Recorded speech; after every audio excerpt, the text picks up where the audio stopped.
Okay, let's get this party started, as they say.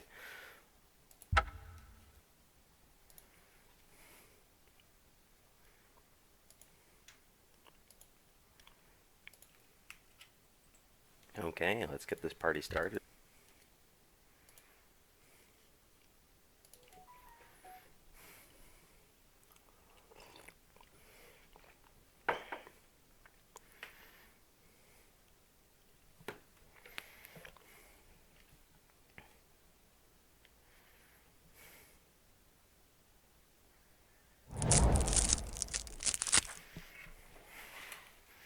Ah, pretty powerful first pack.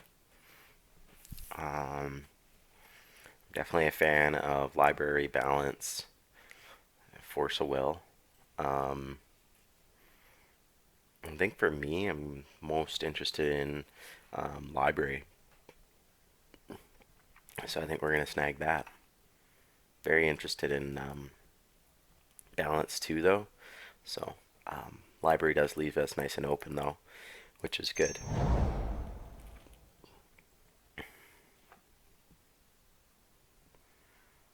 I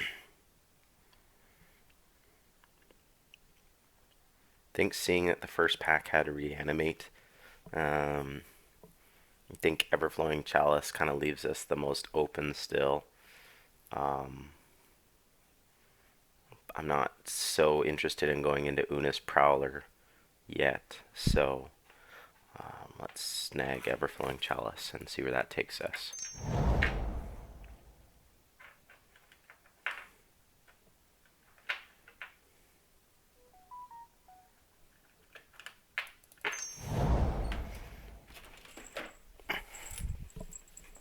Halo, being a naughty boy. Um, I think here it's time to start taking black cards. Would like to try and lean into the um, blue-black control sort of build if possible, based on these picks that we've been seeing. Um, Blue has been diminishing pack by pack though, so maybe a green-black rock strategy could be good. Um, Library sort of aids more of a control build, so um, try and lean in on that.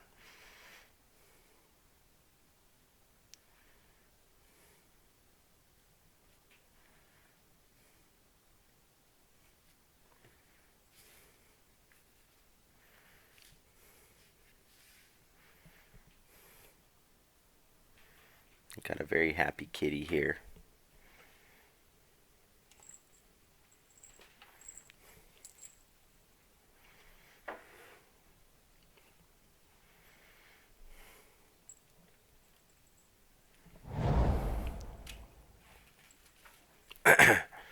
Okay.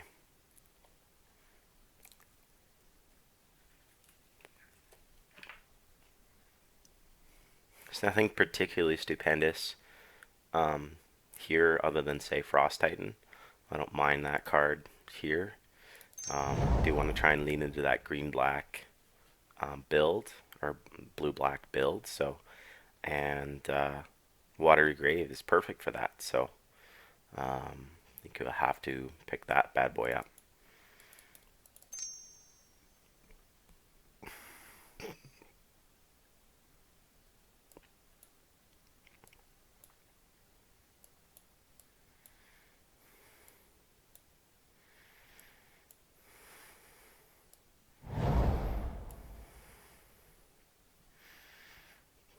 I think I definitely like Baleful Strix a little bit more than Liliana of the Veil. Um, it's a pretty disciplined pick. Um, Purely based on the fact that Baleful Strix is a creature. That's why I would make that making that decision. Um, Definitely, possibly wrong to make that decision, but pick up Damnation as well here, because Liliana is a truly excellent Planeswalker to threaten. Hey, Jason.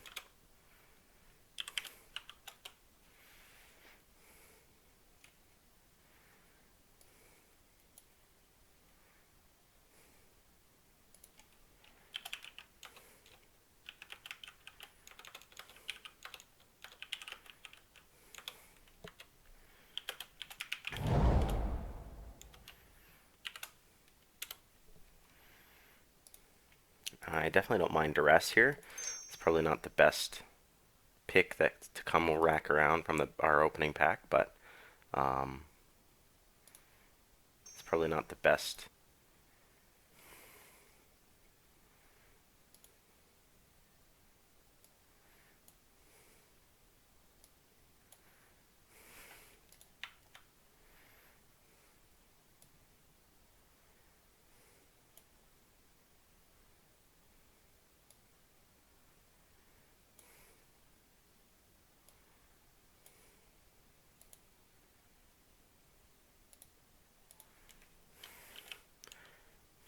Thanks a bunch. Yeah, we're trying to build Temur control.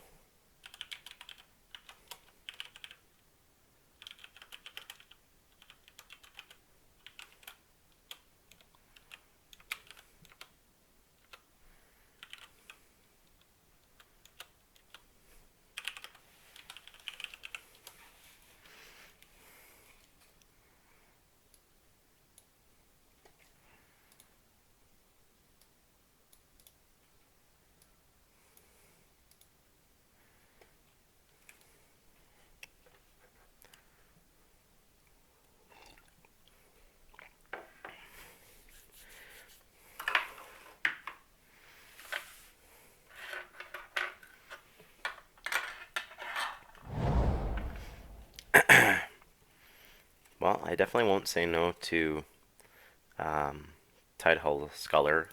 There's a possibility that we could be Esper, so it's not the most insane pickup here, but just looking at Stone Coil versus Geist, weighing our probabilities.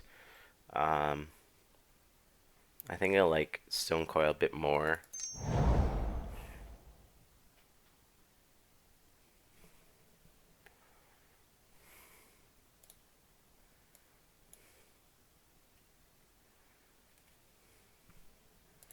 Yeah. Now, thanks for reaffirming there, because yeah, it's definitely a tough line. I mean, Lilia is really strong, but um, yeah, I like the coil too. It can end up just feeling like um, a worm coil sometimes. Um, well, Womack Courier isn't great, but we'll take it.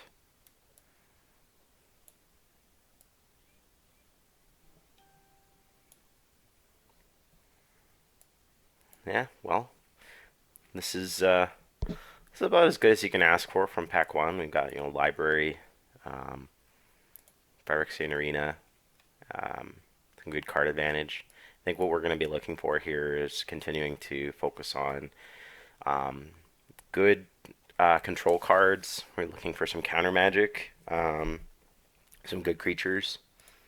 Yeah, yeah. No, it definitely it's a strong um, creature. I don't think Stonecoil gets enough respect. There's been times where I've channeled out a pretty decently sized Stonecoil as well, so um, it's quite good. All right, let us fingers crossed for something a little bit more exciting here in pack two. Maybe something like Ancestral, a Mox of some sort. Well, it's really hard to pass up Bribery. It's pretty stupendous. Um, I don't think it's really close with anything else. Bribery's just insane. So I think that'll be the Picarino, as they say here. What do you figure, Jason?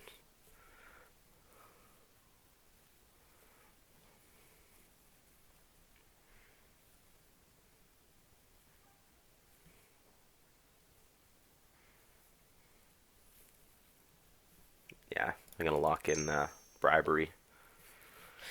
Seems very good.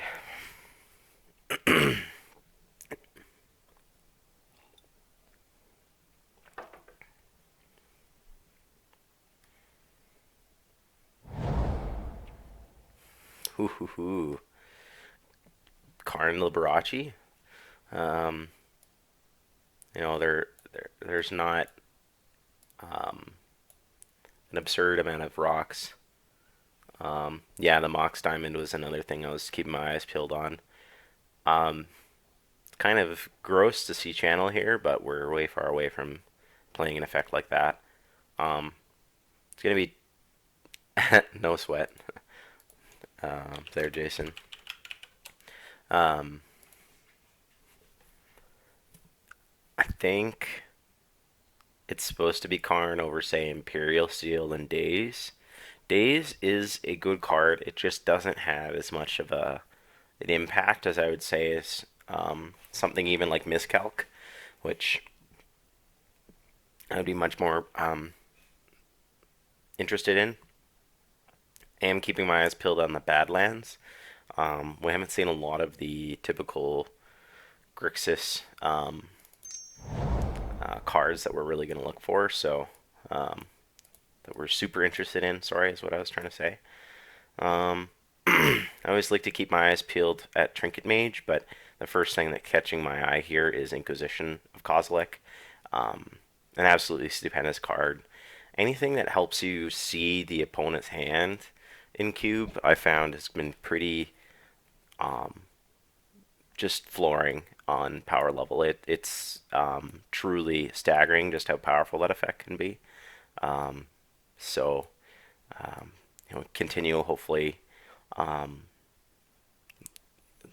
Again, looking for more counter magic and things like that. So, but if we're going to be one of the core black drafters here too, we might just have to, um, you know, appreciate that we're getting most of the black cards and be happy with that because blue can be.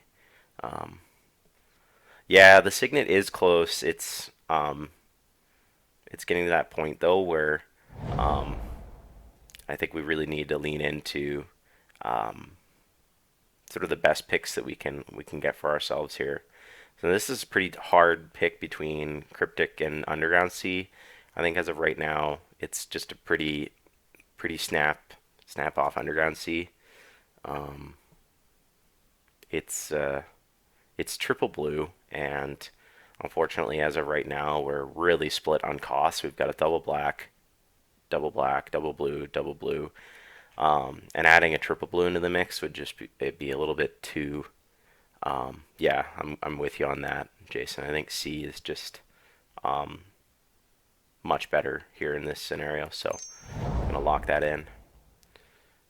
Okay, well, I don't mind the Prismatic Vista here. I think it's slightly better than a card like Darkslick Shores. Um, the one life isn't something that we're usually so worried about losing.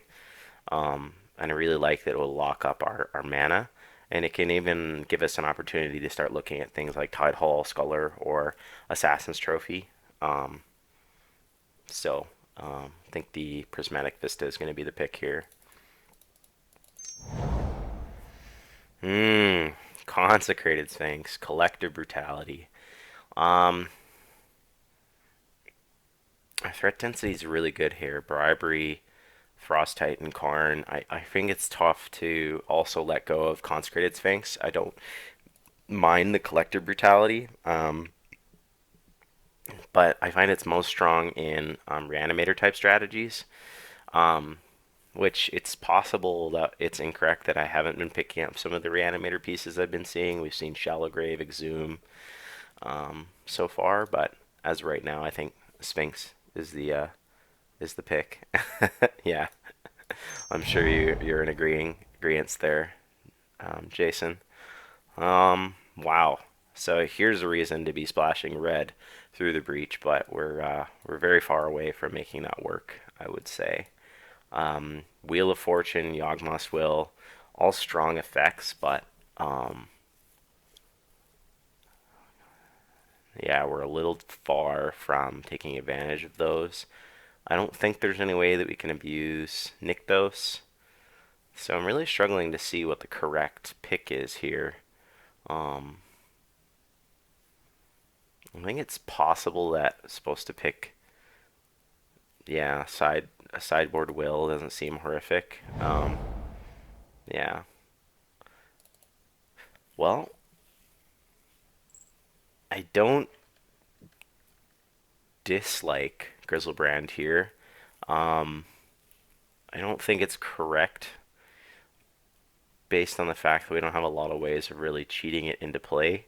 I think we can start looking at though that possibility.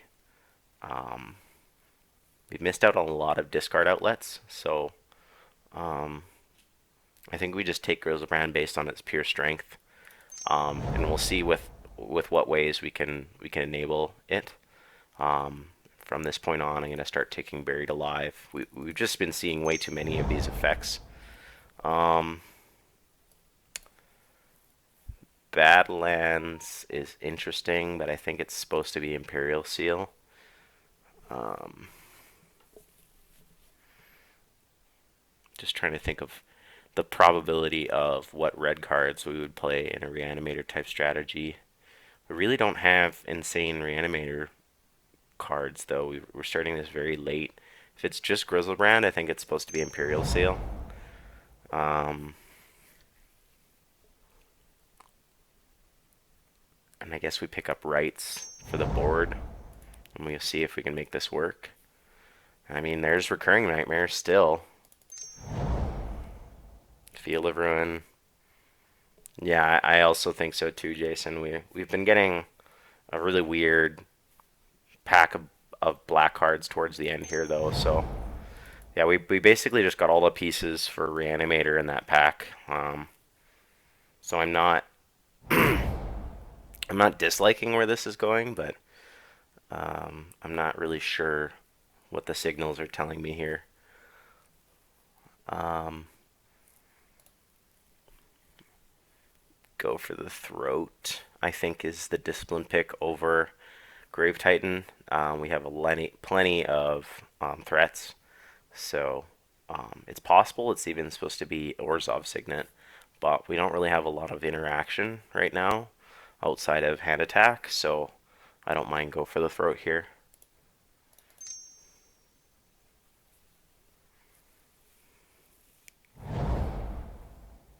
Oh my. Thief of Sanity, Animate Dead, Murderous Rider is what I'm kind of looking at here. Um, Thief of Sanity is a really good card, and we have next to no creatures as of right now. I think we're supposed to stay disciplined and not go for the Animate Dead, and I'm thinking we're supposed to take Murderous Rider here. I think it's just too powerful. Thief of Sanity is very, very good, but it ultimately is just a 3-mana 2/2. This has a lot of flexibility. Um, yeah, I do agree. The Thief is pretty powerful, but I think just based on what I mentioned there, the flexibility of Murderous Rider is just too good for us. Um, it does fit kind of nicely currently into our curve because I'm not even sure if we're playing Buried Alive and things like that at this point. So we'll just kind of put that over there. Oh my good God. Um, yeah, they're kind of handing um, the Reanimator archetype onto our plate here. I like Kolaghan's Man. I like Brazen Borrower. I think it's supposed to be Brazen Borrower here. We are desperately in need of more creatures, and the beauty of both Murderous Rider and Brazen Borrower is they're also control elements built into creatures. So I think I'm going to definitely eyeball Putrid Imp and Primeval Titan um, for things that might come back on the wheel, but um,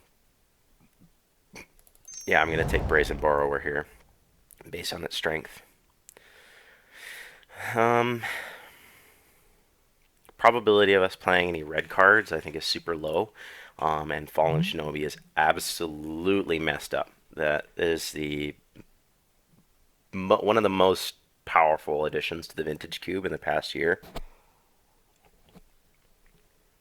So, um, yeah, the average power of this card is very underrated. So, and we're right in the archetype for it for this to work for us. So, pick that bad boy up. Wow, we get a few gifts here. We have Ashiok, which I think is the clear pick, but also Remand, the counter magic that we've been kind of waiting for. Um, and then also LED if we were looking at some possibility of being reanimator type sort of strategy. Um, but yeah, it's I don't think it's very close. I think it has to be Ashiok here.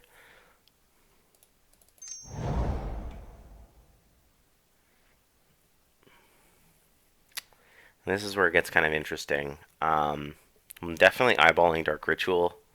Um, it's definitely a potent effect. Um, but I like the consistency of Warren Power Stone. I think that's supposed to be the correct pick here. Um,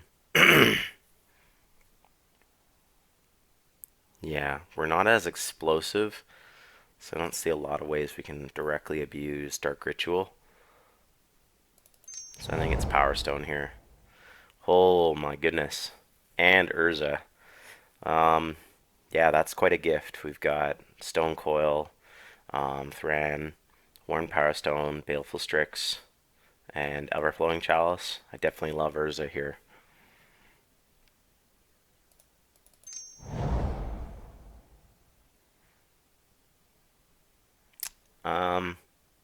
I think we definitely are supposed to take Relic. There's even an argument to main deck it. Um, it's very good combined with Urza as well. Um, I'm not a fan of Smokestack. It's um, very powerful effect, so I picked that up, and we got Thief of Sanity back on the wheel. That's quite stupendous. We've got some very difficult decisions to make here. Um,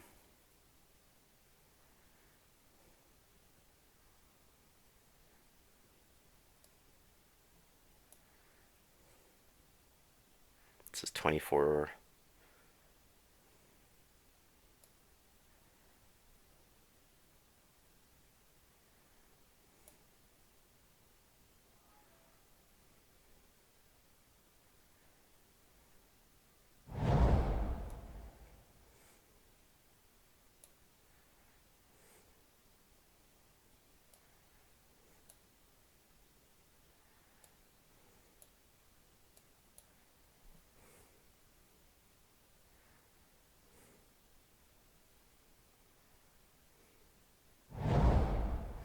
Yeah, you're totally right, Jason.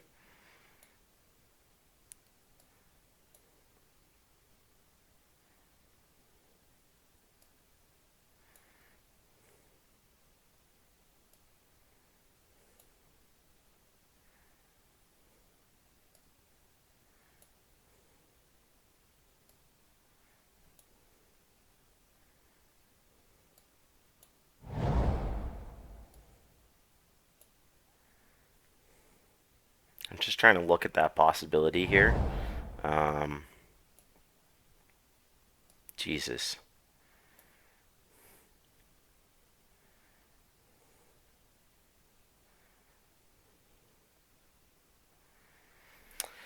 Uh, I'm struggling definitely to see the clear correct line to take.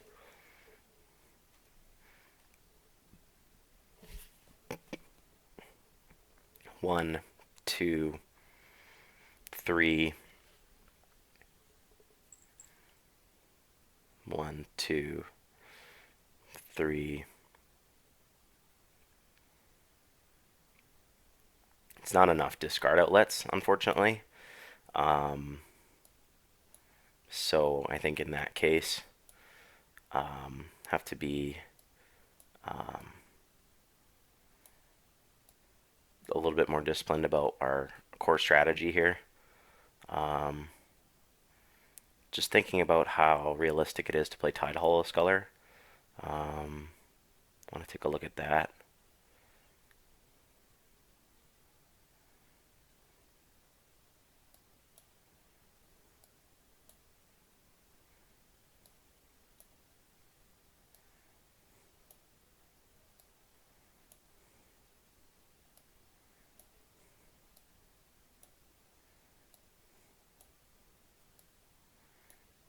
Yeah, it feels very close, yet very far away.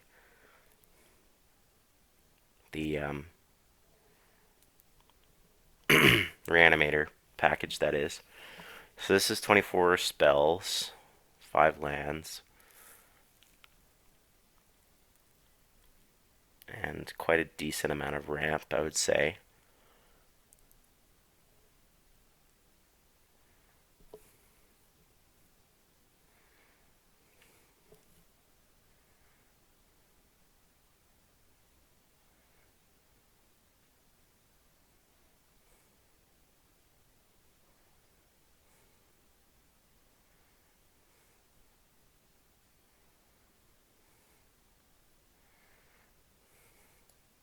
Yeah, that's probably correct, Jason. Um,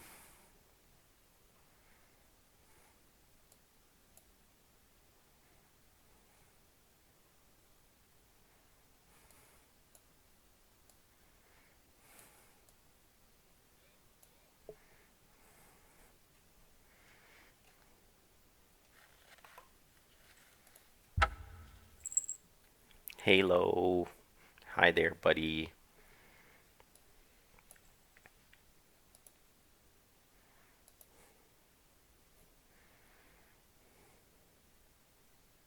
Yeah, we've got quite a lot more black, double black pips here. And we've got Watergrave, Underground Sea, Prismatic Vista. This is looking pretty solid. Um, yeah, just good old blue-black stuff. As always, take a little um, capture of our deck here. So let's go save as. Let's call it Temur Urza Cube March 22nd. And we'll pop that over there and get our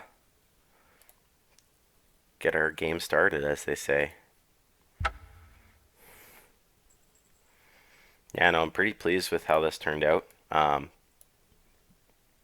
think there's enough graveyard shenanigans and the fact that Relic cantrips to make Relic relevant and main deckable. Um, I think it's a pretty decent meta call. There a lot of the really successful vintage decks do go for a reanimator type strategy, and as we just saw there, it can be very easy and open of an archetype. Um, I'm definitely not wild about this keep. And the reason why I'm going to keep this hand is purely based on the fact that Chalice is here. Um, and we have a good blend of colors, but the hand isn't doing a lot. So I'd most of the time recommend people to ship this hand away, but I can't be overly picky, I don't think, here. Turn 1 Bob. Ooh, turn 1 DT. Okay, alright then.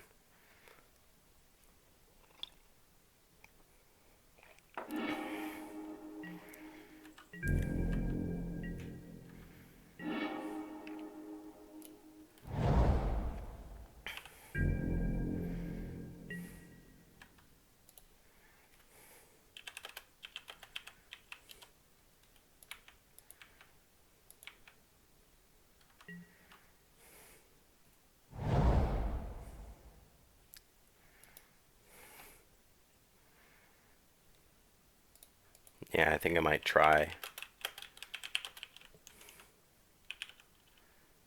going up 1 white.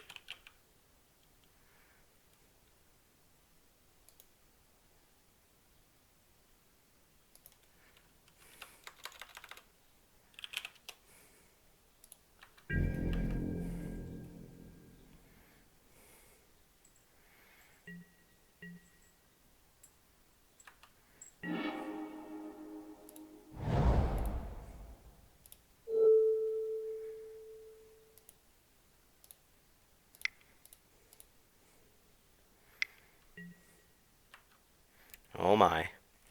Where's the relic when we need it here?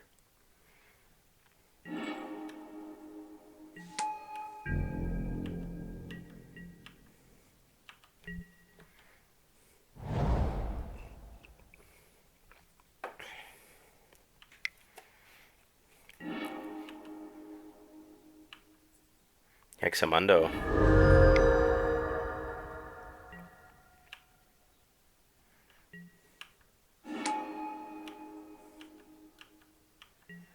Going for all three. That's ambitious.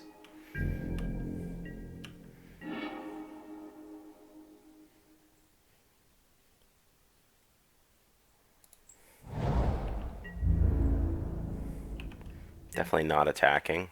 If he chooses to attack, I'll block. I see he's going for the Elish Norn.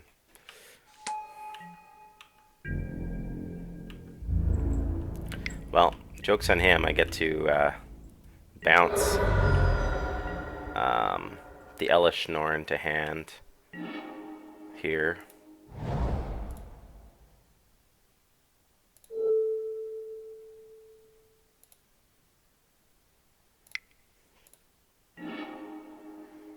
Then I get to successfully block the big boy. Yeah, that was dumb. Whoops. Should have bounced the Elish Norn to hand, of course, but I misclicked.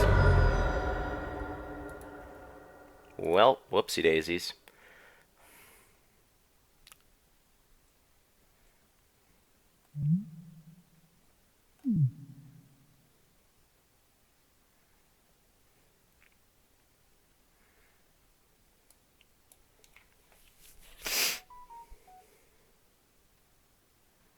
Yep.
There we go.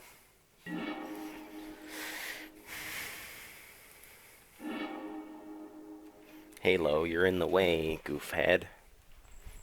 Well, this is about as perfect as a keep as you can ask for.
One, two, costs 8.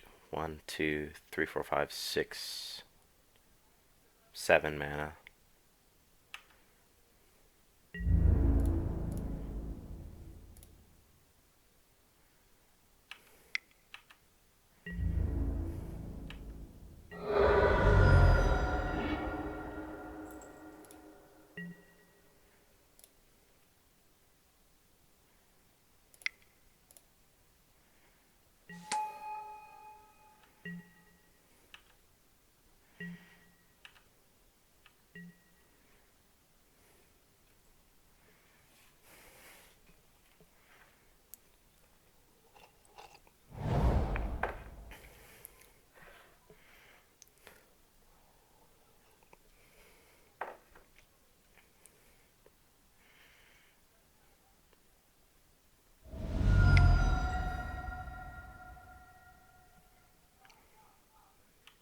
Interesting.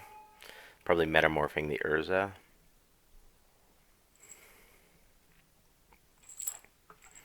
Hey, Lo, how are you?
Wow.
Thought for sure that the blast zone was going to.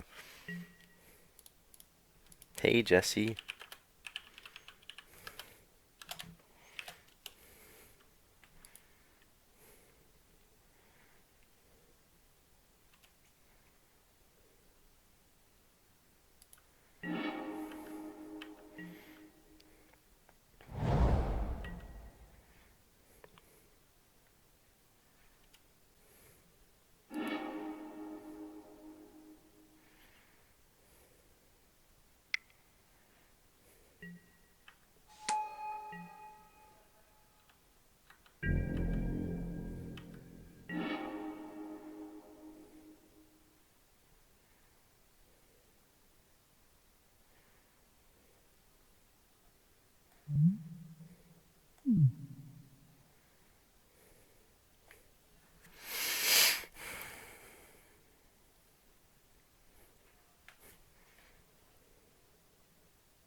Okay, so this is pretty complex. I probably should have drawn a card or something, but don't really have that luxury anymore.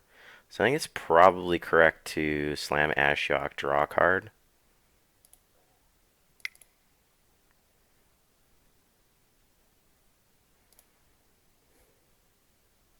I think I'm going to attack with the Thief first, though.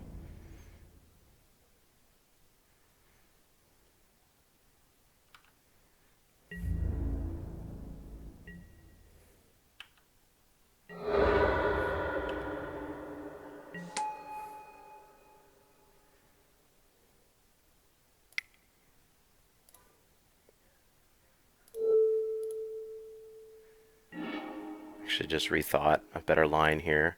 Can use this to draw a card, hopefully spike a land.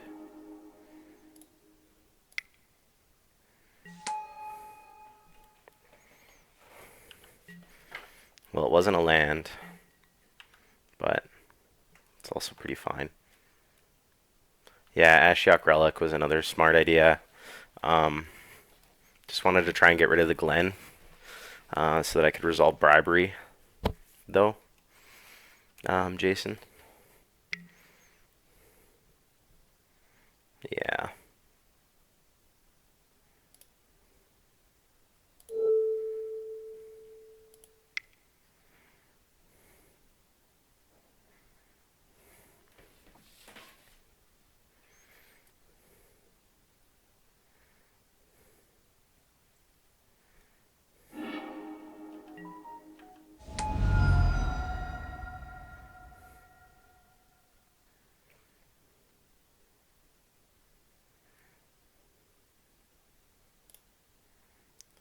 to stop on my upkeep.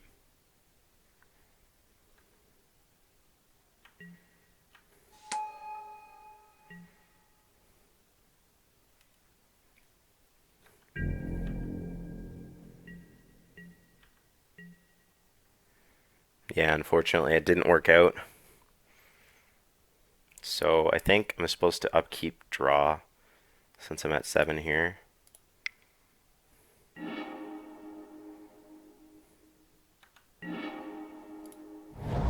Finally hit our land.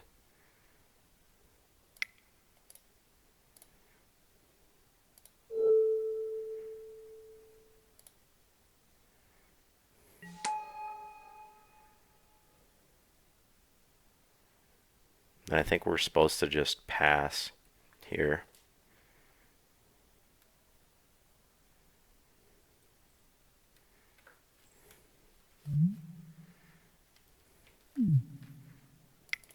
No, I'm actually going to slam Serpent. Hey, Halo, go down, my buddy.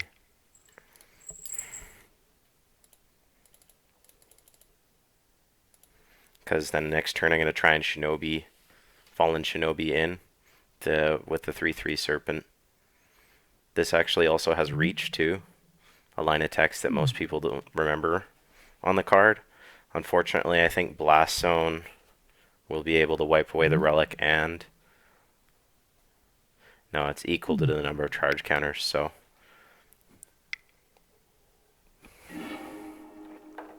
Yeah. Oh, should have responded with the Relic activation, but... So now we're pretty wide open to whatever nonsense the opponent's going to try and pull on us. But I'll at least be able to block the Thief. So...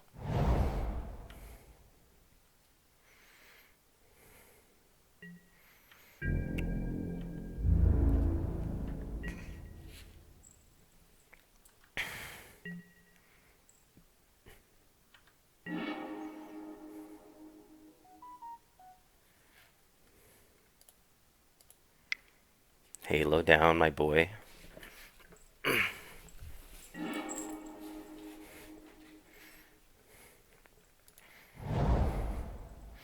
Alright, so here we're definitely going to attack and try and see if it goes unblocked. Halo.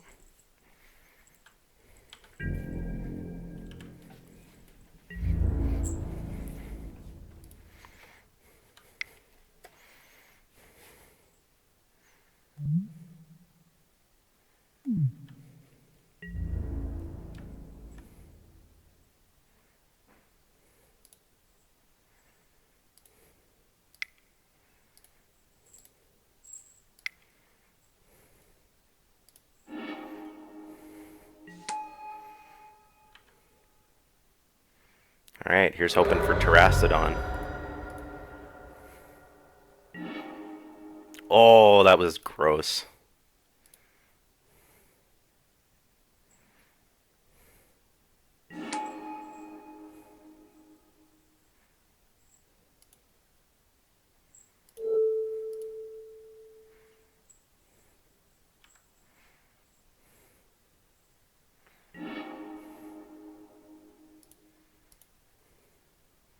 Yeah, I don't really think there's a better example of the power of Fallen Shinobi here. That was absolutely obscene. Um,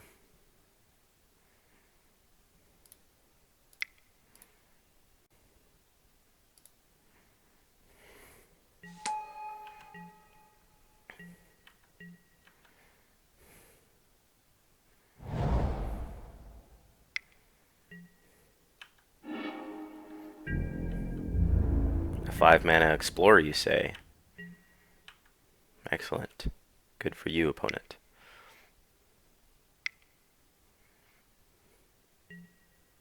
Sundering Titan.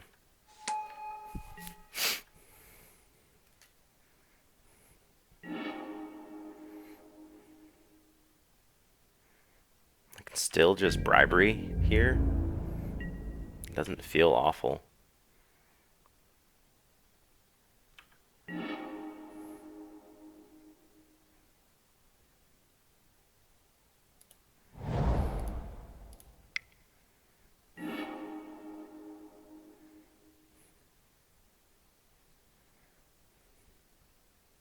2, 3, 4.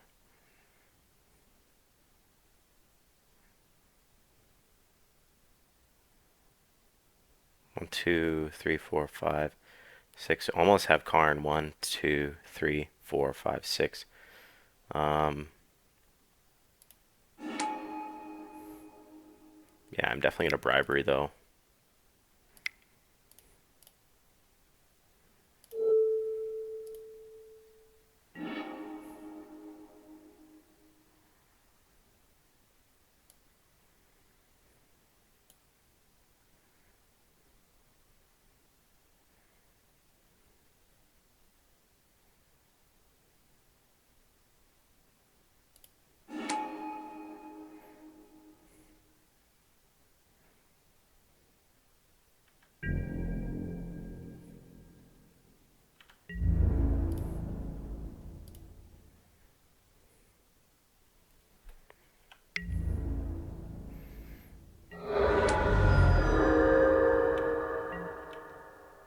Yeah, I did not understand that Jace would be given back to the opponent. I forgot about that.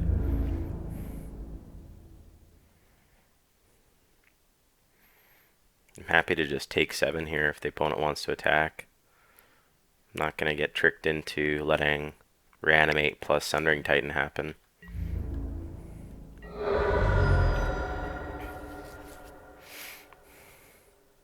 Curious to see what's underneath that shell dock. It's going to happen. Yeah, I could have dynamoed before bribery. I missed that too. We would have been able to have Karn plus something else.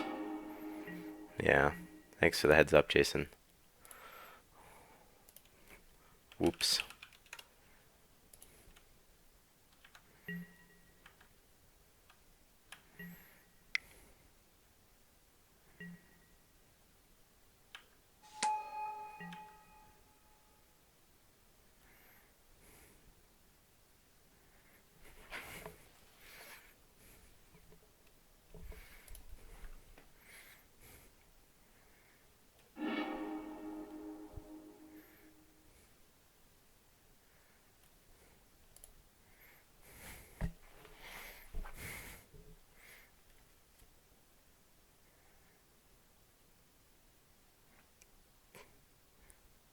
I think we just have the opponent dead here. We attack for 13 in the air at him.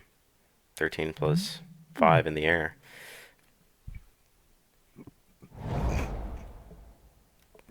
In worst case, we Sphinx next turn. Yeah, I've been in worse scenarios, hey? I mean, geez. Sounds like a tough life. There we go. Opponent sees the line, and we get our first W with this deck. Seems like a pretty gross deck. The main deck Relic seemed to be overperforming. Oops. Let's make sure we make that change with our planes. Go down a swamp for a planes.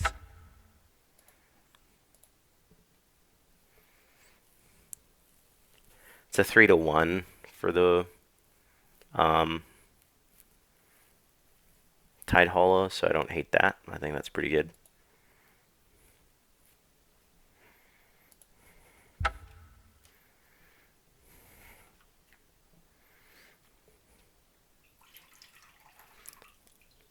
You guys can't see this on anything except for YouTube, but this stream is sponsored by Transcend. Please sponsor me. I love your coffee. Santa Lucia. This is proudly roasted in Edmonton, Alberta. And thanks to Jesse Idlow for buying it for me. Very much enjoy it.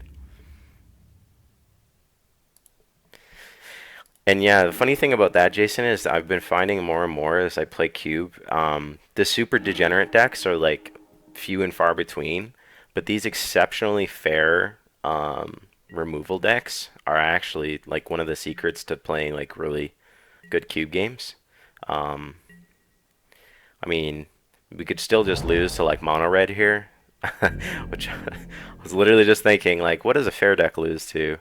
Mono red and then just like egregious combo. But the thing is we've got some pretty good stuff against like combo here. Like these are pieces that you would want to see in any given matchup. So based on my opponent leading with Mountain Go, I definitely want to try Inquisitioning the opponent just to see what we got going on. Oh, and we're definitely taking Bob, and noting that they're probably on some sort of black-red aggro deck. Um,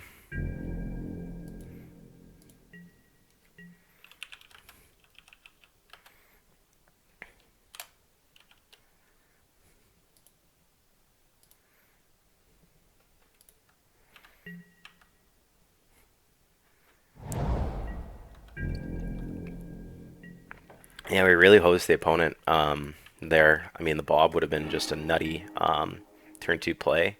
And now we just get to go, like, duress them, take away, oh, I don't know, probably Lightning Strike, so that they don't kill our construct. Maybe Burst Lightning. Burst Lightning is probably the more flexible, and actually, ooh, I just thought about that. I think Flame Slash, right? Yeah, I think it's supposed to be Flame Slash, so that we keep our Urza. The opponent's just thinking that we have... Yeah, duress is pretty good here.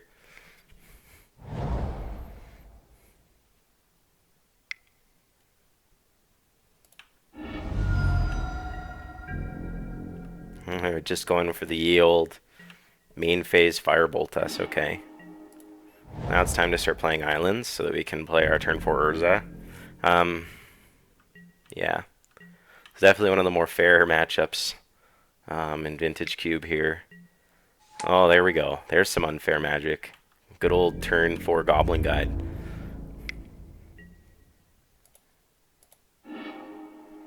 Revealing Murderous Rider. That's a fantastic card against this opponent. I think we're definitely still just slamming. God, that's actually kind of interesting. Opponent still has Lightning Strike and Burst Lightning in hand. We got rid of Flame Slash. I'm assuming they're down to their last swamp now. Yeah, this is it's going to be interesting. I think there's a strong argument for Swift End and then Murderous Rider, but I want to use our mana as efficiently as possible. Our opponent's definitely going to be able to get rid of our construct, but I'm not super worried about that.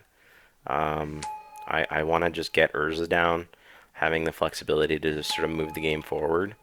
If they do Lightning Strike the construct here, we're fine with that, but now we've essentially negated the Goblin Guide while forcing our opponent to spend probably Burst Lightning on... they did opt for the Lightning Strike. Because yeah, Burst Lightning does have that flexibility to be kicked at 5 to kill Urza now, so this could be possibly what the opponent does. So now I'm actually feeling like we want to just... Oh, that's fascinating. I assume that they want to incentivize us to block. I feel like I don't want to feed into that. That just gives our opponent a little bit of free value. I'm going to just take the 2. And then I think I'm supposed to attack. I think I'm just supposed to slam the Murderous Rider, killing the... Ooh, this is interesting. Do I just slam the Fallen Shinobi? There's definitely a few lines here, right? It could be something like attack with Urza, see if it goes unblocked. Because they know that they'll be losing their Porcelain Legionnaire. And then they get to Burst Lightning. If they do block to finish off the Urza, which I'd be happy with that trade. Because then I'd have Fallen Shinobi and Murderous Rider. I'd probably just slam Fallen Shinobi there. They can still curl Urza, but then they have nothing else to do. Yeah, I'm kind of along that lines as well. Urza's been like a 3-for-1 at this point.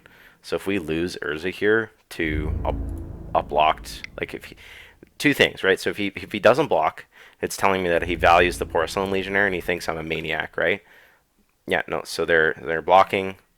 I think we just actually let this happen, like, because the Burst Lightning is just going to be wasted essentially. We know it's their last card in hand, so we just have endless gasoline against the opponent. And yeah, I think we're actually in the category of just slam Fallen Shinobi. I mean, leaves us. Oh, whoops, maybe I'm missing something. Oh, so they did on first strike step be able to Ah, I see. Get rid of the, what's it called? Yeah, I think even still, we'll just Murderous ride down the Porcelain Legionnaire. That was a little bit of a miscalc on my end, but I think this still leaves us in a really good position. And then we get to basically lifelink down the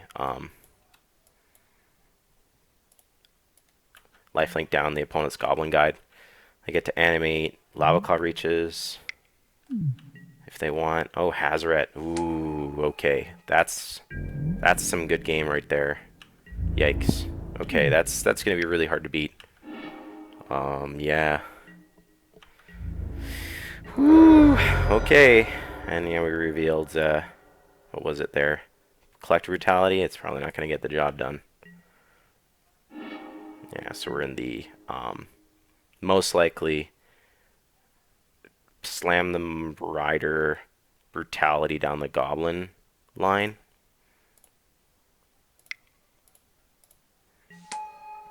And then we like Brutality for 2 modes.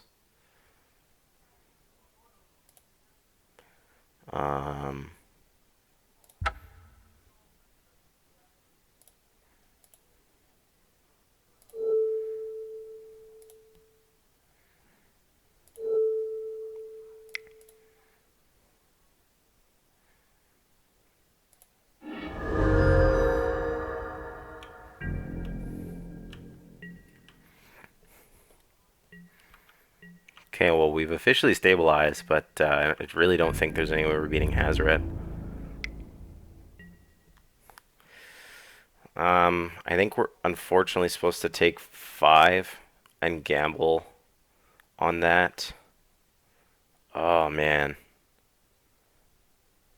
What does that mean? No. Yeah, we have to block.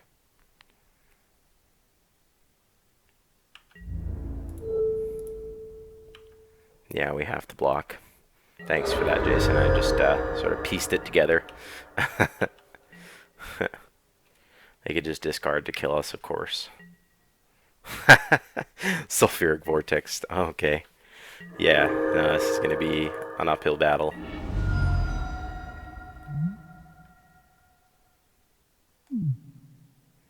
Yeah, we have to play the Shinobi and block.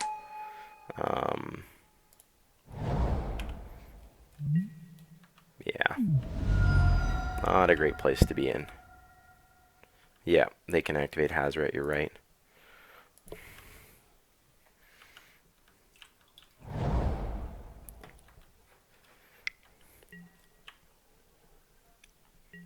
And I think no matter what... Oh, that was wildly incorrect, I think, of the opponent.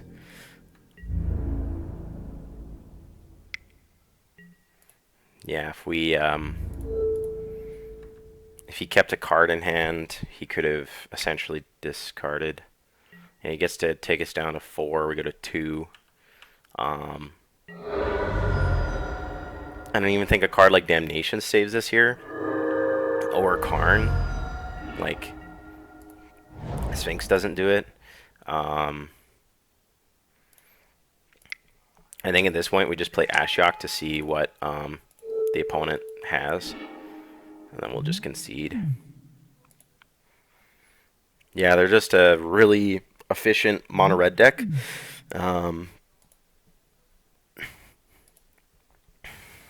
Yeah, like Confidant, Porcelain Legionnaire. Yeah, no, give him the GG.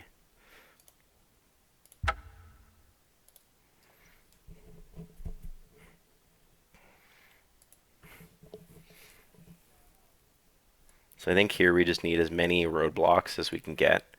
I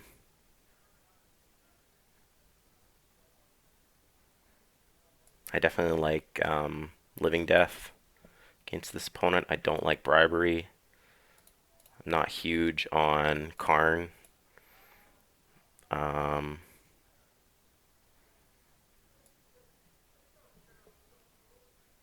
Aunt Liz. How are ya?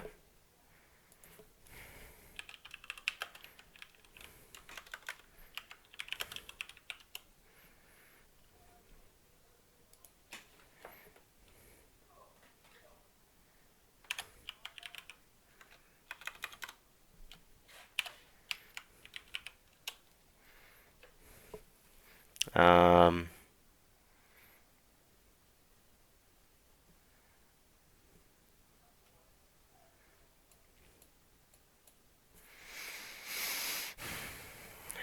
I think that's probably the variation we're supposed to go with. I don't think Grizzlebrand gets us anywhere here. I don't see a world in which we can make room for Master of the Wild Hunt. I'm not wild about Tide Hollow Sculler, but it gets on board and blocks our opponent's stuff. Um, I don't think we're supposed to be playing Library against this opponent. Um, so I could see a world in which we go green for the Master. So let's give that a go, actually.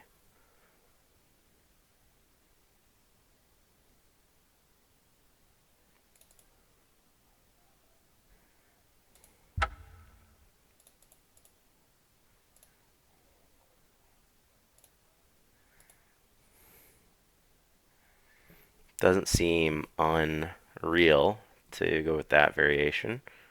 Um, just want to make sure I'm not missing anything. Um,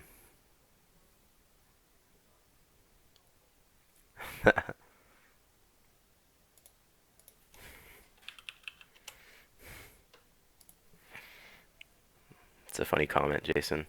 Um, yeah, I think that's the variation we'd go with. I think Worn Power Stone seems a little slow too, so let's go Bulmat Courier as well and submit.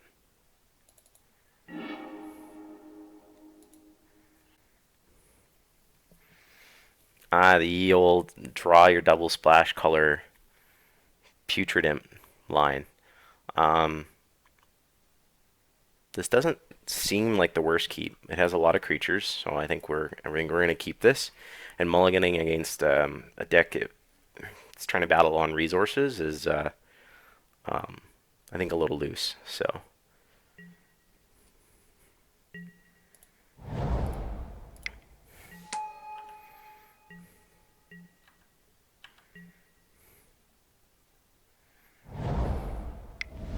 ooh, wow.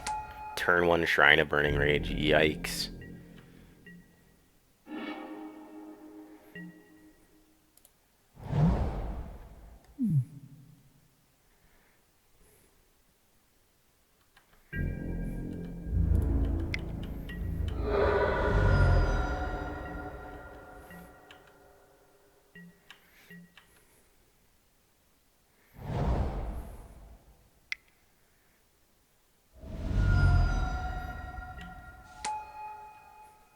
Will the opponent just kill themselves to their own Dunk Confidant?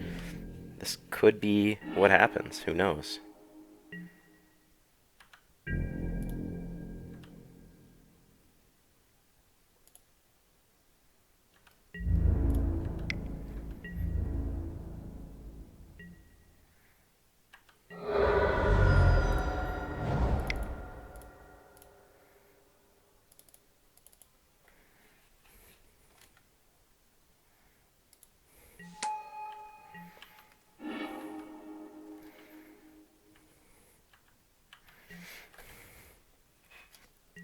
Come on, take four. Oh, Koth of the Hammer. Just getting hosed. I love it.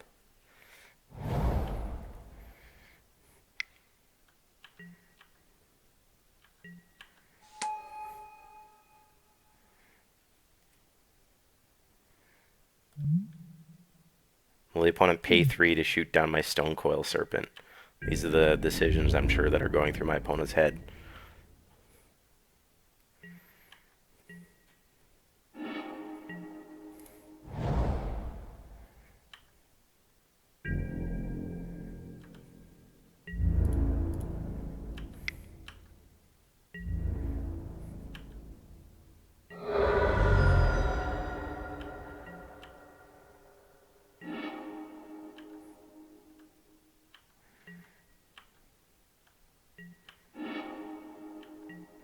Oh boy, the opponent is getting max value.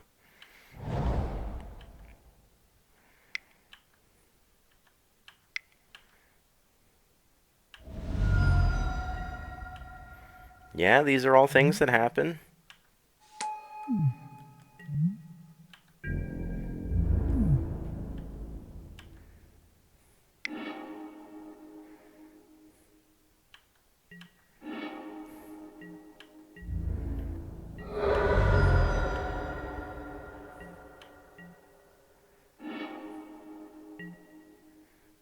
The old imperial seal for land.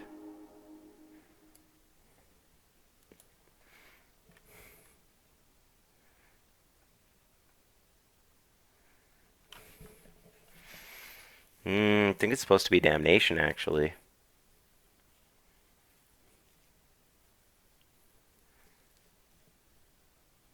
Do we even get to see another turn, though?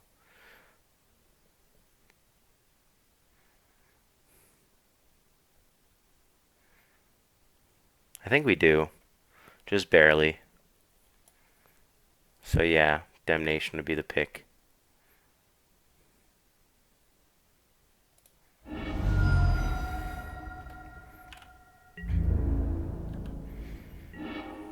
Alright, we just need our opponent to hit Hazard off of Dark Confidant.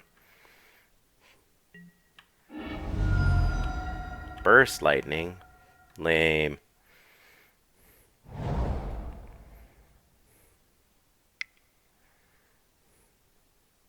Opponent has no fear.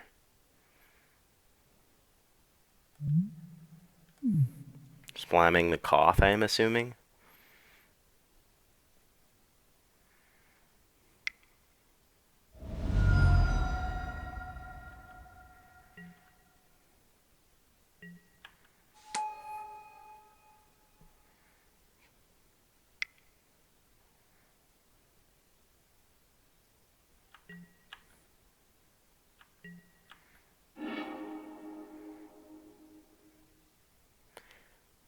I don't think they have enough.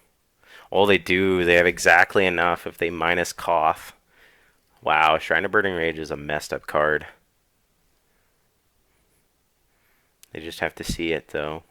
They minus 2, add a red for each mountain they control, go up to 4 mana, sack off the Shrine of Burning Rage, and we're dead. Will the opponent see it, though? Yeah, they do see it, I believe.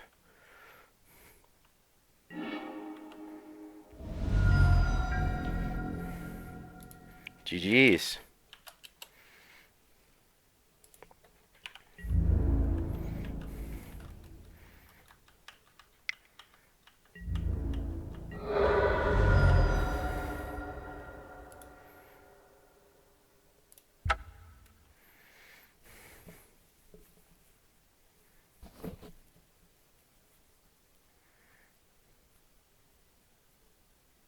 It's quite funny as I entered into round 2 there, I almost immediately snapped off the statement that, these control decks are pretty unfair, or they're very weak to the fair decks, but decently strong against the unfair decks. So it's funny that I got instant justice on my statement there. Well, I think this is a fine keep, so we'll go ahead and elect to keep.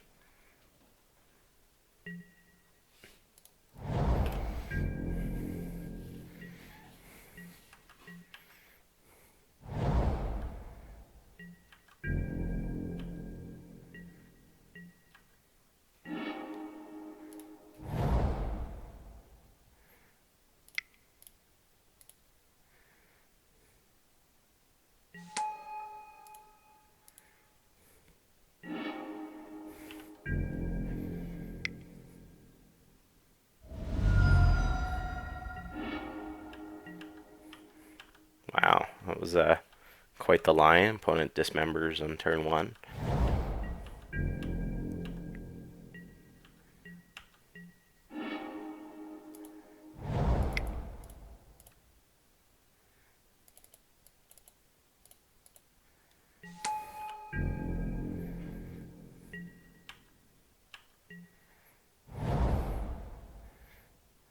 5-color good stuff from the opponent. I love it.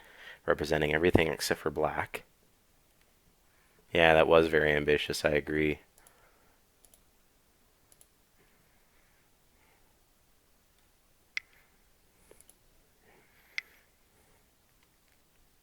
Oh boy, is it going to be Oko right off the hop here? It's the probably the biggest nightmare. If it's three fairy, it's like somewhat annoying, but I'm not like super worried about that. Especially if it's three fairy bounce. Oh no, it's Oko. Oh no, man, this is brutal. Look at how much loyalty it has. Why? Do I even play Urza here? Like,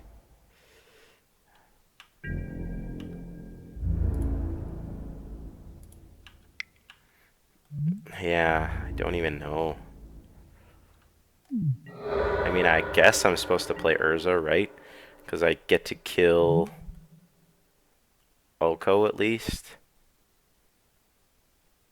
Yeah, I think I have to.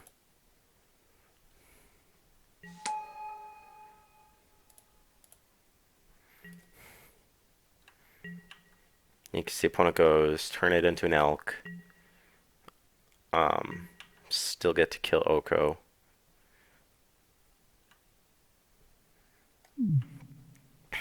Still a very good trade for the opponent, I think. Getting rid of my Urza.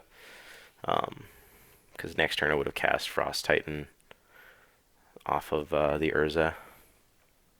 Yeah, no, you're right, Jason. It's just too powerful. I should stop saying what my opponent's cards are going to be. Leads to them resolving them, and then um, I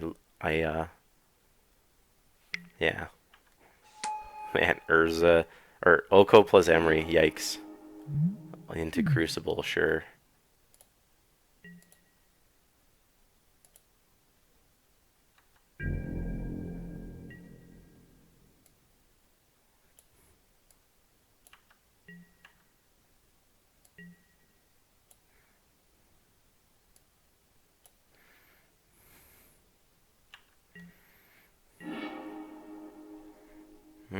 Well, joke's on them, I guess. Um, Probably I'm just supposed to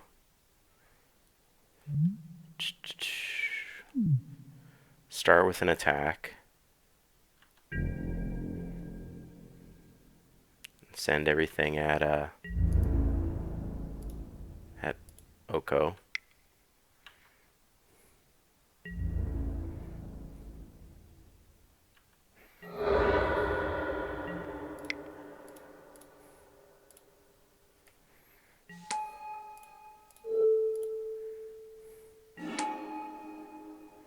Ooh, now those are some spicy hits. Definitely want to bring back a Oracle of Moly Dooley. Either that or the Sour of Temptation. Seems pretty good. Depends on what the opponent plays. Yeah, bring back Crucible. Doing that nonsense.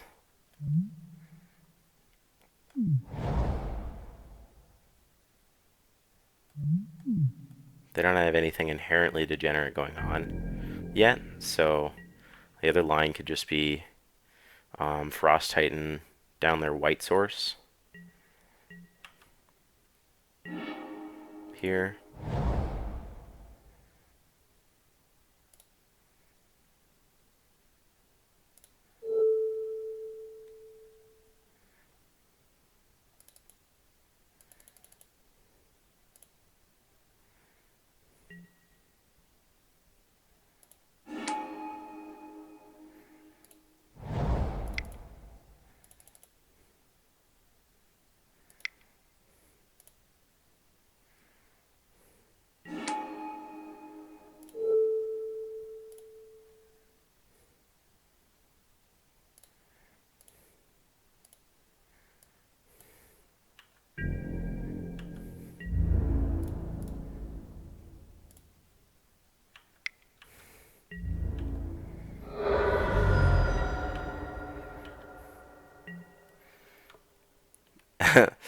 Yeah, I didn't see that line, but that's actually a good call there, Jason.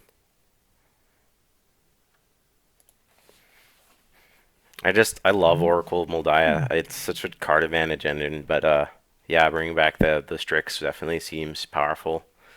Um,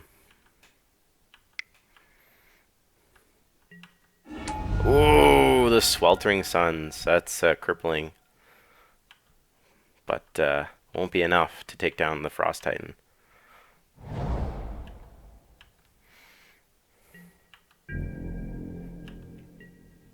It's no matter what happens, unless if I attack, tap down the Shambling Vent. Yeah, I think that's probably what I've got to do, as to not die. Let's see what's going on first.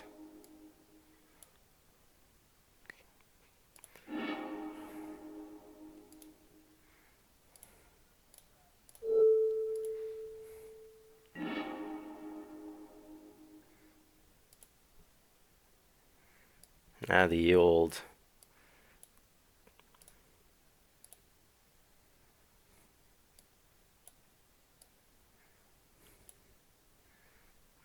All artifacts value deck here.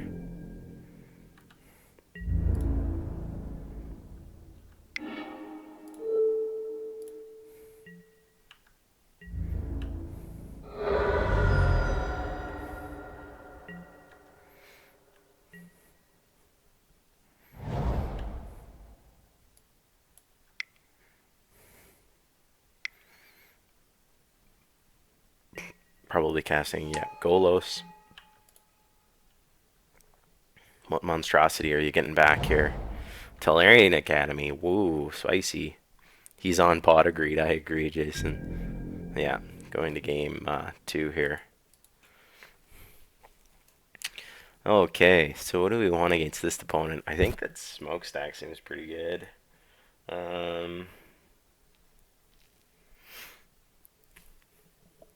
This is definitely going to be an attrition battle here. I think Field of Ruin is honestly just dead. The opponent has so many artifact cards, things that fix for their artifacts. Probably just want to be mindful of my artifacts in general. I think that I'm supposed to.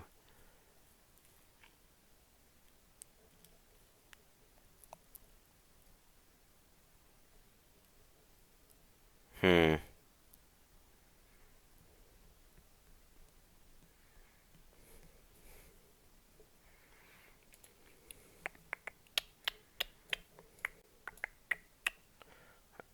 I think I'm supposed to ditch the bribery based on what I saw. Yeah, I agree with Arena as well. Smokestack and Arena.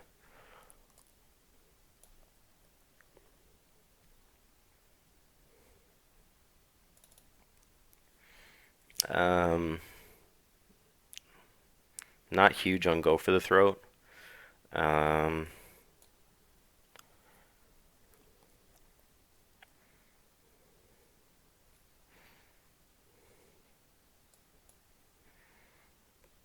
I'm probably supposed to ditch Relic. And I kind of like actually Master of the Wild Hunt.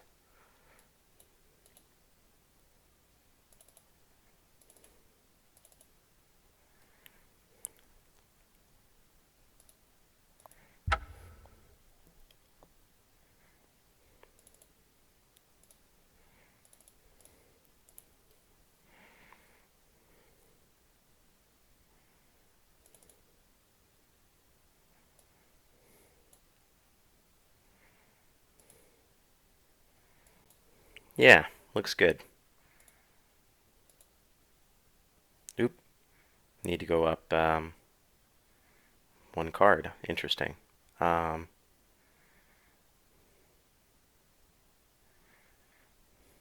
I mean, bribery isn't horrific. I don't really see any interest in going up anything else. Yeah, we did see the what's it called? Um, did see the Crucible World, so we'll keep that in.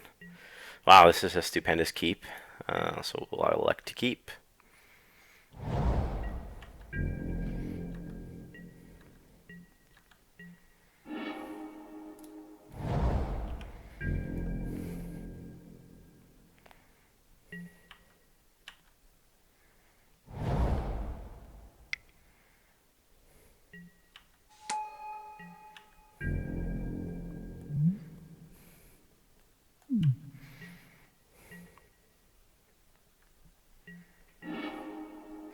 Yeah, sorry, I missed your comment there, Jason.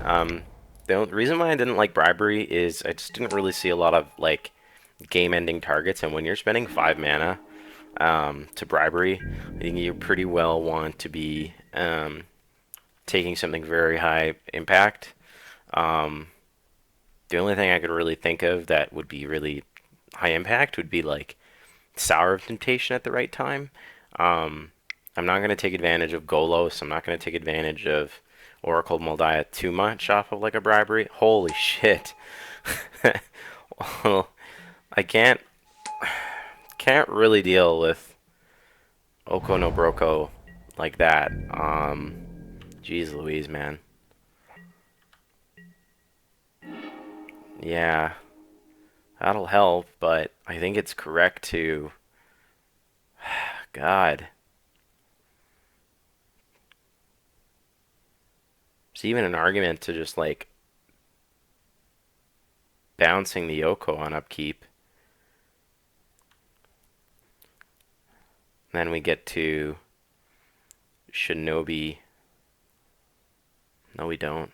Jesus Christ. Yeah, we're just supposed to attack with the Strix and then end step. Um,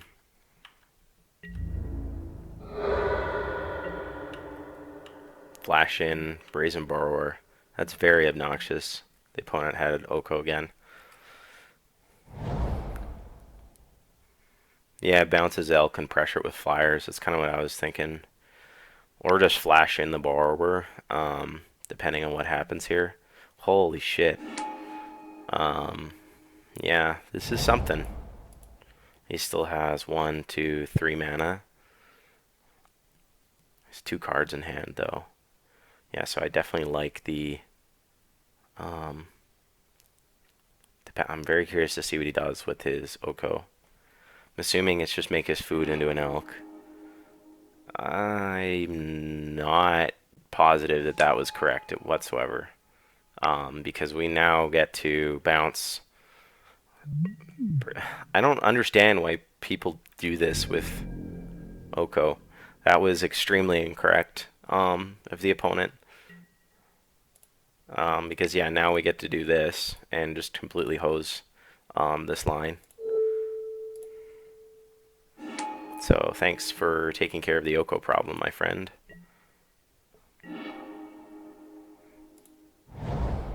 Oh, should have definitely played library there.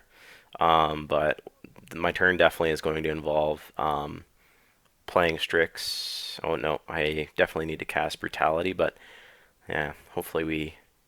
Yeah, no, we can't take the chance of not spiking.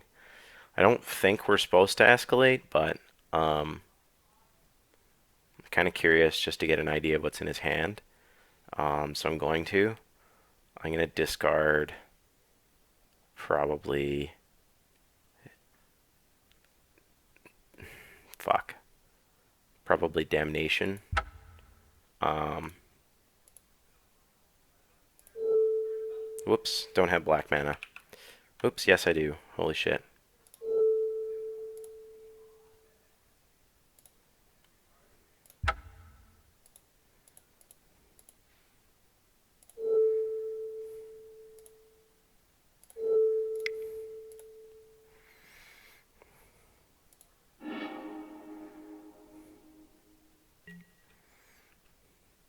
Okay.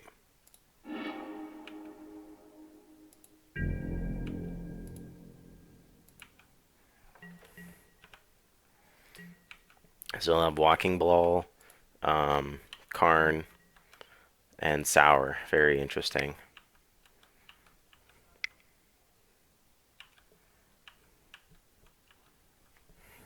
Yeah, I agree, Jason. That was shameful of the opponent. I don't understand why people think that the exchange control is correct when it's gone ticked down to 5. That's just...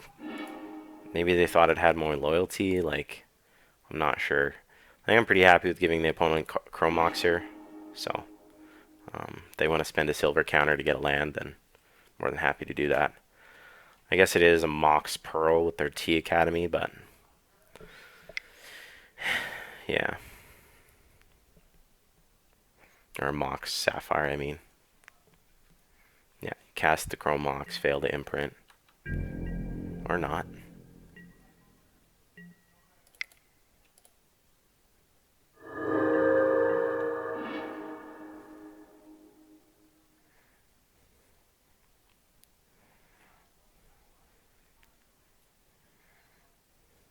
I think I'm just supposed to Thran Dynamo here.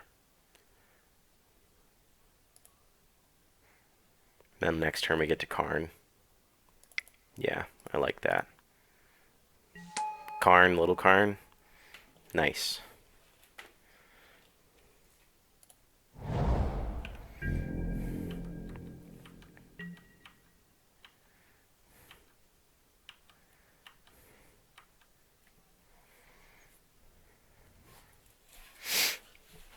Yeah, so they're going to basically sour of temptation anything that I put into the battlefield is what they're telling me.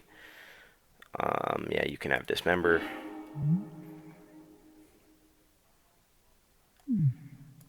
I'm a little surprised that they haven't gone for the let's create Karnstructs.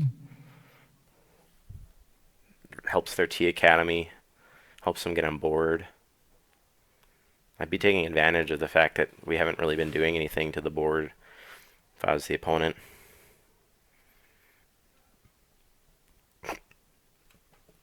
This is quite fascinating. It's possible that I'm actually just even supposed to plus for the Karn because the opponent hasn't been doing anything correct with their Karn. Like, they're not pressuring and they have Creeping Tar Pit, but they don't have any other way of turning on Creeping Tar Pit.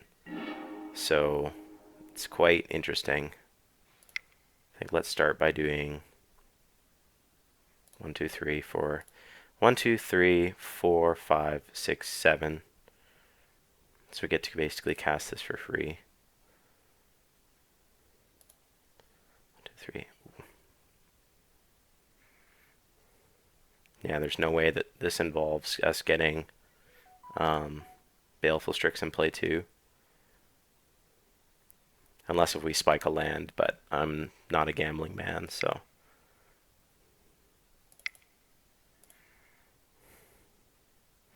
So yeah, I think it's supposed to be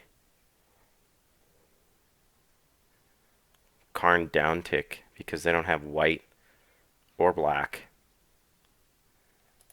Yeah, I like this.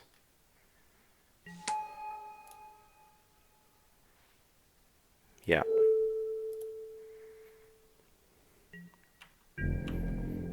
They have no way of turning on their man lands there. Yeah, no, I agree, Jason. Their plays have been confusing. I think they definitely have a really strong deck, but I mean, they're just like 5-color stuff, 5-color pot of greed. But like, man, they have some powerful cards. And if they sequence things a little bit differently, they would have probably have beaten me this game. I'm not trying to call this too quickly, and I'm curious to see what they're going to resolve here. Is it just Golos, right? That's what they have in hand? They have Golos. Oh, Walking Ball, right. Walking Ball in 3. Well, that's a little bit of a shame. But eating Karn and Walking Ball feels pretty fine for me here. We're basically down to Sour, Golos, Dismember, I think, and Chromox, yeah. Okay. Are they going to tuck anything with Chromox? You don't have to. Oh, they did. They tucked Search. Okay.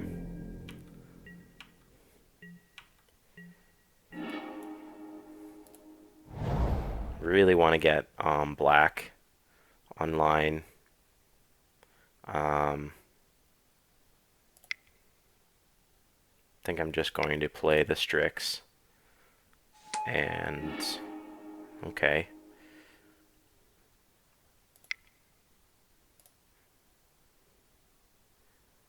I think I'm supposed to wait to turn on library, so I'm gonna just do that. We have plenty of mana.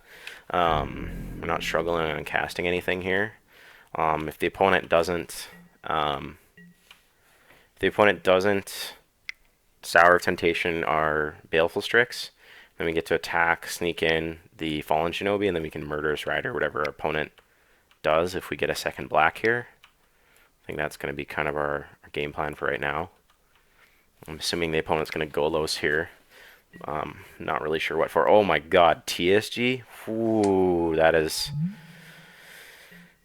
Magic the Gathering card. Luckily they can't do anything right now with it, but my god. It's not getting anything super busted right now, but that is a problem. Thank goodness. Okay, so let's definitely jam with the Strix and do that line that we discussed. Yeah.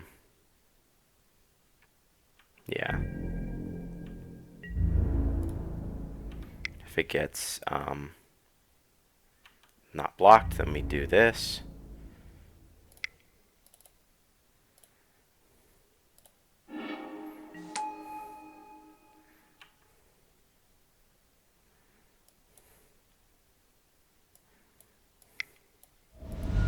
Yeah, and they'll dismember. Yeah, shit. We should have seen that coming, but not overly perturbed by that.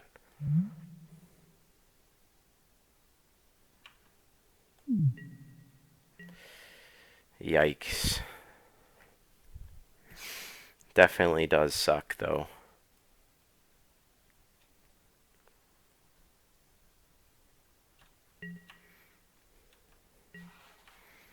I think we might want to...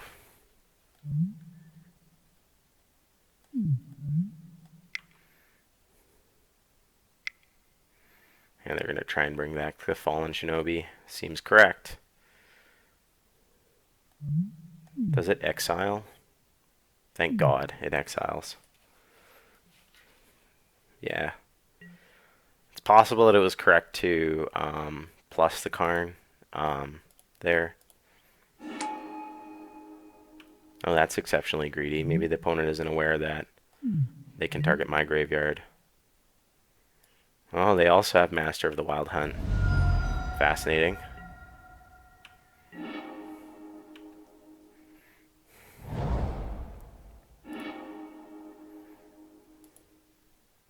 Yikes, the opponent's cards are pretty powerful.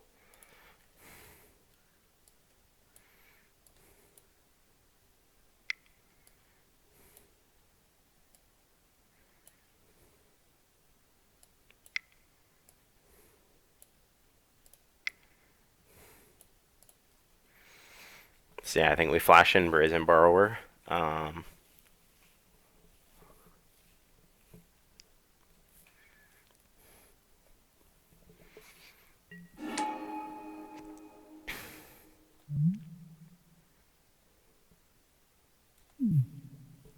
then we'll Murderous Rider down our Fallen Shinobi.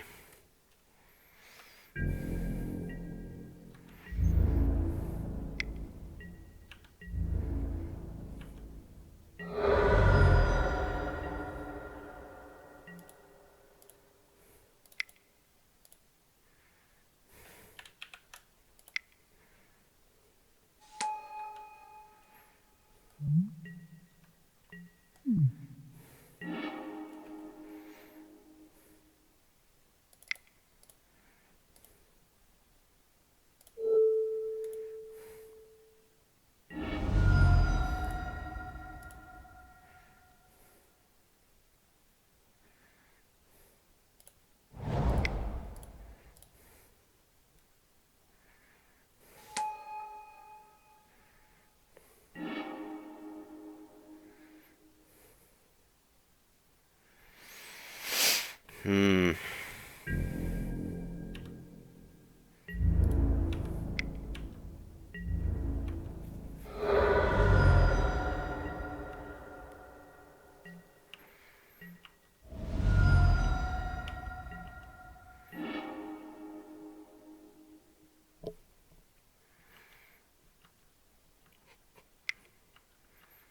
So I think the opponent just goes on the aggro plan here, animates the Creeping Tar Pit and the Stirring Wildwood. I'm in pretty rough shape.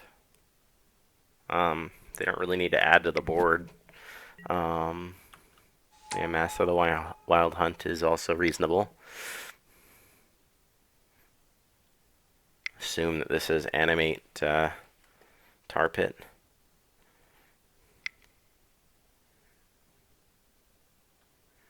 What's going on here? Are they trying to slam Golos?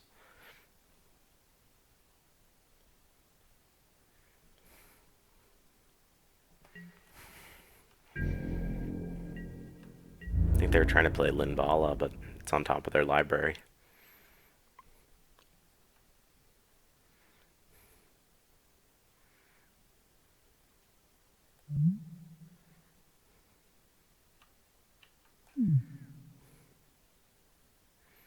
Be very happy to block the Oracle of Moldai if that's coming at me,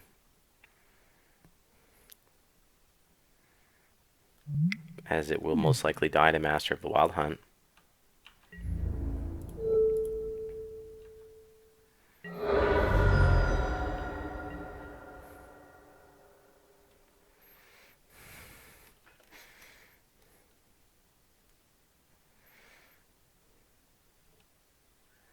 Yeah, it's looking unlikely that we'll win this game. I'm a little shocked that the opponent hasn't soured our creature back.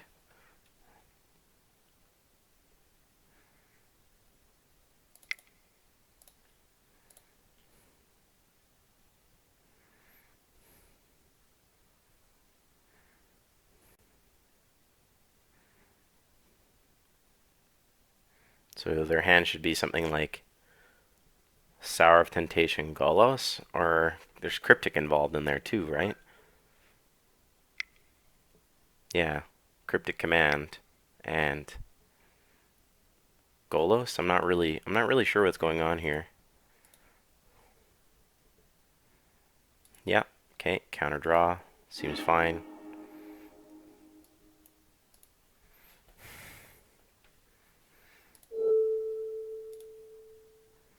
We're just trying to get as much information as possible here, since we're not getting any.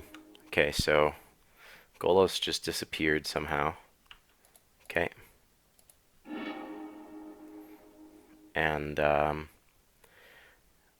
yeah, at this rate, it's kind of...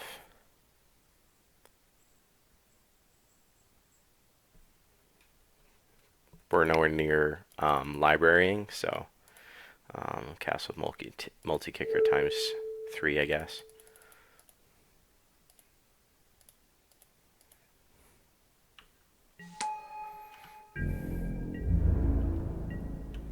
Oh, should have attacked, as we cannot block. Yeah, opponent's got us. I'm ready to scoop it up. I mean, I guess there's Damnation, so we'll play it out. But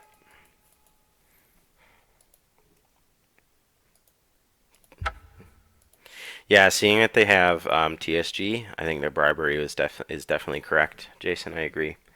Um,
mm, Relic, it's definitely staying in light of um,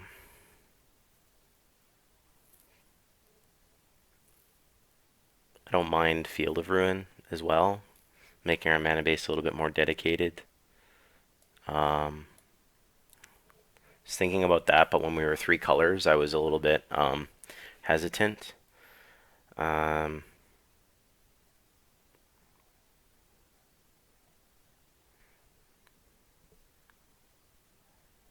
just thinking about Griselbrand.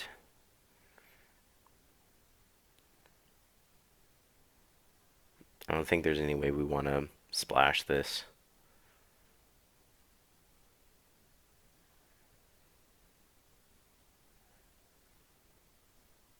I don't really want to risk getting it TSG'd either, so I think we're just going to ship this away to go here.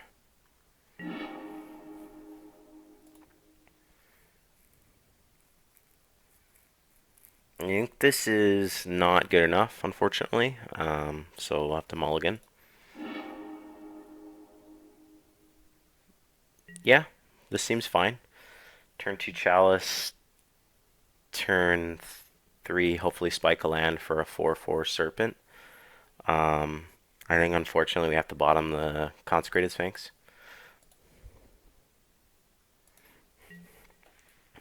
Or even if we spike a land, turn 3... Oops, don't want to pass through our turn here. If we spike a land, turn 3, we could go Thran Dynamo turn 3 into turn 4, 7/7 Stone Coil. Or even possibly 8/8 Stone Coil.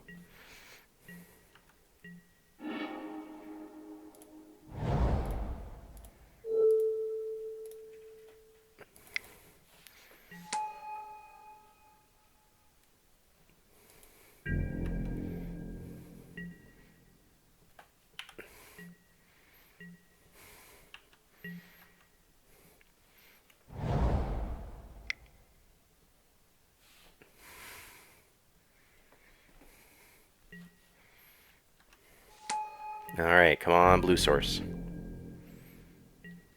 Underground Sea, let's go. Okay, I think we're gonna just have to resolve the rider here. That's so bad, though.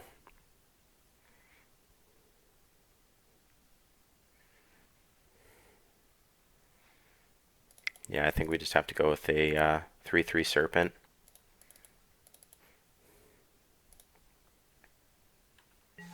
It's possible that we're just supposed to pass, leaving up Rider to kill Oko, but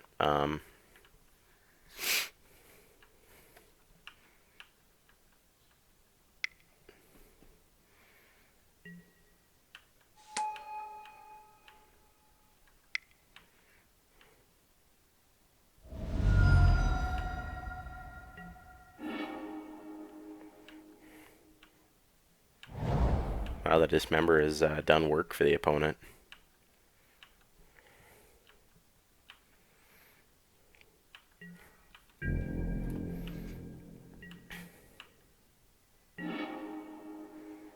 Well, we definitely need some help here, so let's jam that arena.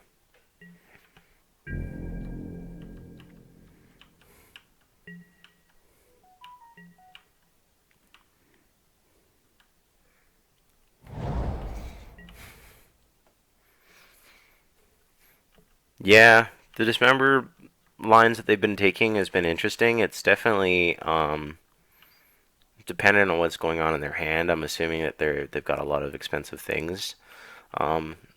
But yeah, the Dismember there seemed a little greedy. You could have waited to take a little bit of damage from the Stone Coil before they did something like that, in my opinion, but we'll just have to wait and see. Assuming the opponent's getting their Tolarian Academy value here. And they might need some fixing. I mean, they are representing all colors right now, so fascinating. Is their game plan to maybe come in with the Colonnade next turn and the Golos? If so, I've got a little bit of a surprise for them here. Come on, blue source. Wow. Alright, well, I think we definitely have to, this is the turn when we'll have to pass with holding up Murderous Rider. Yeah, we don't have triple black or anything here, so depending on what happens, I think we're supposed to just shoot down the Golos which I think is what we're going to do right now.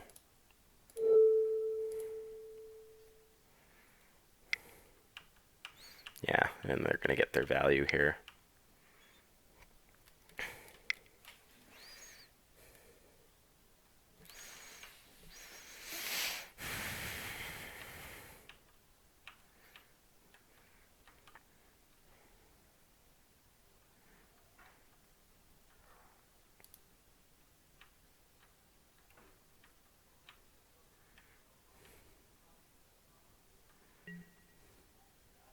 Wow. That was a beating. Absolutely crippling.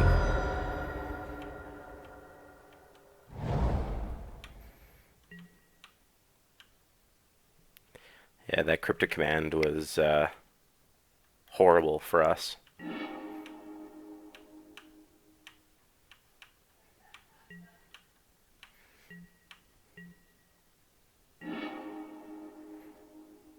Okay, so I think we're supposed to play Strix here. So we'll start with that. Let's hopefully get a land. Thank God. Okay, and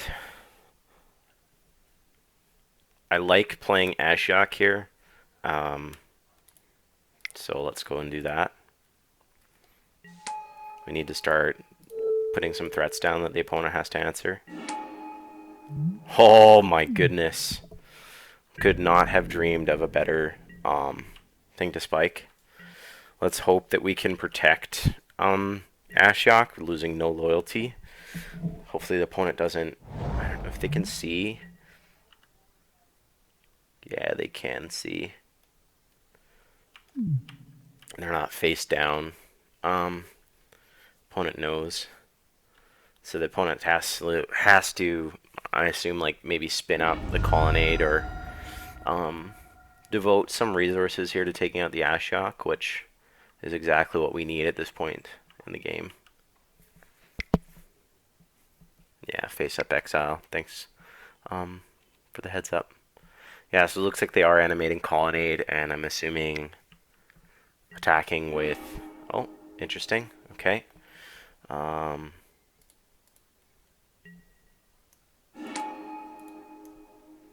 Wow. Oh my goodness. Okay, well.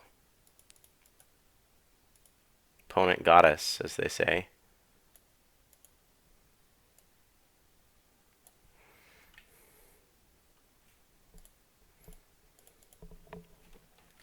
Assume they're just going to shoot down Ashiok. That would be my guess, at least. It's...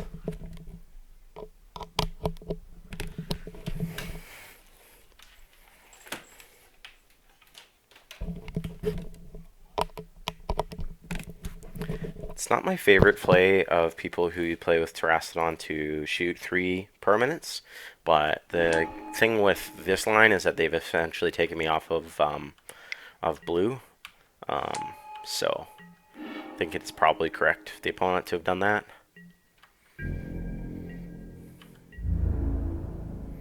But now they can't attack, so it's kind of an interesting trade-off. Alright, so I think again we just resolve the arena, and we hope to just spike some value off the top here. I'm very happy that we got rid of the TSG. It'll make our lives a little easier. I don't think this is unwinnable from this point, but it's not looking good. Let's put it that way. So it appears they're going to spike Muldrifter.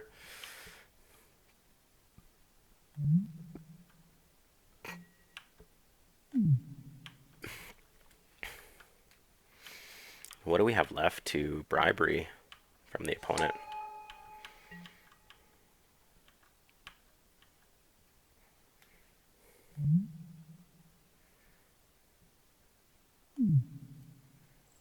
Oh yeah, they do have to do that. You're right, Jason.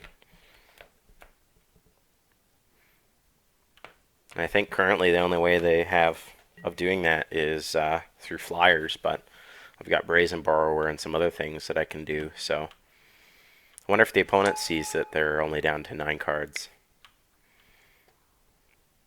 Fascinating. Okay, so they're probably bringing back Walking Ballista, but they're not even going to put that much mana into it, right? Like they only put 1 counter on it. It is quite a combination, though.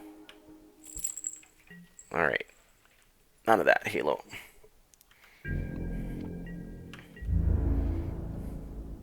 Okay.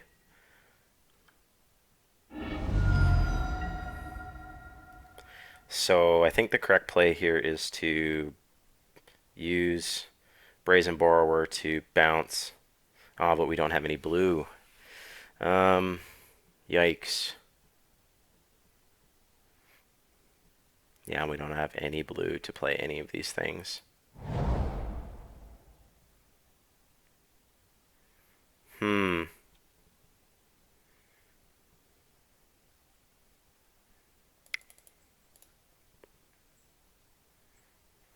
don't like playing this, but I think we have to open up our lines of top decks.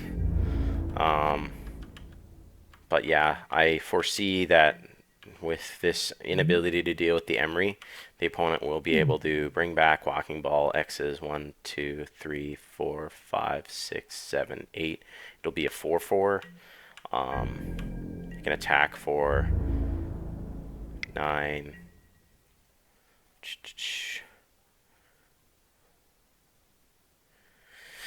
I just have to ask myself, do I want to kill the Terrastodon or do I want to get 3 turns? I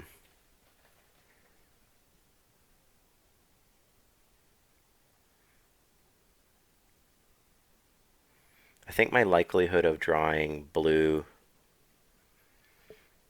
is better.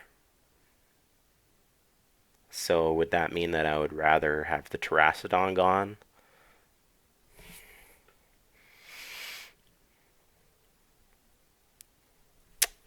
I think so. I think it's correct to triple block here.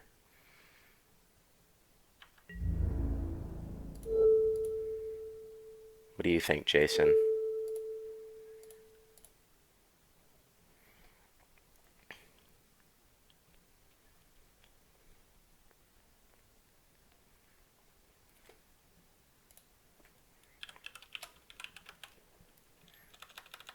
Block with 3 or block with 1?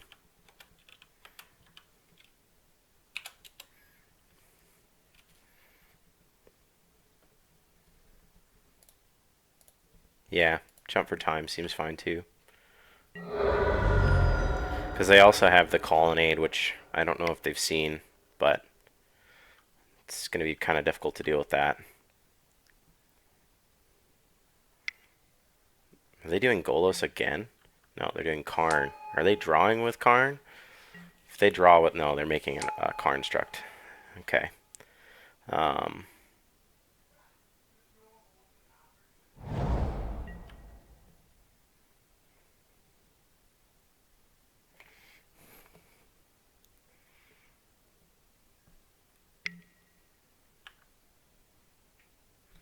Yeah, so they can make a 3/3 Walking Ball.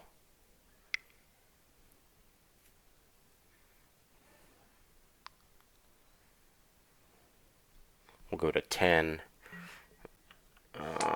And then they can shoot us to 7. And they'll have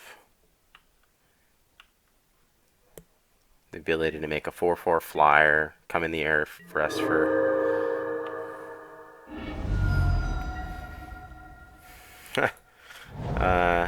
Smokestack is interesting, but I don't think it's realistic. I think we kind of have to play it, I guess.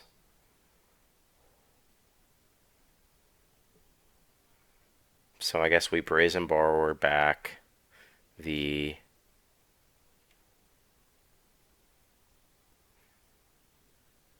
Emery, like we thought about.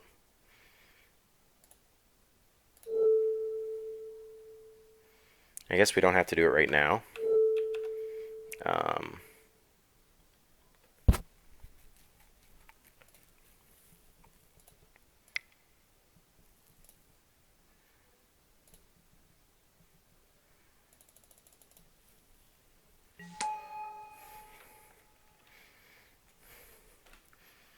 Yeah, that's correct, Jason. So yeah, I think we Brazen Borrower on their like upkeep here.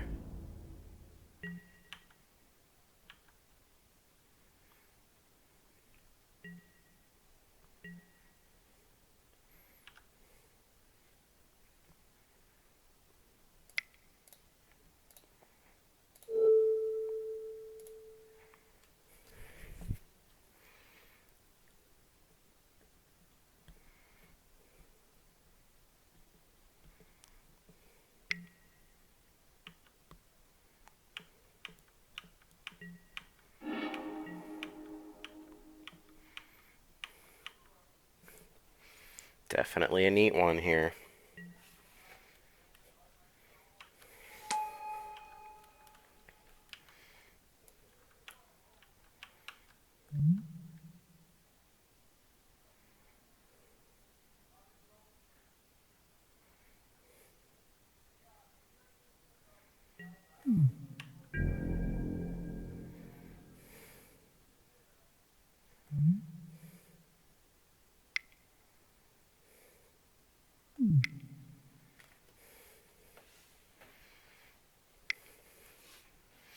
Are they finally seeing it? They have, yeah, Celestial Colonnade. Okay. So we have essentially 6, 3, 2. Yeah. No, I think the opponent's got us here based on attacks. Um, so, if we go block.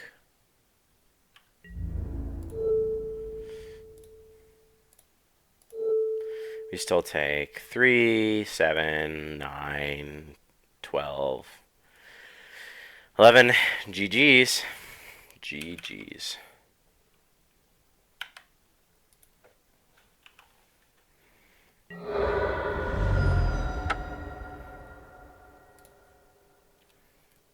Definitely a tough one here. Alright, well, I'm going to just take a small break and then we'll get another Vintage Cube start here.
I have returned here.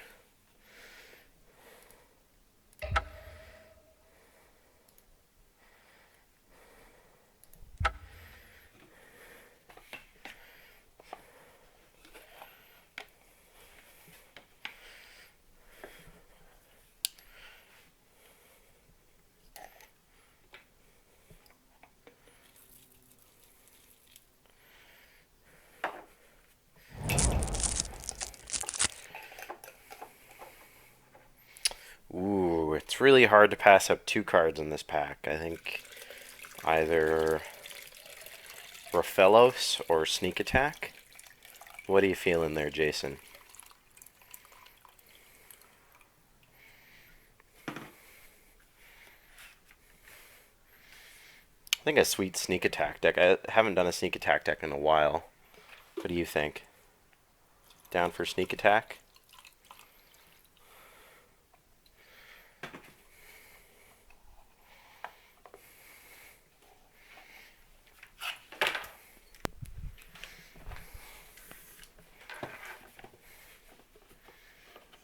Yeah, it's either Sneak or Rofellos here. The power levels on both of those cards are absurd.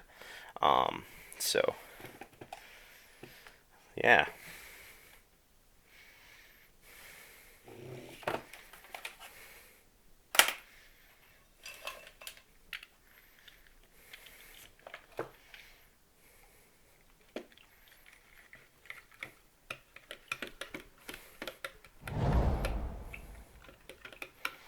Following it up here with, ooh, you don't have to twist my arm to pick up Primeval Titan.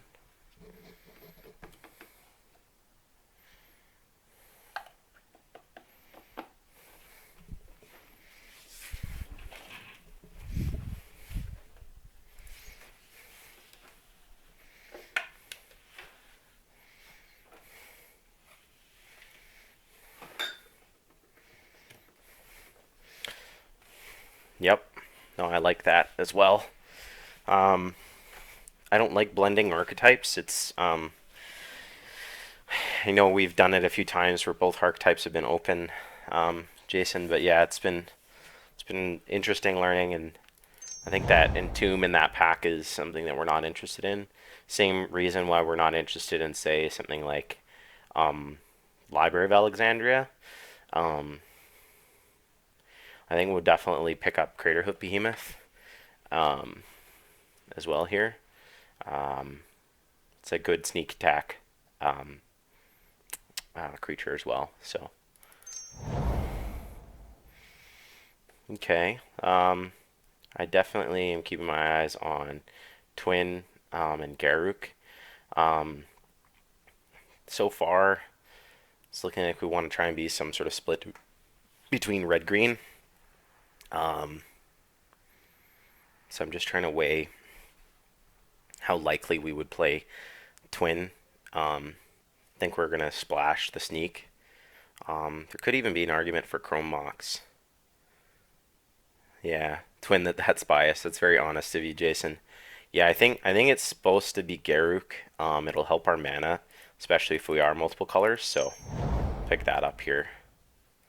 And I think we're supposed to follow it up here with either Is It Signet or Chandra, Torch of Defiance. Ashen Rider is definitely very powerful with Sneak Attack, but I like to also be a little bit greedy in the sense that we have the ability to sometimes cast the creature cards that we're playing. So, but yeah, on color Signet here is too hard to pass. Okay. I really like Dragon Lord of Tarka. I think this card gets overlooked very frequently from like a sneak deck. I do like Lightning Bolt as well, but like I said, I think we're going to focus pretty heavily on trying to go green. So pick up Sneak here. Well, you know, when it shows you all these red cards, I think we definitely got to take one of them. I think a Chain Lightning's correct here. Possibly Runaway Steamkin. That card is very good as well. Might be correct to take Sweltering Suns. These are all very interesting. Yeah, I think we're going to go with Runaway Steamkin.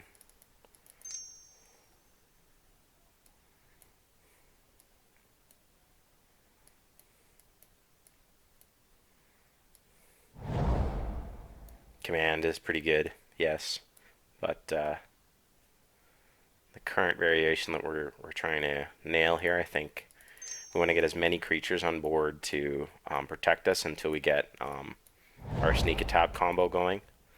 I like Devoted Druid here.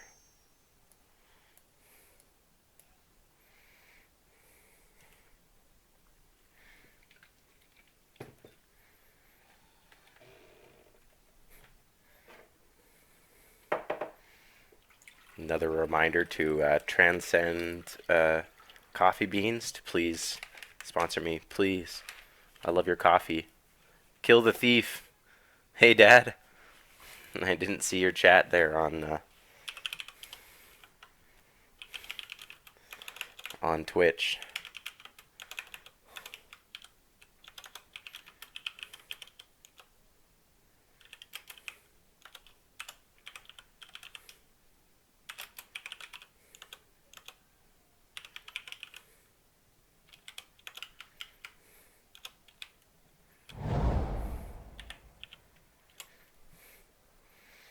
Okay. This is a little off color, but the Boros Signet is not um, the worst thing to get. And I kind of like that we, because I'm a monster, I kind of like that we hosed the opponent to our left, who I'm assuming took Raphaelos, because in that pack it didn't really seem close. So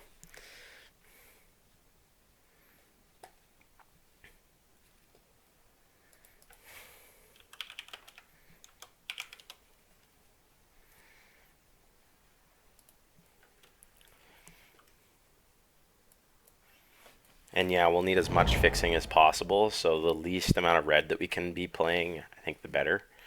I'm going to take Concealed Courtyard here. There's a very low probability that we resolve or plan on resolving the Burning of Zinyi. So it's not a high likelihood that we play the Concealed Courtyard either.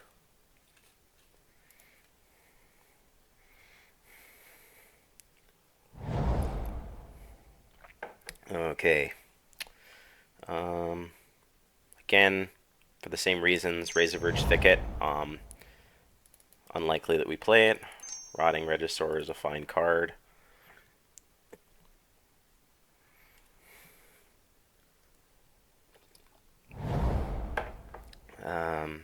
Mana Tithe for the Mize.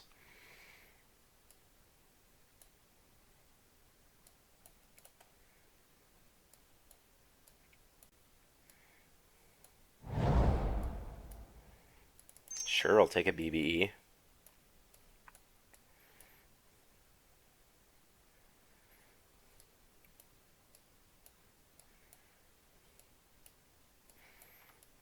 Definitely not how we drew this up. I think we want to remain as core green as possible, but like I said, we might just have to accept that we're outside those colors here. Well, this is a really powerful pack with not a lot of cards for us, unfortunately. Yikes. Unfortunately, I think it's supposed to be Copperline Gorge, which is pretty nutty. Yeah, Copperline Gorge it is. What a crazy pack.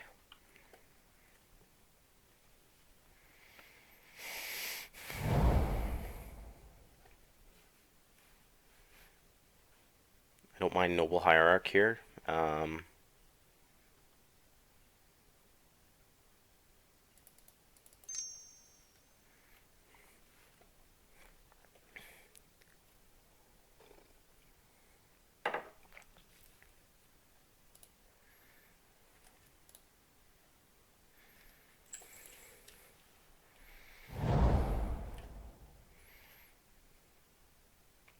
I really like Ren and 6, but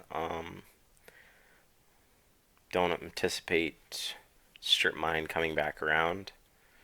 I think it's probably too good to pass on, though. So yeah, let's take it.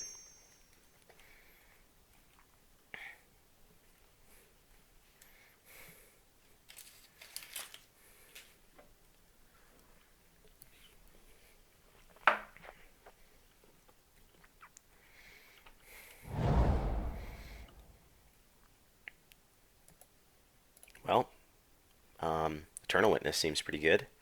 Either that or Oath of Druids, I think, is supposed to be the pick. Um,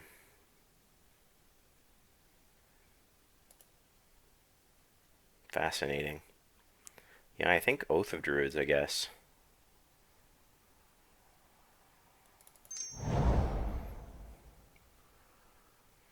Go with Stomping Ground. Oh, we do have Wasteland, though. Oh, man. Yeah, I think that's a little too powerful to pass up on. It ain't no Strip Mine Wrenn and 6 combination, but definitely an interesting pick there.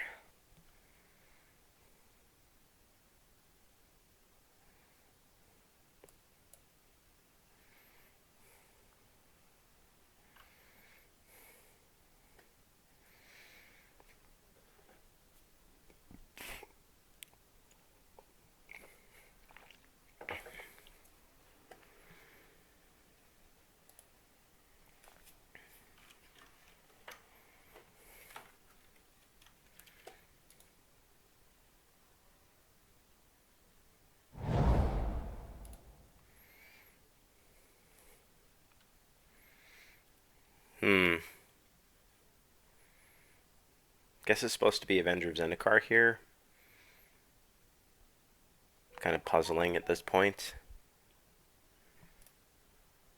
Either that or Flame Slash. I think it's supposed to be Avenger.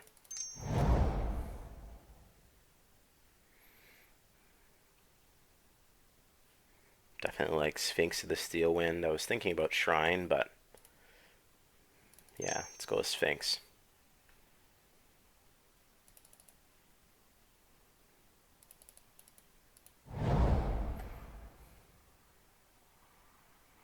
I like a Braid here over Blood Crypt, Mind Twist, Imperial Recruiter. Yeah.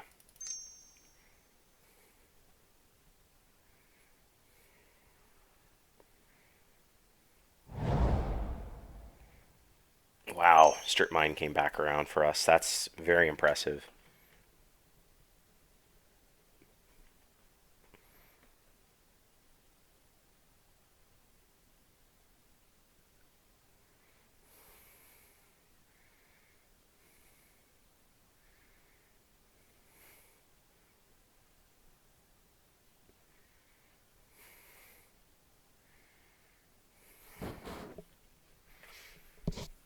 Yeah, I'm being pretty happy about this mana base, I think, here. Alright, see you in a bit, Jason.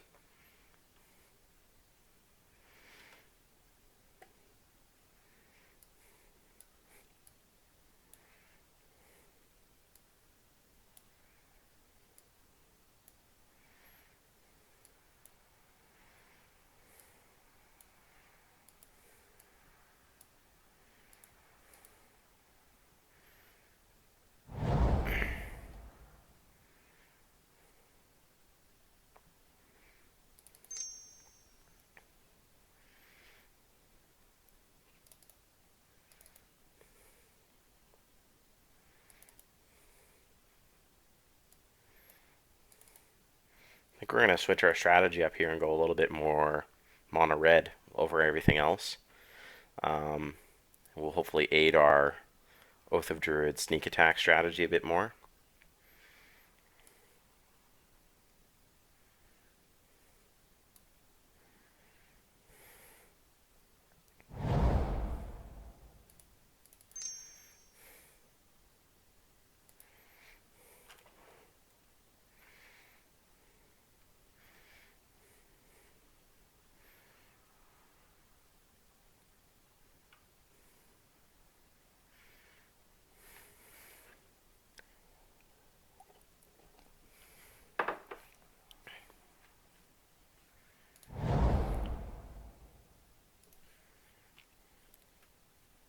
Don't think we play any of these cards.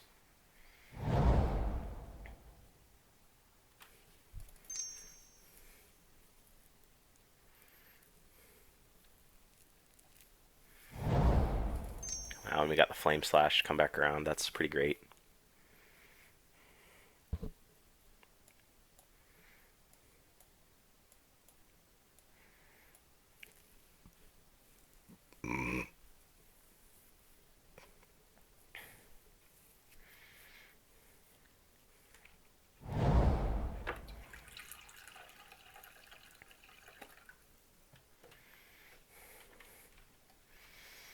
So what are we hoping for here? Something helps accelerate a mana, I guess.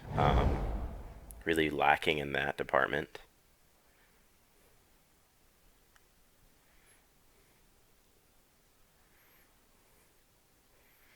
Nothing that really tickles my fancy here.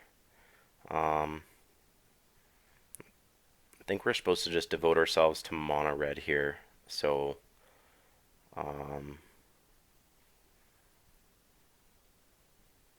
let's go with Mox Diamond over Light Up the Stage. Help fix our mana up a bit.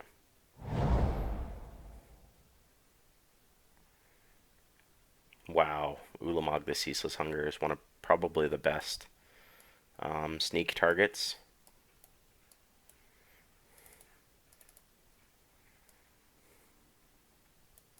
I think it's probably supposed to be Zergo or Incinerate though, since we do want to be more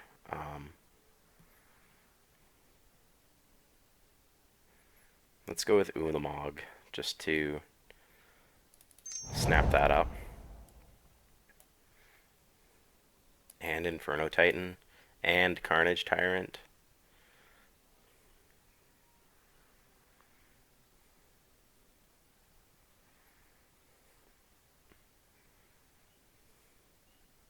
I think it's supposed to be Wooded Foothills. We'd be pretty happy with whatever comes back from that pack.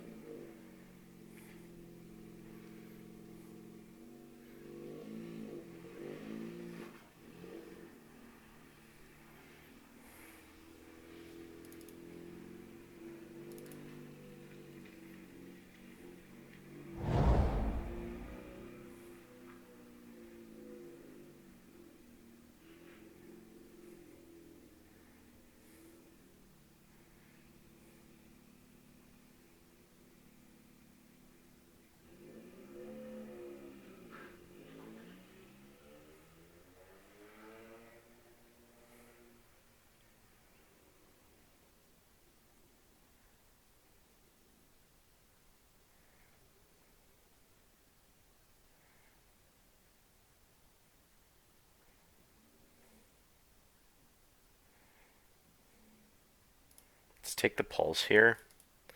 The reason why I'm selecting that is I want to have as little creature. Oh my good god, what is Oko still doing in this pack?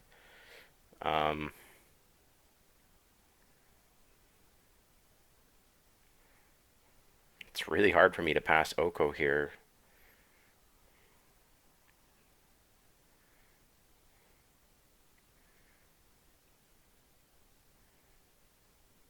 I guess I'll take it here. Over Monolith, though. No, I gotta take Oko. It's just too powerful. And followed it up with a Botanical Sanctum. Seems pretty good to me. Love a Dismember here.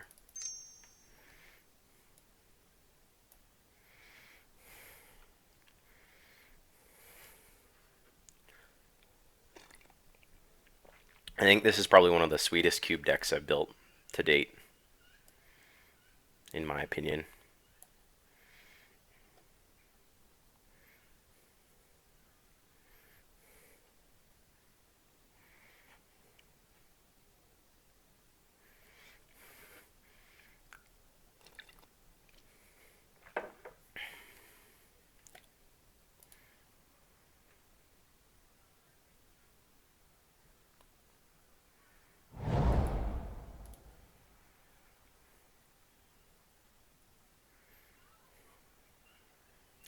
I don't think there's any likelihood we play any of these cards, so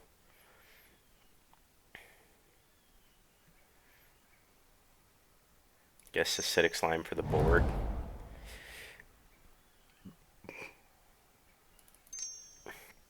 Don't mind Light Up the Stage.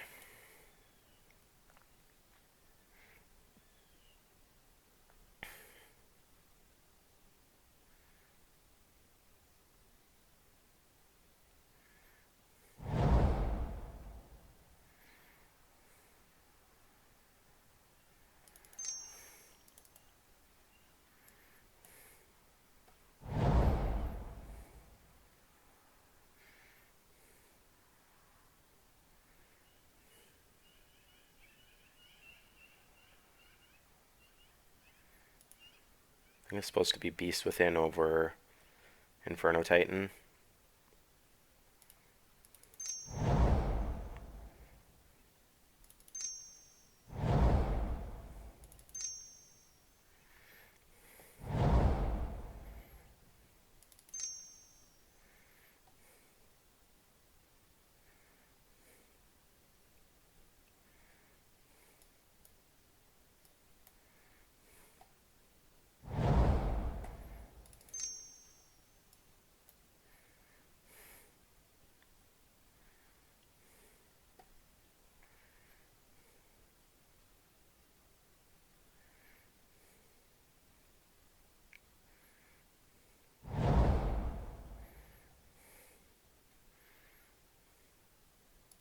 So let's just consider these cards for a moment here. Taking out this.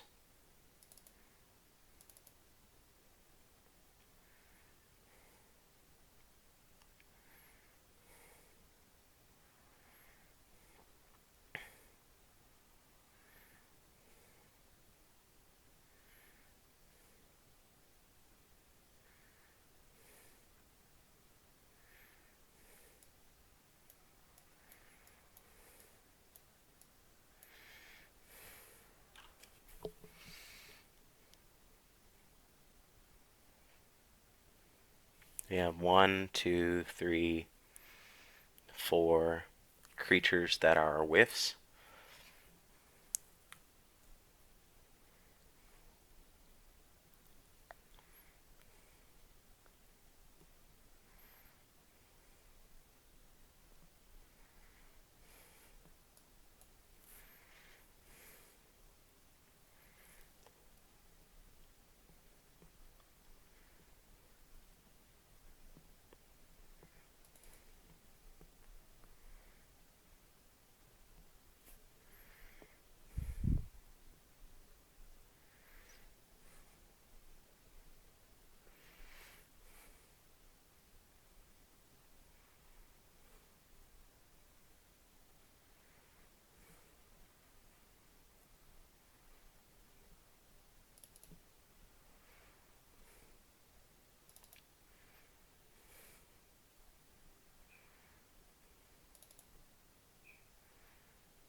One, two, three.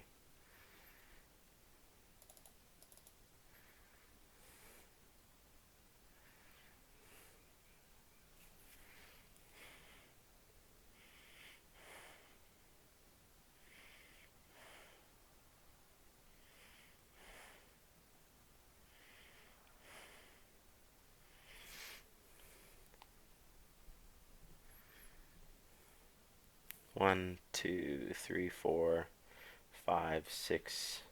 Should probably play.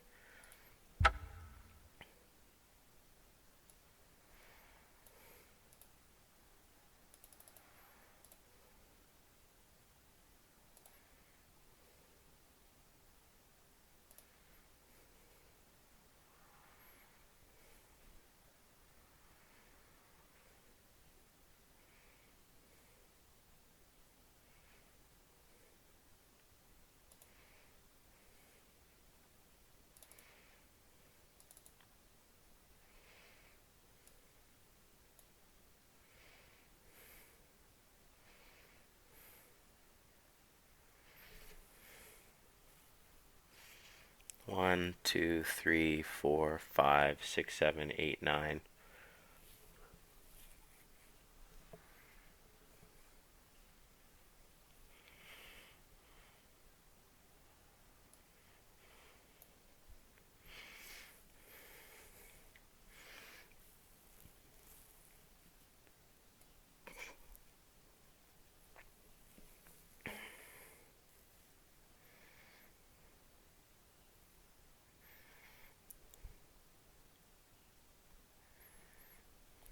Yeah, this looks pretty good. I think we'll save this bad boy up. I'm going to need to take another small little break here. So I will be right back.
Hello, I have returned.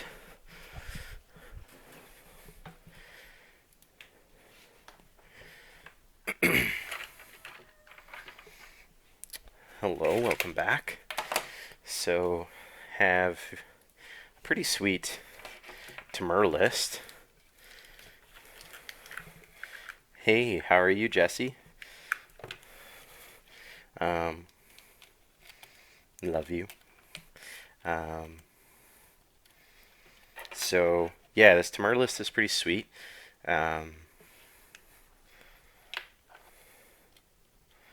Definitely very pleased with it.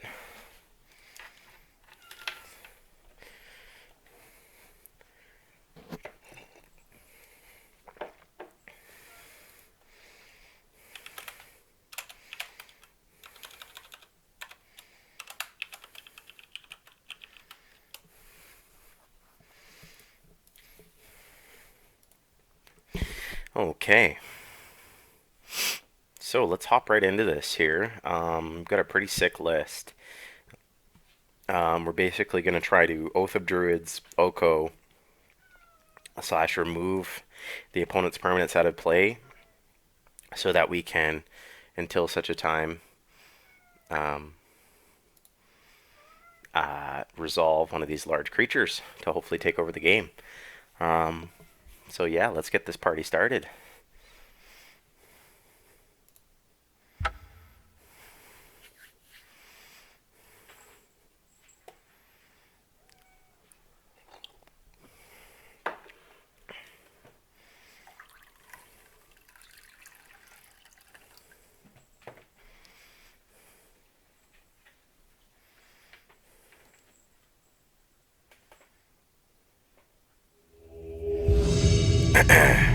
Okay. Oh, we probably should have taken a photo of our deck, which I will just go ahead and do right now.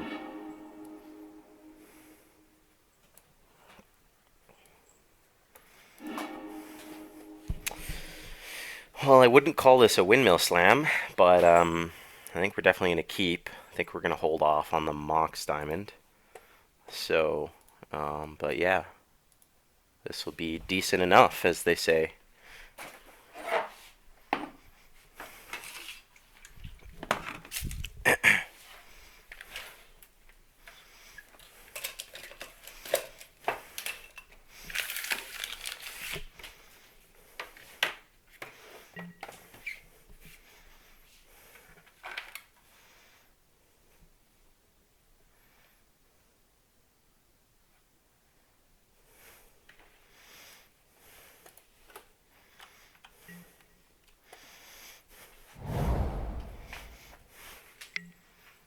Yes, Halo is being such a loud boy.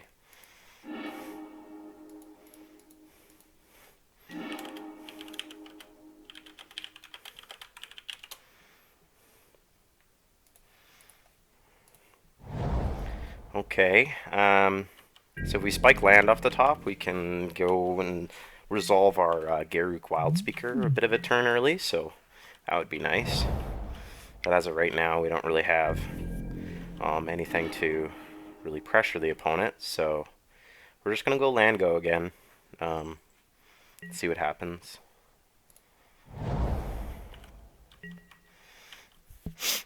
We'll definitely play Garruk, though, if we get land off top. Whew, that's a spicy one.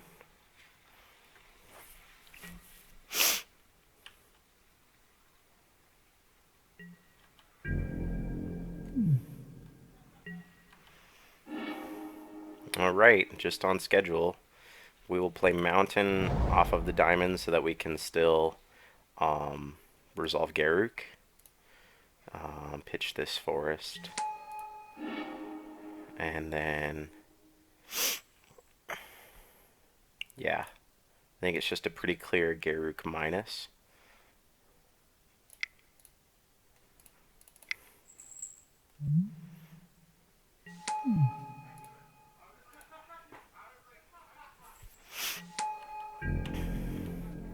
And if our opponent decides to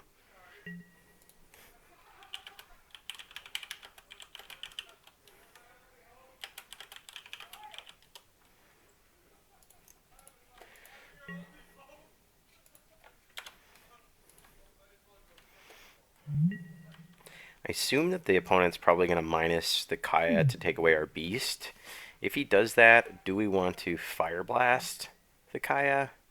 I don't think so. I think we just keep on minusing the Garruk until such a time that we're worried about what's going on.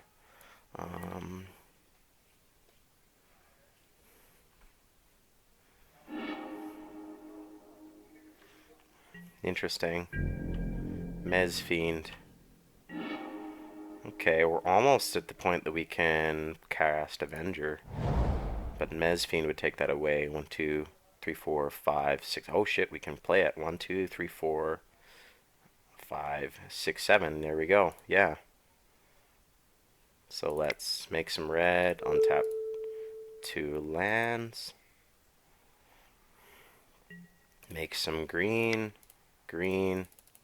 Play Avenger of Zendikar.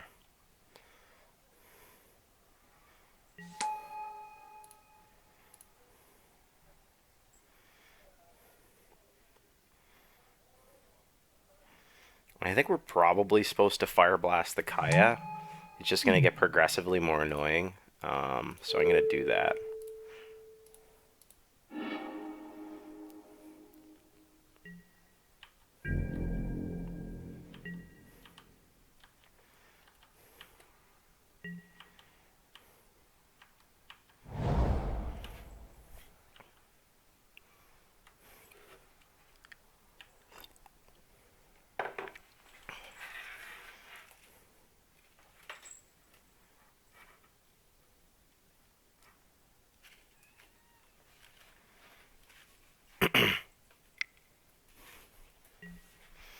Oh shit, Gideon. Probably supposed to make an ally. Yeah. Really hope that we can spike land off the top here.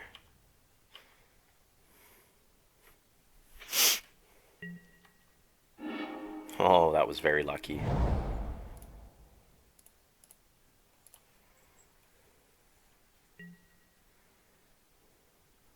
So I guess we have to figure out what's the correct line here. I guess we go remove both blockers, kill Garruk. That seems pretty good.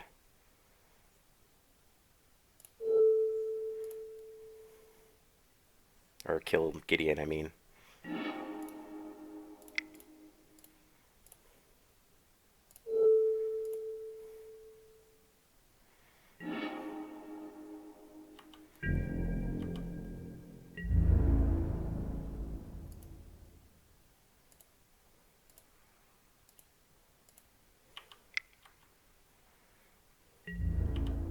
I think we just set up for the overrun kill next turn on the opponent.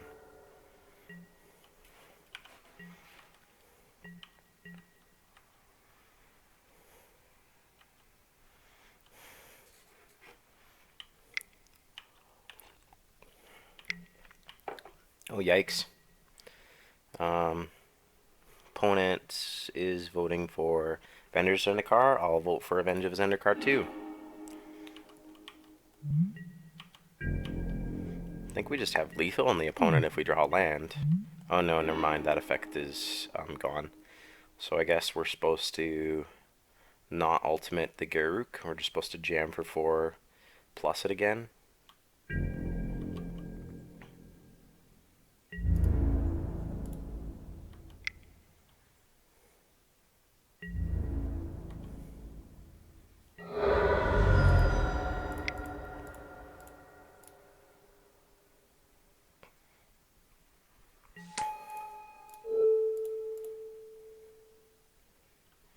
Opponent's going to be hard pressed to save exiling the Garruk somehow. Produce enough blockers to live here.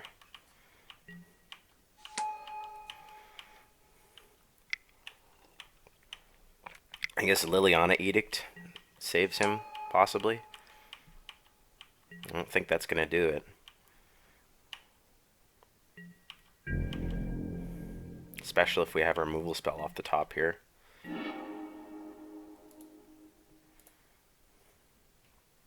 So this should be 16 coming at the opponent.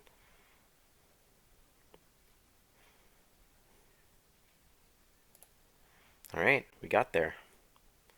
So we're playing against Esper Stuff. What do we want against that? I don't think we have enough information to really make an educated decision. I think it's probable that acidic slime is fine, but I think I pretty much like all of our cards against our opponent here. So let's just run it back.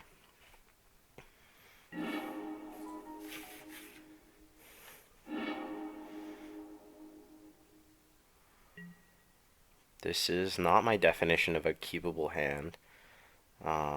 So I think we're supposed to mulligan.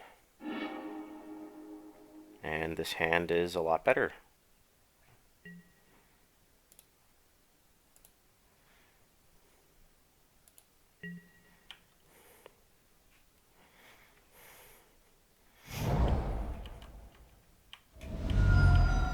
Opponent has a turn 1 play here. Feardane yet again.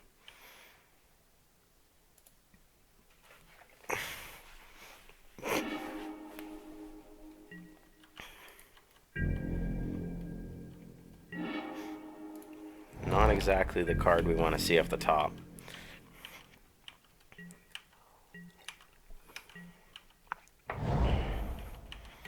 Opponent has a really tight mana base, which is nice for them. Joke's on them. Do we wait? Do we think that they have counter magic? Yeah, I think we're supposed to wait on that. We don't have the requisite costs for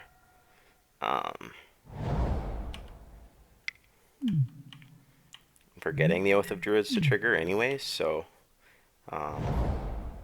hopefully they don't go Kaya here. Kaya is so powerful. I gotta stop naming the cards that my opponents plays.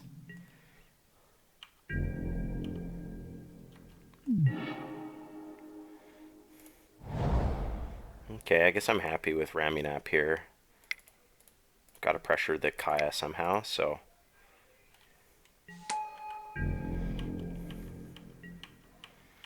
And then once we jam in with the Raminap, we get to light up the stage, get some action going. Brimaz, well, I guess that's not happening. One of the funny things that we can do is jam at the opponent with Raminap, make them, I'm assuming, probably block, and then we just play Oath of Druids. So yeah, let's go ahead and do that. They did not see Oath of Druids. Let's see if we can get in at Kaya. This seems like a reasonable thing that the opponent might just let happen as well. But yeah.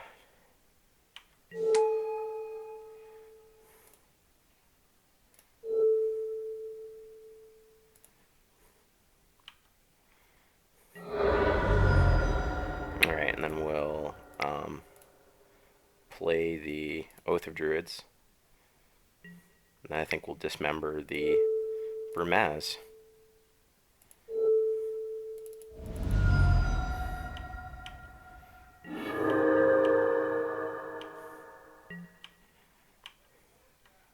He might exile his own token now if his opponent sees that line. Probably should have waited. Nope, they're going to let us get some free value. Oh. Opponent is Fun Police today.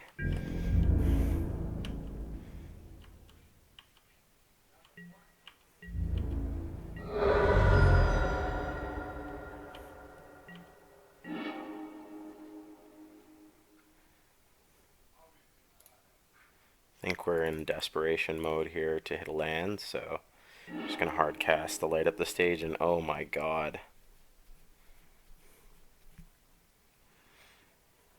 I guess the jig is up here. We've hit all of our creature cards. Yikes.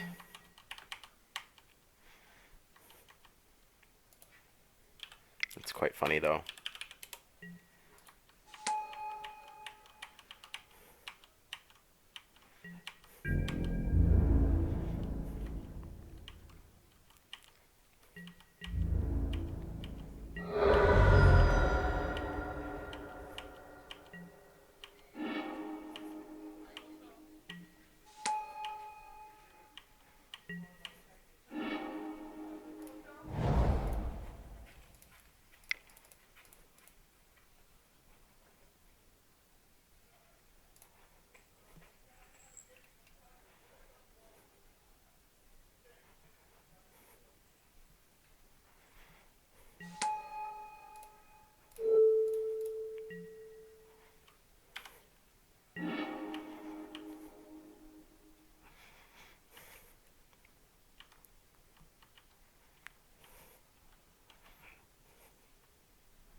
Not really much to say here. We're basically hoping for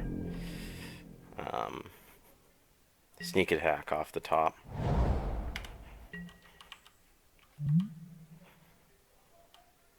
Opponent gets to deal 8 to us. Yikes. I think we're just dead this turn. Yep. Have to wait for the opponent to see it, though. I'm assuming they know what their cards do.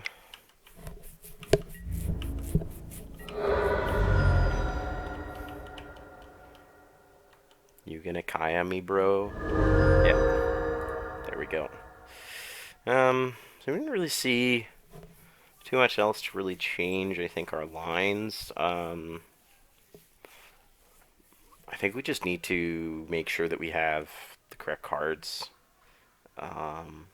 against our opponent here. Be really nice to have a draw in which we have Oko. So yeah, let's just run it back.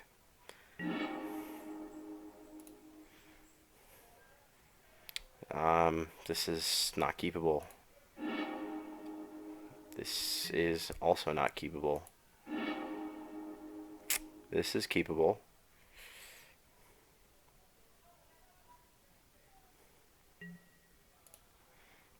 I think unfortunately we're supposed to go Island, a Braid.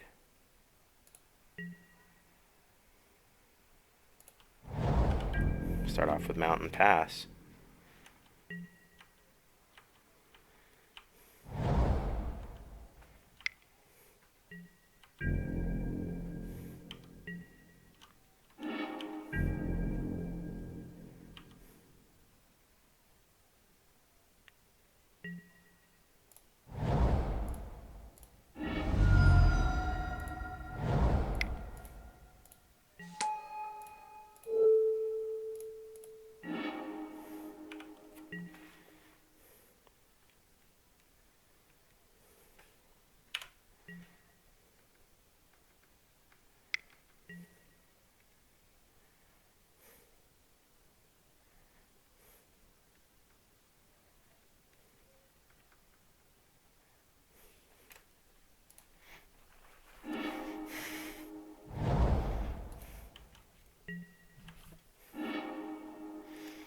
Oh, baby.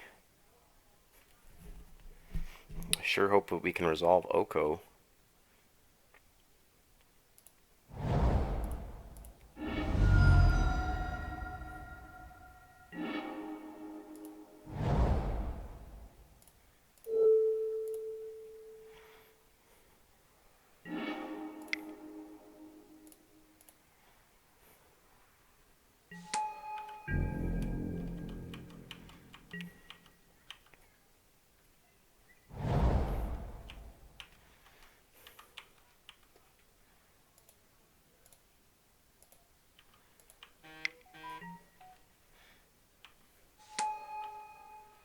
Well, I guess Dismember is going away.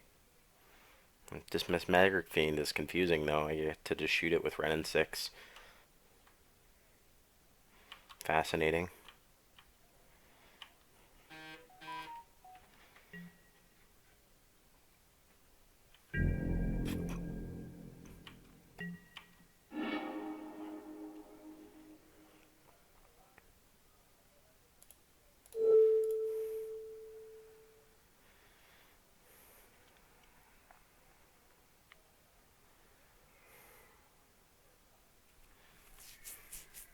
Wonder what the opponent's plan was there. I mean, I'm getting this card back. Doesn't really make a lot of sense to have done that.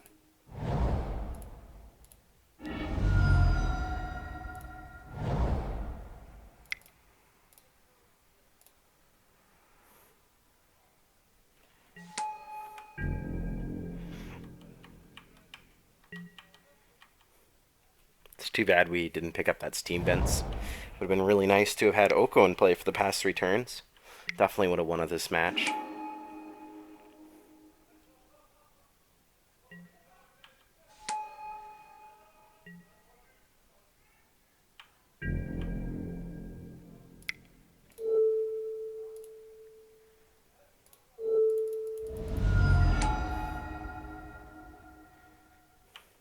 we've just had an answer to everything that our opponent has done so far.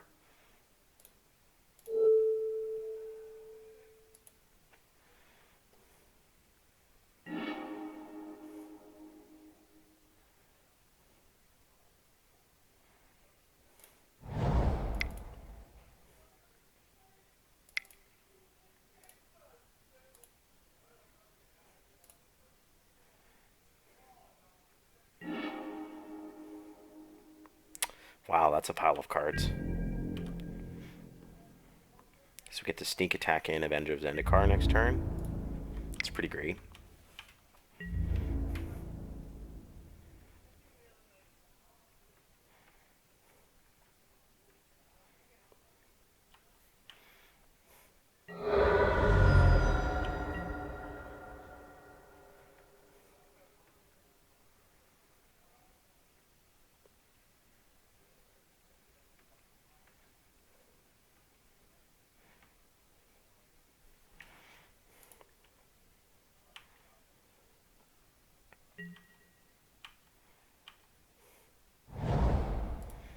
Opponent has to do something here and fast, or else we're going to get to really go off against them.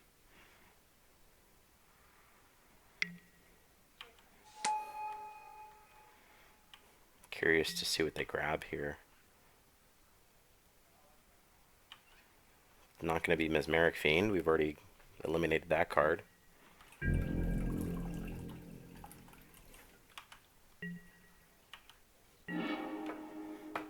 Didn't see the revealed card. Did they fail to find?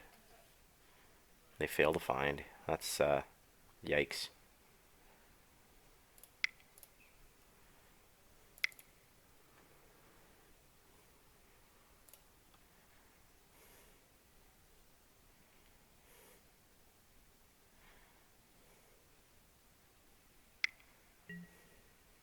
Oh, that's quite a gassy line. Well, guess we'll just have to be patient and wait for our next couple turns here. I think we're supposed to run in 6 minus to conserve our Flame Slash, and then jam.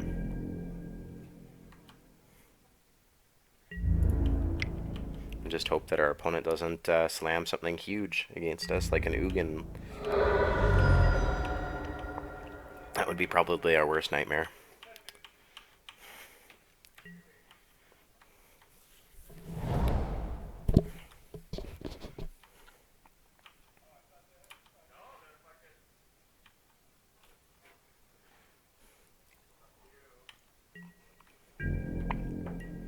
Yeah, they didn't use it for anything. That's relief, I guess.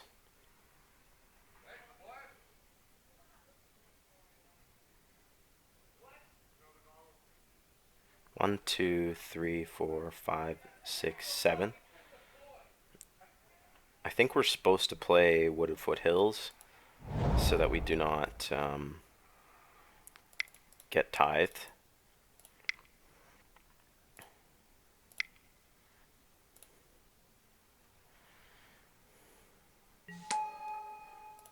Well, it's a little bit annoying, but I mean, we still get to make our plants big. Let's go pay 1 life, find, I guess, mountain. Trigger, always yes, always yield. And then we will return the Wooded Foothills back. And then move to attacks, I guess.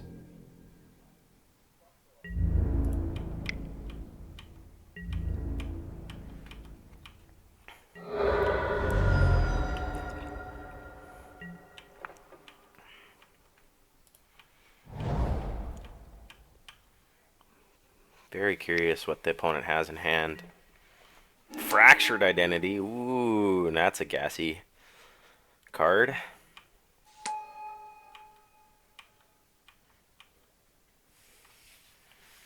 Opponent is all like, anything you can do, I can do better. I can do anything better than you. They don't have land to follow it up, so I get to punish them slightly here. Alright, so let's lead off with Flame Slashing the Avenger. And then tick down the Renin 6.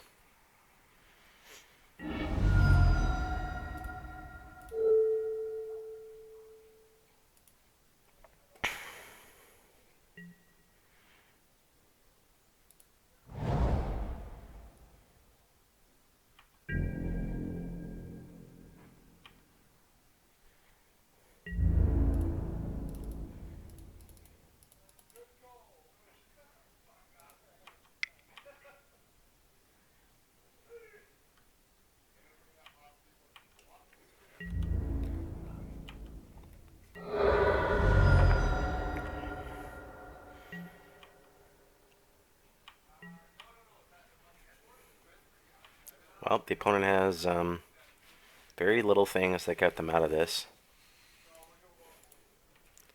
Oops. Opponent has regrets there. Well, the Teferi isn't nothing. But yeah, that was definitely a misplay from the opponent.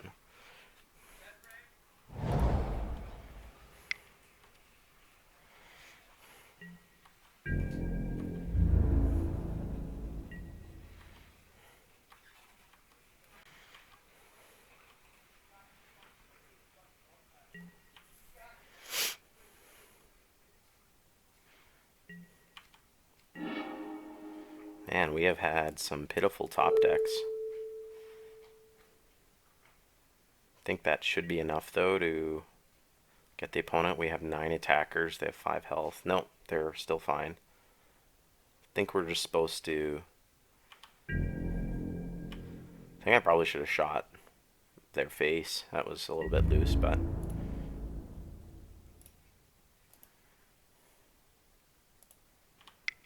No! Dak. No. No. Well, I made a punt as well, so...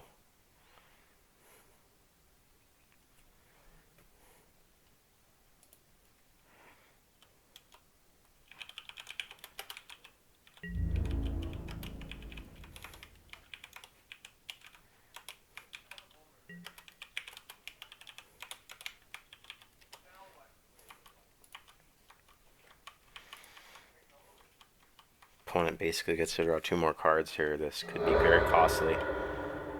I think fortunately we have lethal, though, on next attack. I think. I hope. I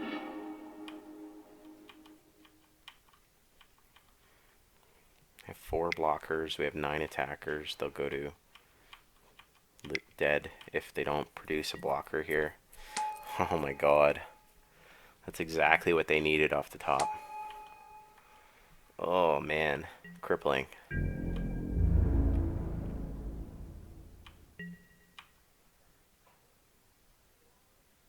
Come on, blue source. I'll take blue source even.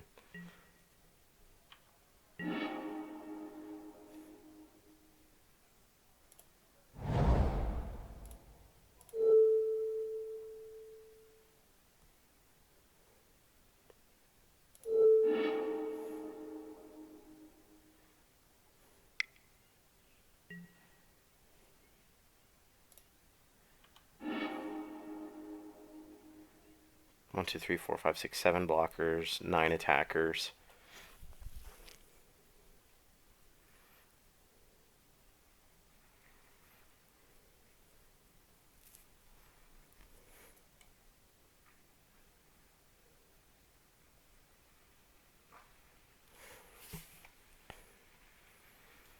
Attack with all 8. They block with all 7. They take 1.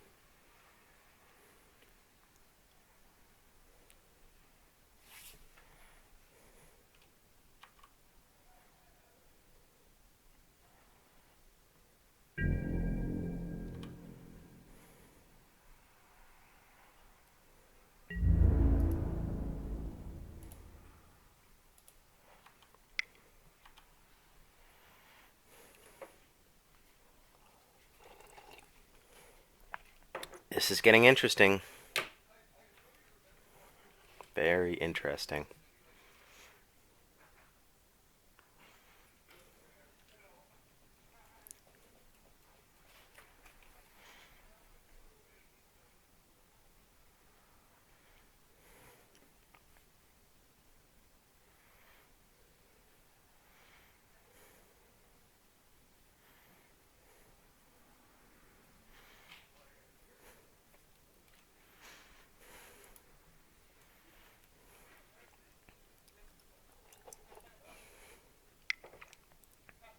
Yeah, this is something else.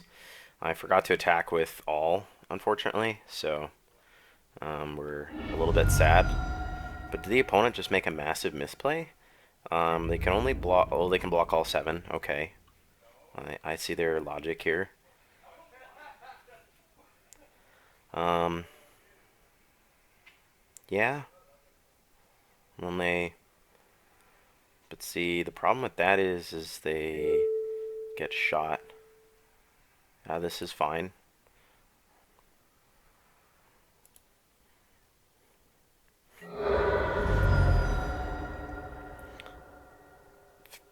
They only have one attacking creature, and they won't be able to deal with the Renin 6, I don't think, here. So I'm a little confused as to why they did that. I have a braid to kill their lifelinker. I think that's what they're hoping happens, but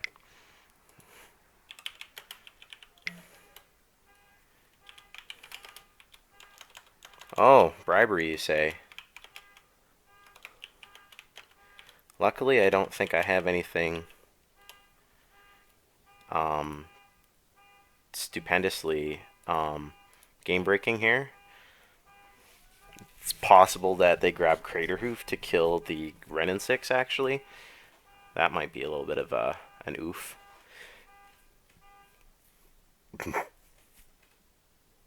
A Tarka might not be bad for them, but does a Tarka target planeswalkers? If so, that's the clear choice. I go with Sphinx of the Steel Wind. Yeah, the opponent just made another massive misplay. They will die to Renin 6 here. I don't understand why they went for that. If they went for a Tarka, I would have just lost. Oh, right. Okay. Yep. No, I guess that makes sense. I didn't remember the Teferi. Correct. Good play from the opponent, I guess. This basically reads protection from my deck, so I do have some burn spells that I can rip off the top. Man, I've had some pitiful draw steps. I think I've actually drawn 4 lands in a row. Yeah, the opponent wins at 1 life. Oh, I made a misplay by not attacking with all, and they won.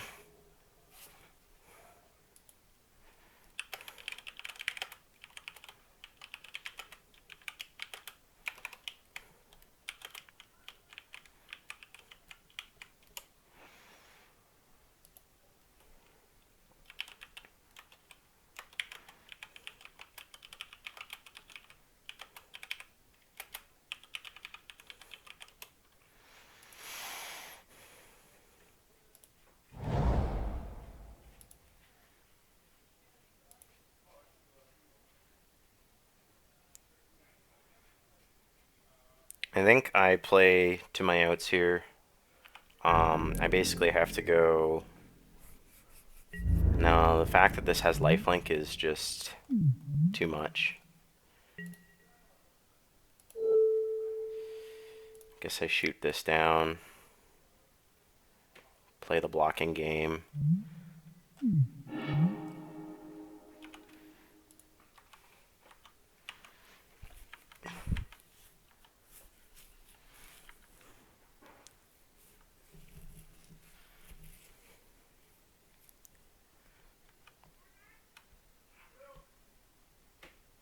I hit that dumbass juice hard.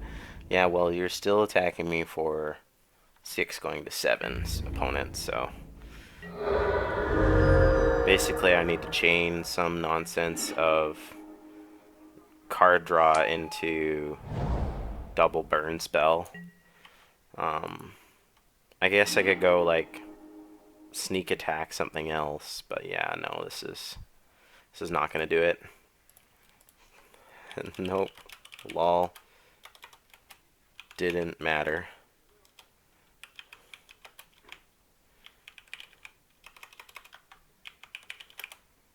GG.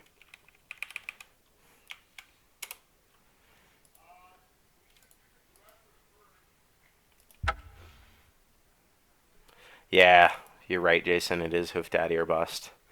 All right, well, that's a little upsetting. I definitely think I should have beaten that opponent.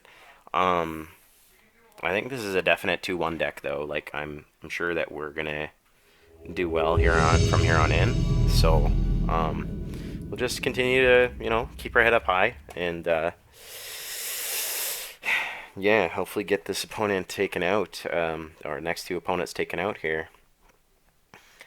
Really want to get a trophy. We're at 0, and that's unacceptable. We'll need to definitely up those numbers, those rookie numbers.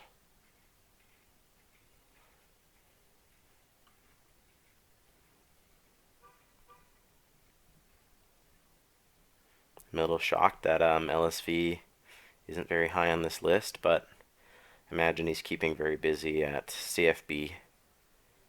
To try and keep their business going.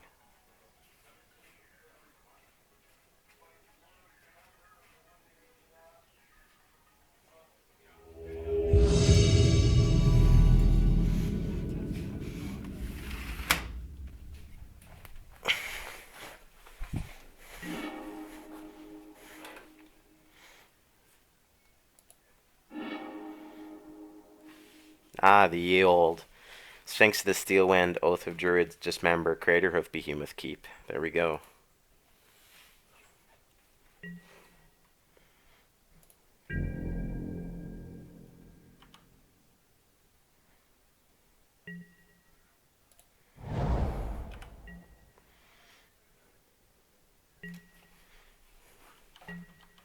Thanks for the encouragement there, Jason.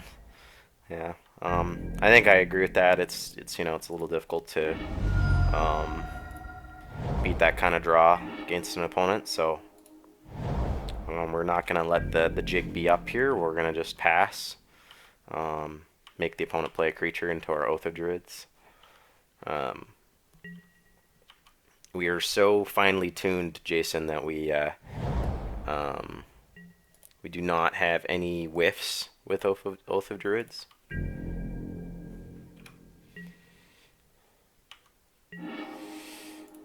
Just bring it up here. Yeah, so basically Primetime, Avenger, Dragonlord, Craterhoof, and Ulamog. Or sorry, not Craterhoof, but yeah, those are our hits right now. I should have definitely played Botanical Sanctum. Good job, John.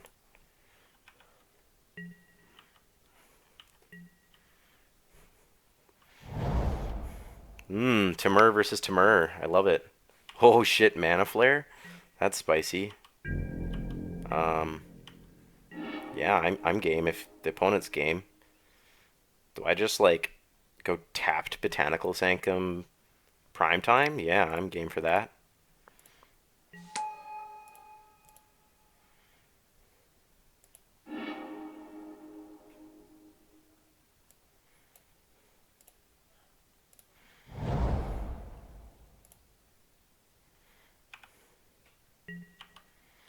The opponent wants to rumble, I'll rumble.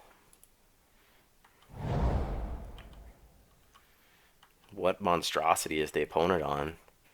4-color Mana Flare. Hopefully we don't just die.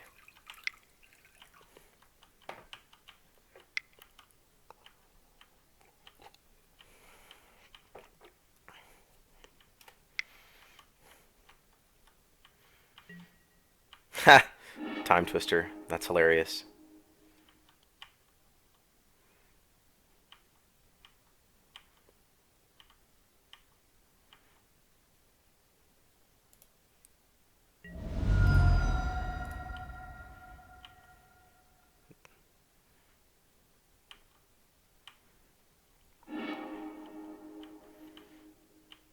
That's a good comment, Jason. Sorry, there's a bit of latency between or lag between when I talk and your comments come up because the gameplay is like the moment that that taxiing probe just left out is when I'm seeing um, like yeah, there's about 10 seconds behind where the video is and your real-time comments. So um, apologies for that. Good comment though. Well, I struggle to see how we just die this turn. Opponent's going to be able to make 3 colorless going up to 6 mana. Okay, Seething Song is a solid start. Storm is... Where's Storm Tracker when you need it?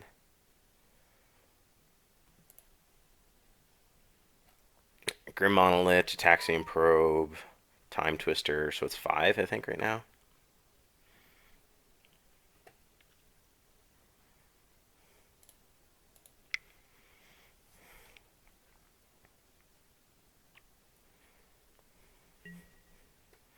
Ooh, Barn Liberace, hey?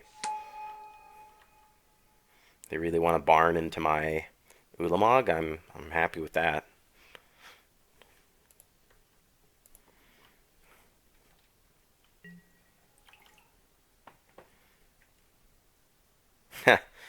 Take away my strip mine. That's kind of interesting.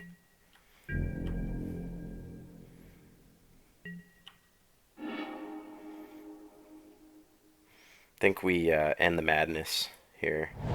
Go forest, make a bunch of mana. And we'll Ulamog away the Mana Flare and the Monolith. I guess we'll go with the Mana Flare and the red source, and then we Wasteland as green source here. Then we just get to attack his Karn.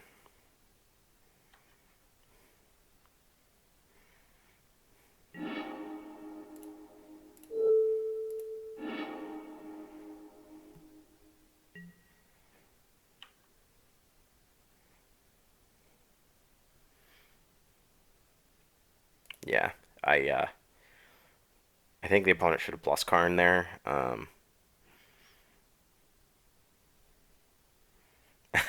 Yeah, yeah, we can just attack, kill the Karn. Yeah, it's quite a beating for our opponent. Well, I definitely like Acidic Slime against this opponent. I think this is definitely a match of speed, but I think we're going to really punish them with that kind of effect. I don't love Oko here, which is madness, but I think we just dilute our deck by playing Oko. So we'll increase a little bit of consistency by probably including Pulse is reasonably fine.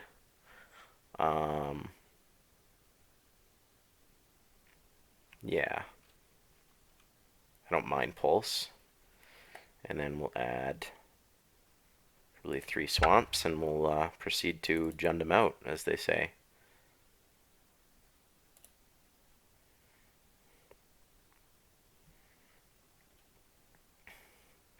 Don't know how likely Oath of Druids works against our opponent.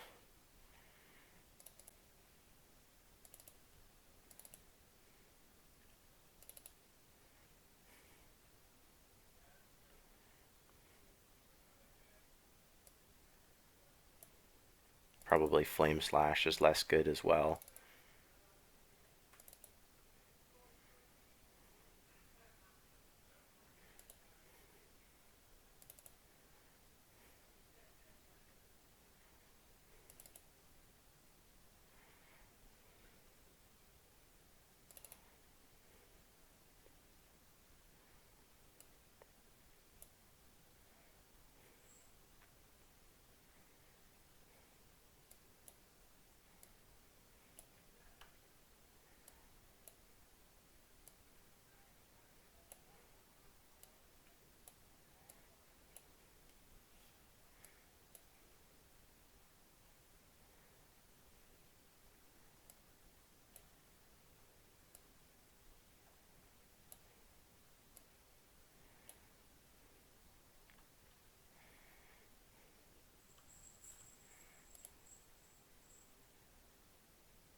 Yeah, I like this.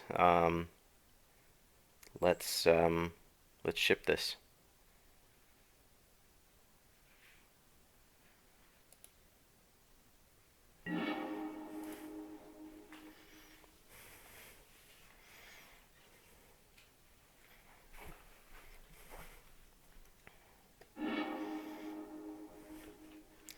I do not think that we can keep this. And I think this is a stupendous hand. I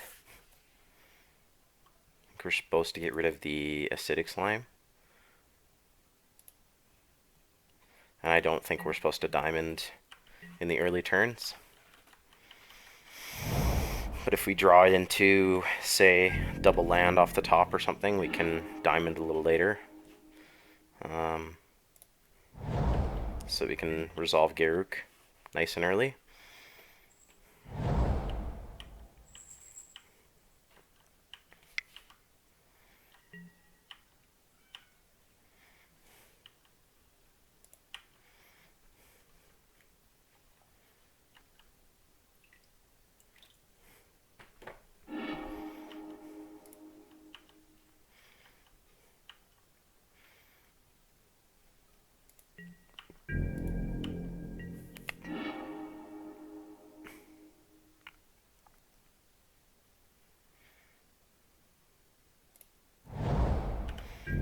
We could just leave up a braid to see what the opponent does here.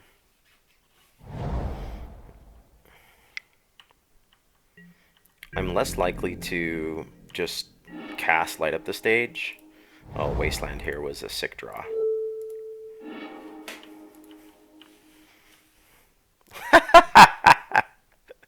Oh my goodness, I'm sorry. I I really can't understand opponents that concede like that. Um,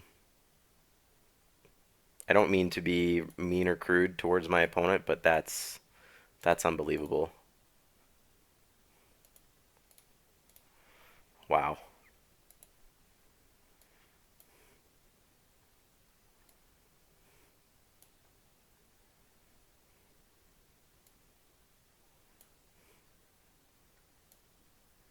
That is something else.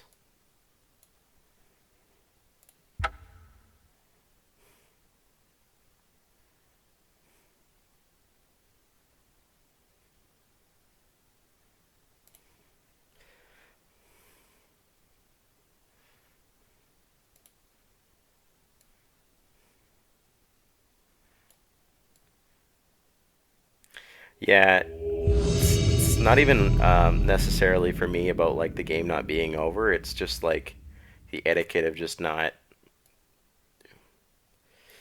Uh, yeah, I don't know. Everybody gets to play the game how they wish, I guess, but yeah, this is a stupendous keep.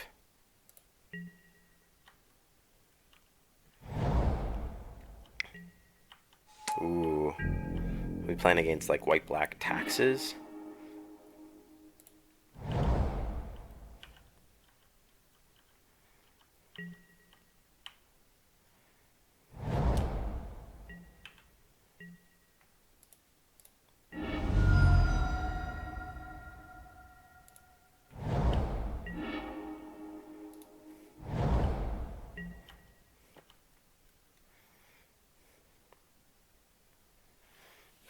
It's probably reasonable to abrade the creature over the clamp here.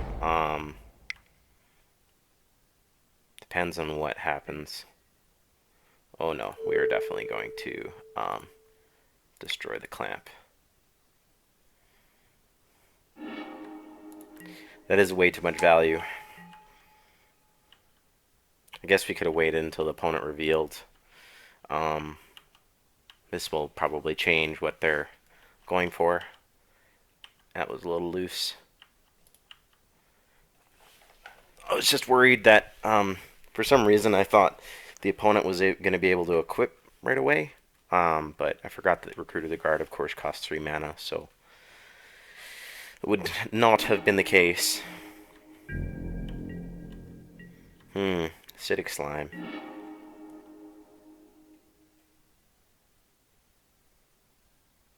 The probability of them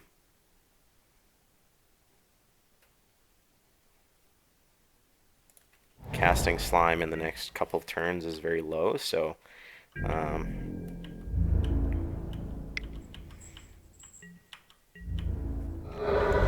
let's just hope we can fade, say, like an Assassin's Trophy or something here.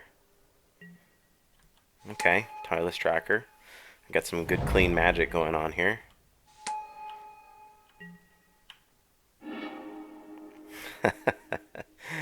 That's just way too juicy. I think we've got to... no, that will get, of course, acidic slimed. So let's probably play Garruk. Make a beast. And pass. And then next turn we can, I don't know, probably sneak attack in prime time. If the opponent doesn't opt to remove one of our lands.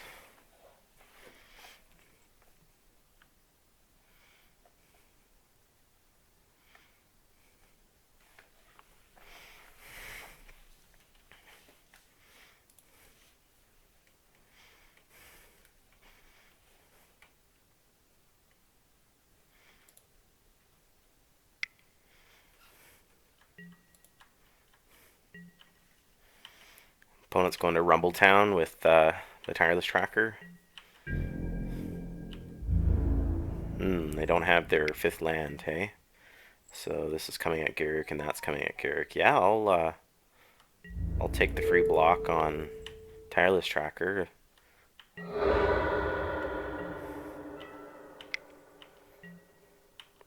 Stoneforge Mystic, hey? Fascinating. What was the revealed card? They failed to find with Stoneforge Mystic? I'm a little confused, but I won't ask questions that I do not expect to get the answers to.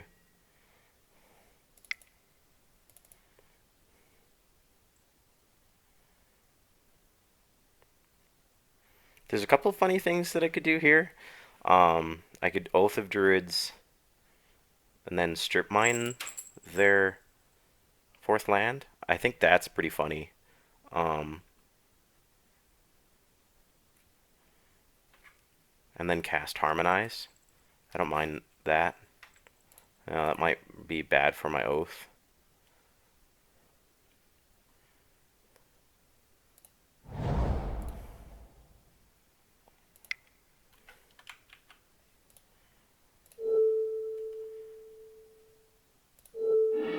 Take away their white mana. Drop Sneak. Pass the turn.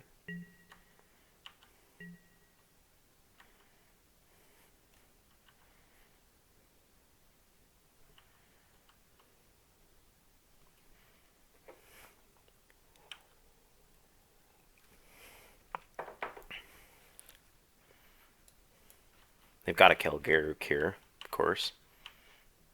Kitty Hype. Hi there, Halo.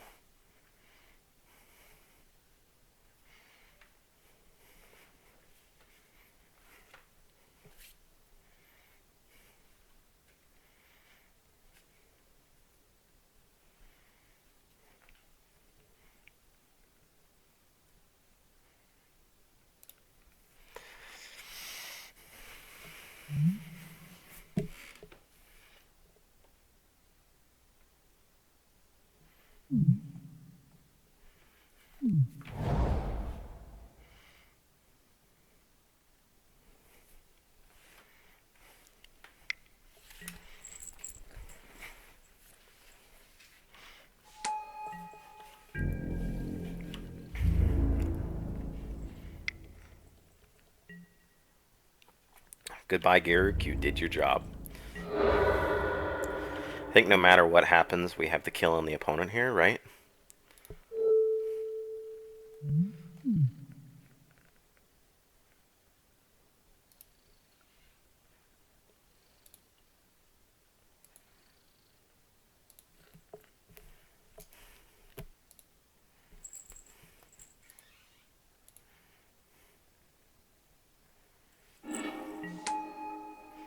Ulamog the Ceaseless Hunger.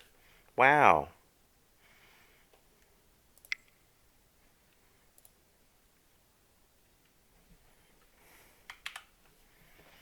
Halo. I can't see the screen.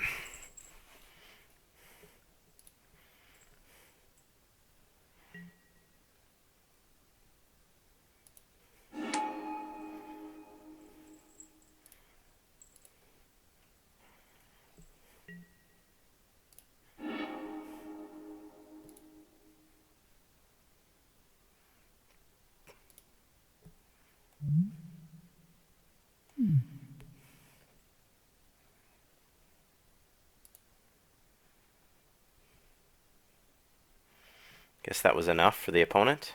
Um, Opponent seemed to be reasonably fair deck, so I think we're just going to take advantage of the fact that we're quite unfair. So just run it back here.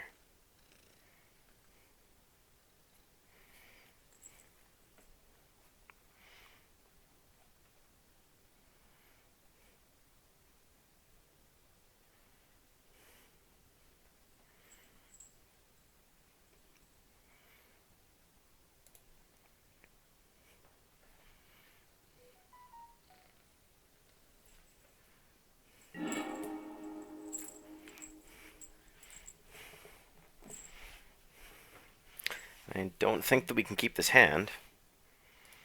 I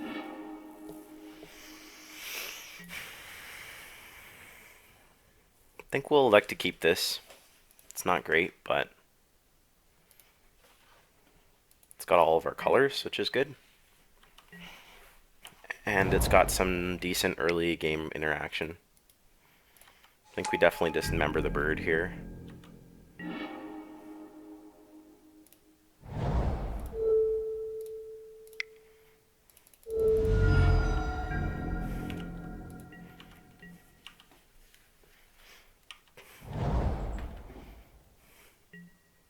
That scoop was a little more warranted. Yeah, you're not wrong there, Jason. Well, it looks like the opponent didn't need the mana dork. They're still at 3 mana on turn 2, so yeah. Mountain Go here.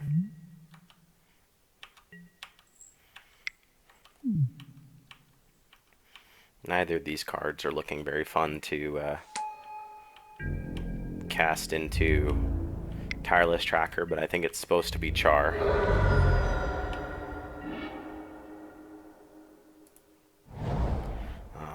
We'll obviously wait to do it on the opponent's turn. Probably was loose, now that I think about that. Still get to make a clue now. That was, yeah, probably a little bad of me. Hero Blade Hold. That's a really good card. I think we definitely Beast Within on their upkeep.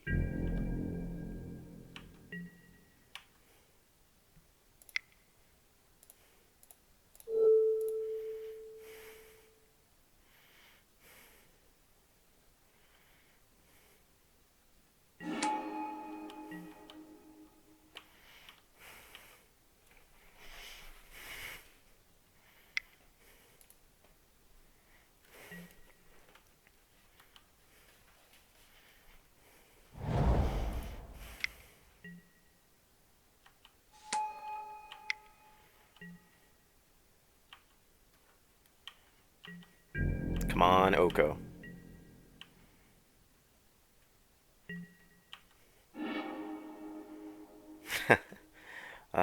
That's pretty funny. I guess we're supposed to do something like this, right? Harmonize. Ah, shit. Yeah, no, we did a little bit of an ipsy poo there. We did get Oko, so that's nice. But would have probably preferred to have fire blasted the beast. Yeah. Oh my. That's a big boy.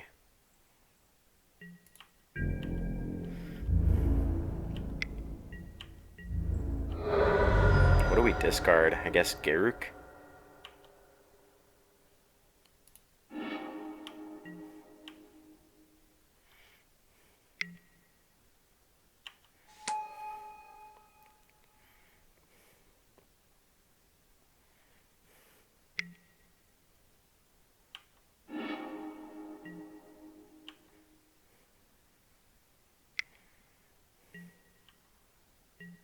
Very gross.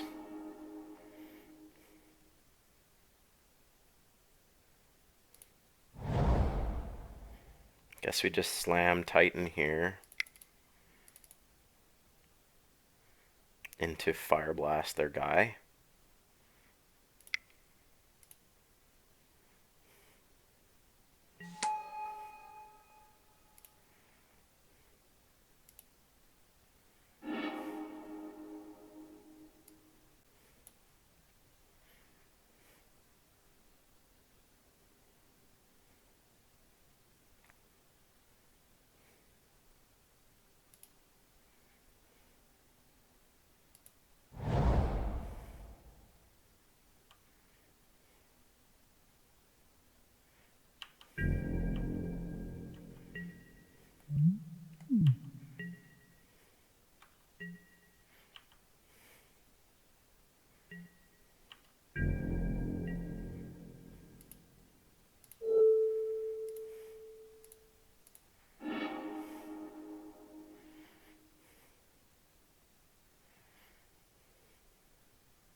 It's going to be pretty gross next turn. We get to go jam with Titan, Renin 6, back the Strip Mine their Blooming Marsh, I assume. Depends on what the opponent resolves here. If it's Acidic Slime, we're a little sad, but it's not the end of the planet. Fascinating. They're just going to pass the turn. No, they're going to resolve Nissa. Holy shit.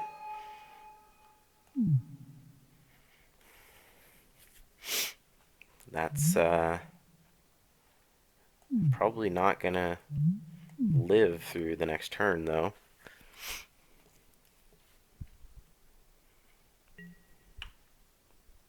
They can equip the sword to it.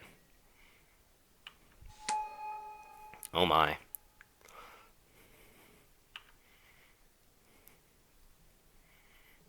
What, they untap Forest, pay 2 mana, sword.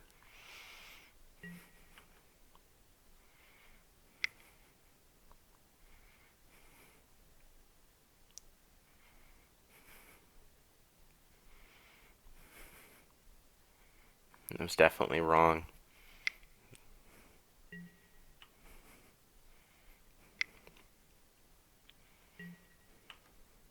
I mean, I don't think I beat that regardless, but I still get to make it into an elk. Does that remove it from being equipped? Oh, joke's on them, I just get to strip mine it. Attack them.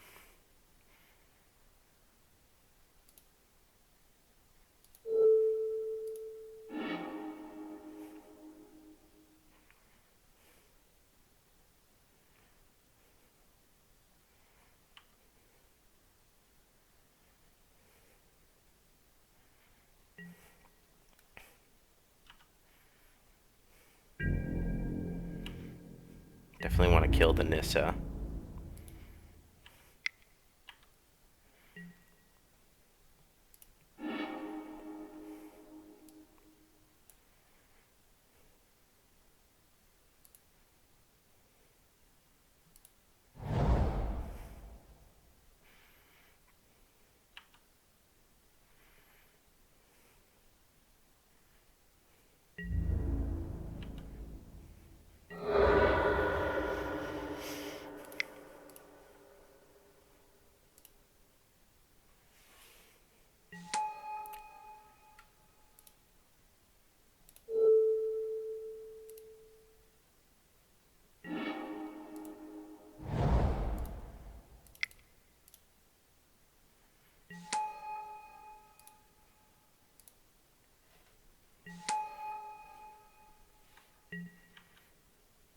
Yeah, I like that play too, Jason.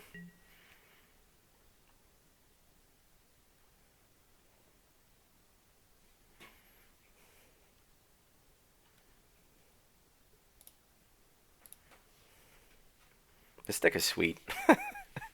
uh,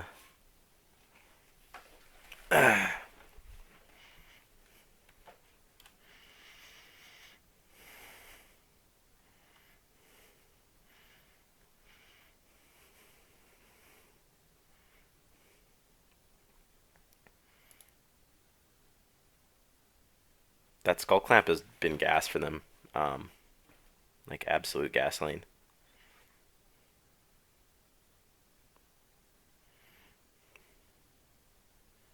We really just get to annihilate their mana base here and then just create an army of Elks. This is pretty bad for the opponent. Exo Oko is the Broco, that is for sure.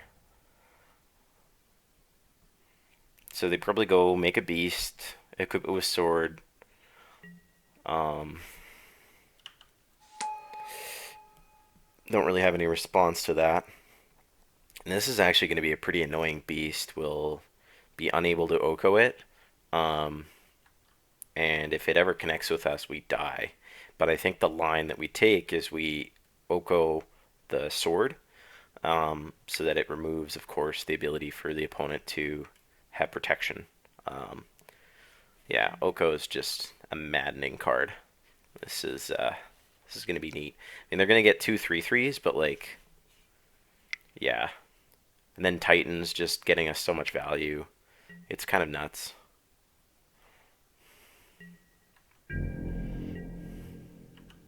And the funny thing about this is that it's probably correct for them to have done the Skull Clamp line here, but like honestly, like this is going to be quite a hose here. So we'll go. Let's make the sword an elk.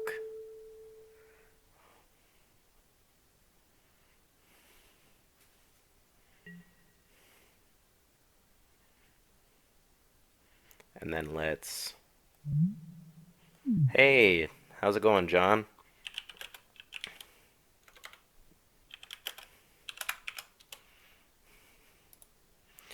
Um, and I think we're supposed to still jam with the Titan. The opponent probably goes no blocks, but like honestly, if we pressure the, oh no, we have to hold back the Titan. Yeah, this is fine, I think. And we like go something like Wasteland, return it with Oko, shoot the Garruk, down one. I guess we work up to ult, right? Yeah, no, we should be working up to ult.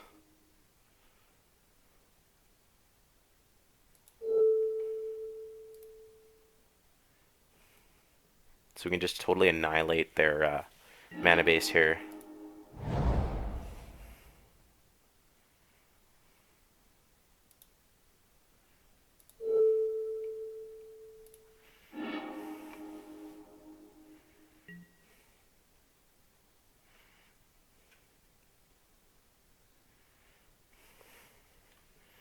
Yeah, then we're supposed to pass.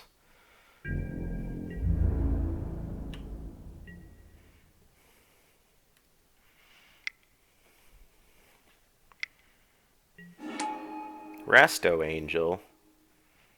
They could target this sword? Oh, no! Oh, well, the opponent just officially got us. We can gain 3 life, but yeah, that was a bit of a hose. Nuts.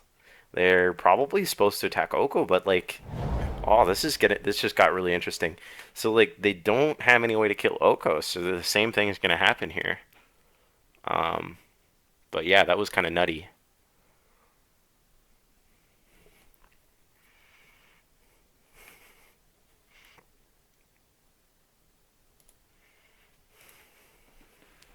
So what did they do? They probably go like sword equip onto the Resto. Um, they've got 3 cards in hand. What else could they be wanting to cast?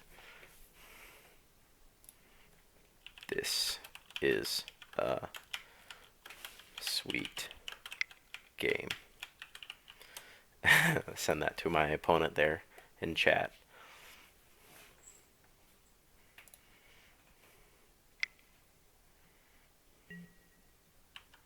Okay, puts it on the beast. I mean, I guess he gets to kill any... He gets to kill Ren. Oh, we're just dead. Yeah, that was correct. Opponent found the line because we will be taking 9. Yeah. We can only gain enough life to go up to 8.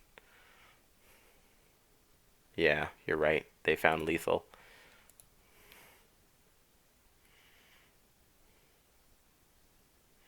The skull clamp. Pure gas. Pure gasoline.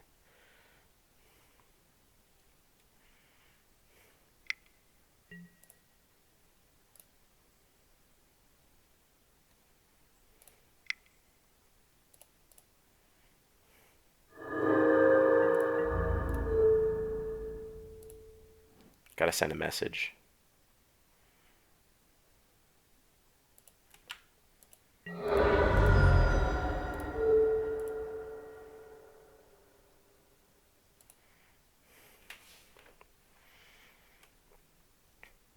Yeah, I mean, I really like our deck, so I think we just run it right back.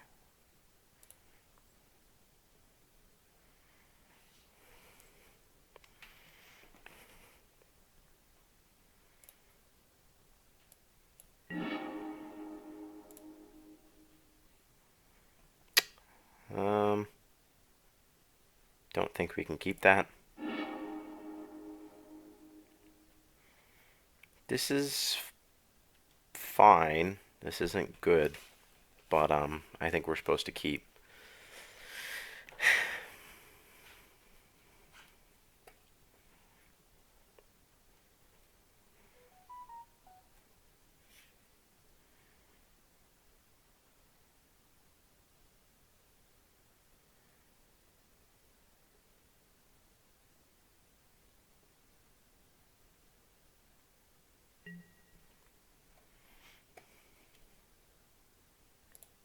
We'll put the Atarka on the bottom.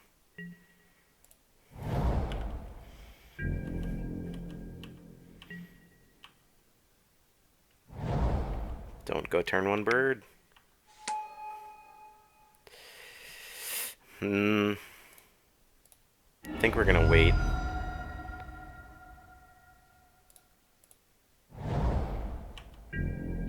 Because we will strip mine them this turn.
Sorry, Jason, we're playing a little too behind. I missed your comment here. Ha! That's amazing.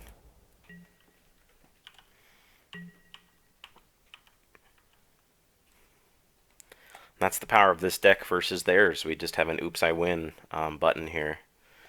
I think the only whiff, quote unquote, would be Craterhoof. Um, Everything else is pretty great.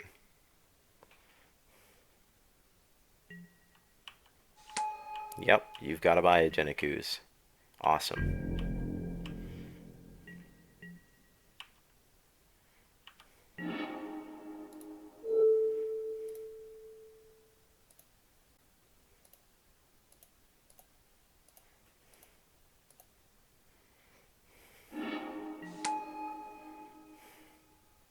That could be considered a whiff as well.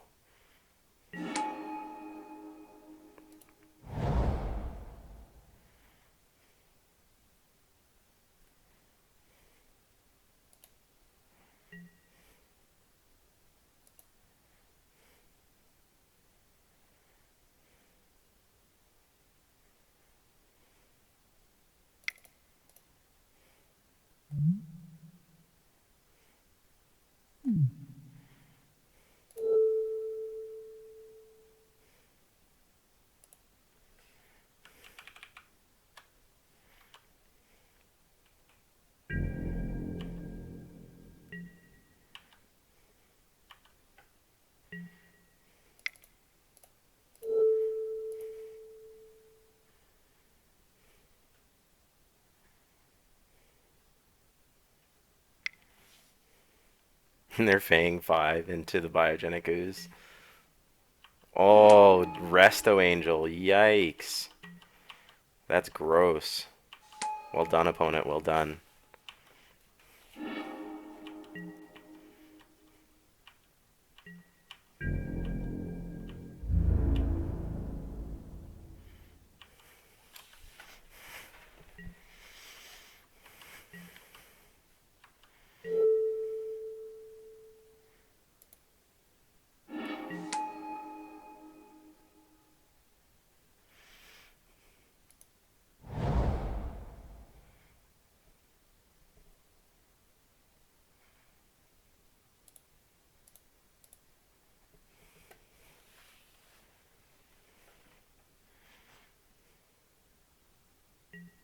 I think that was a bit preemptive. I think I should have done Wooded Foothills. Yeah, I definitely should have done Wooded Foothills.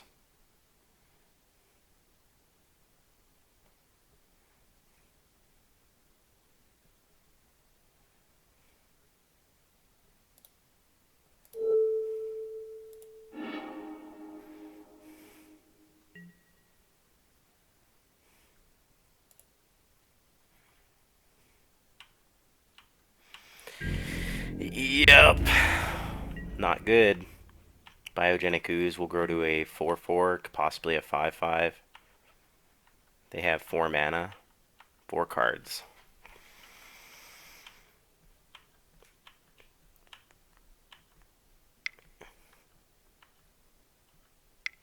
Just got to fade a turn here. Whoa, Recurring Nightmare. Holy shit. That's not good. They'll definitely be bringing back the Acidic Slime. Wow. To hit our Oath of Druids. Whoa. Not good. And they're just able to go way wider than what we can ever deal with. They'll hit us in the air for 4.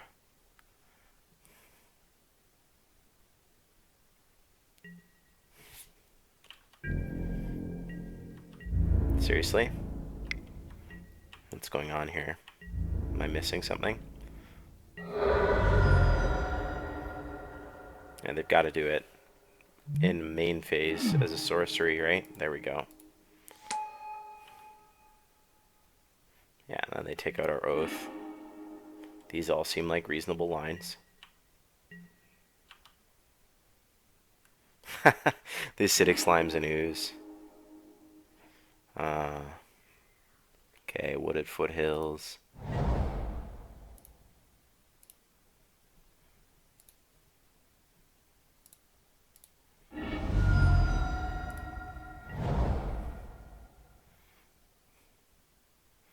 I think we're supposed to kill the biogenic.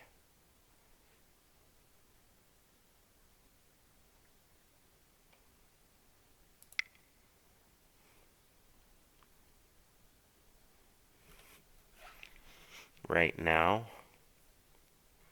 Or the acidic slime.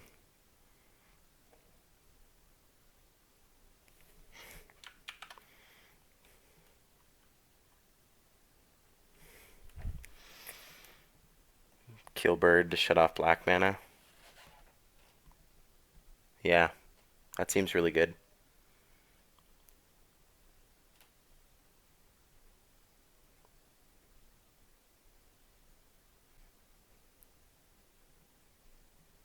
Okay. Yeah, let's do that.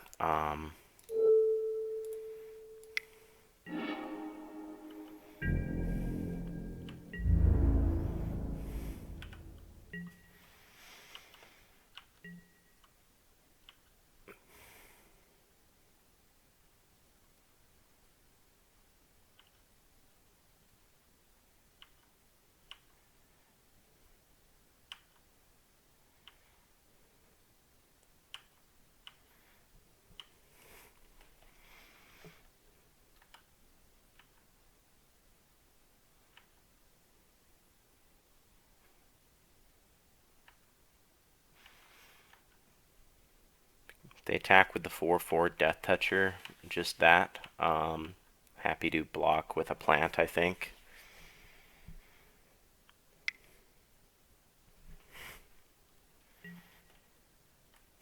Lingering Souls. Okay.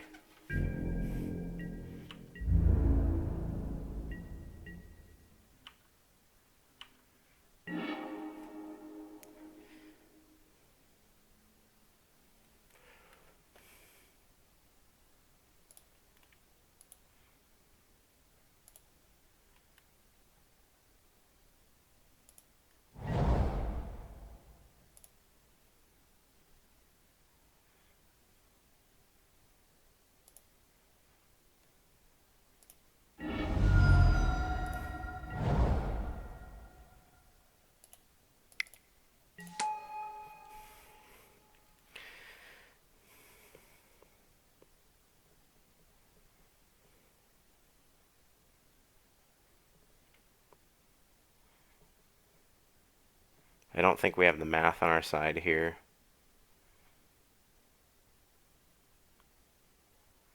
I think we have to attack with a plant this turn. 4, 5, 6. We block.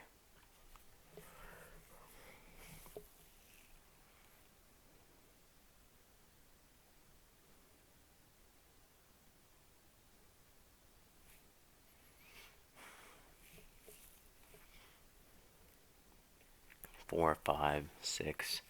We need to block 2 creatures.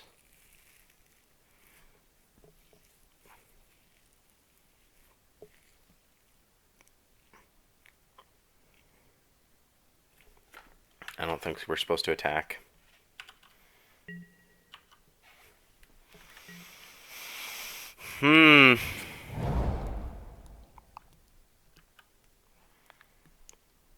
Definitely a misplay.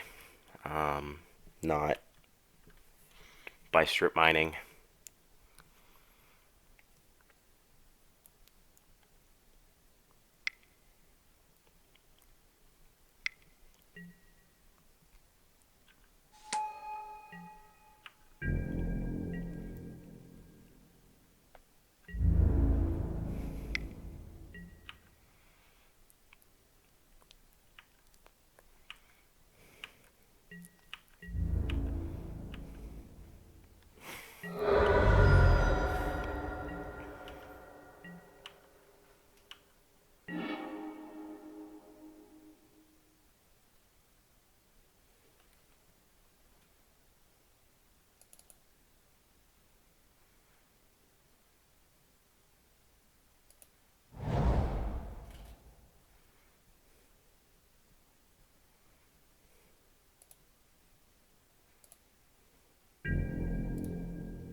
not intend to do that.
Think we have to hope for Crater Hoof.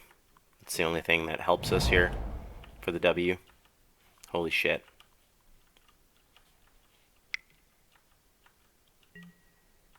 Alright then. Wow.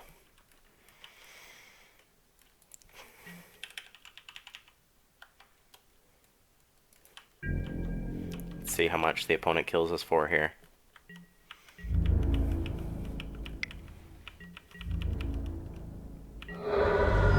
110. Not bad. Well, I think I've got one more in me. So let's definitely hop back in here. Let's get something really spicy. Something, you know, with Black Lotus, Mock Sapphire. Yeah, that sounds good to me. The best mocks. Hope to wheel something like Polluted Delta or Glen. Sweet. Super dope. Yeah, I don't even think it's a close discussion here, Jason. So I'm just going to snag this and move. Wow. Tezzeret, Time Warp, Grim Monolith. It's got to definitely be Grim Monolith.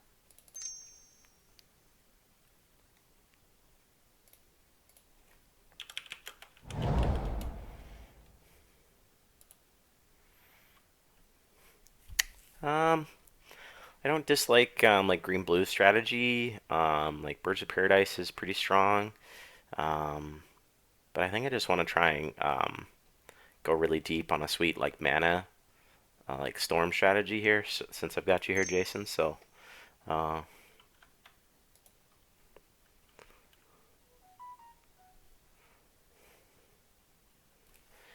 with Cabal Ritual and try and build some storm.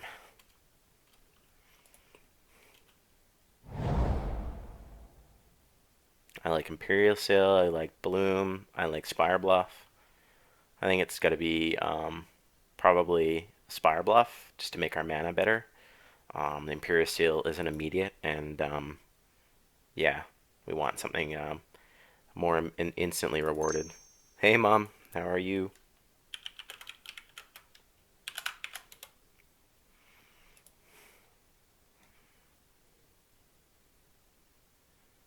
I'm a connoisseur of a brain freeze.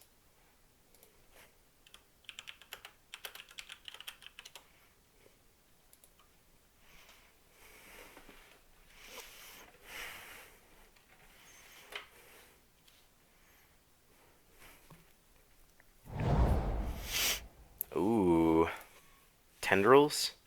I don't think we can pass up on the opportunity of Tendrils.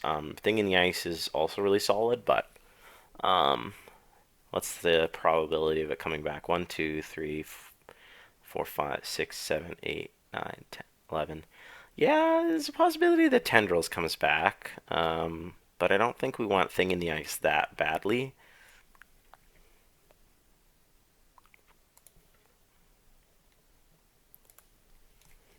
There is about a 10-second delay.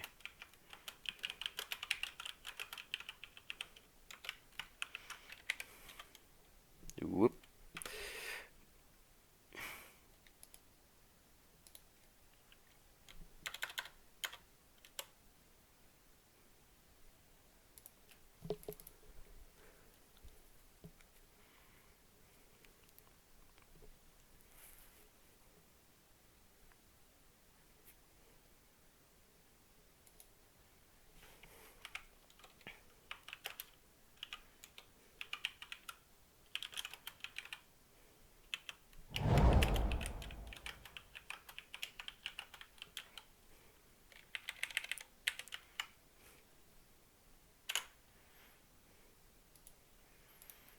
Well, it's pretty hard to pass up on either Bayou or Marsh Flats.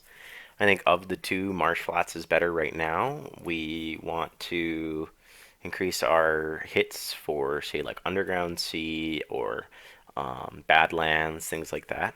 Um, yeah. All right. Love you, Mom. Talk to you later. Um, okay. Well, I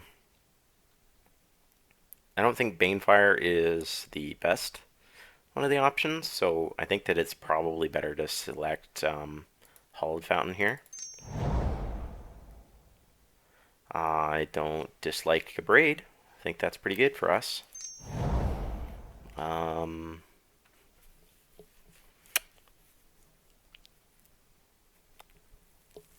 just thinking about Sphinx's Rev shortly. I think we want to focus in on as much of a black deck that we can. Lava Claw Reaches is not the greatest, but we'll still take it.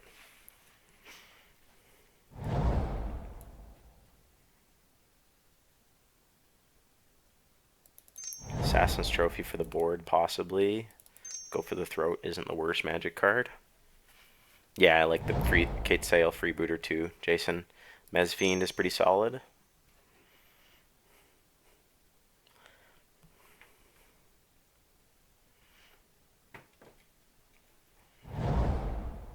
Maze of Ith, okay.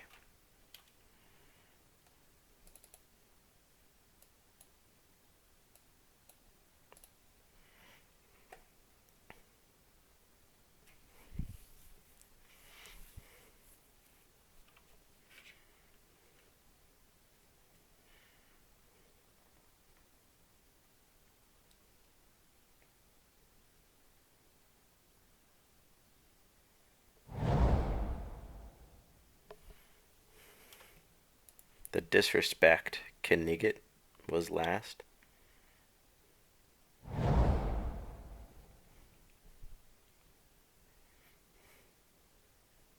Well, you don't have to twist my arm to pick up, I'd say, the Thirst or Deceiver Exarch. Um, I think it's actually supposed to be probably Chrome Mox. What do you think, Jason?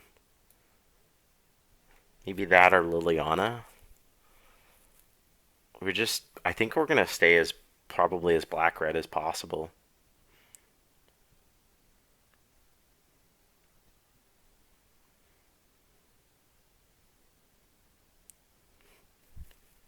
What do you think about the Wishclaw Talisman as well?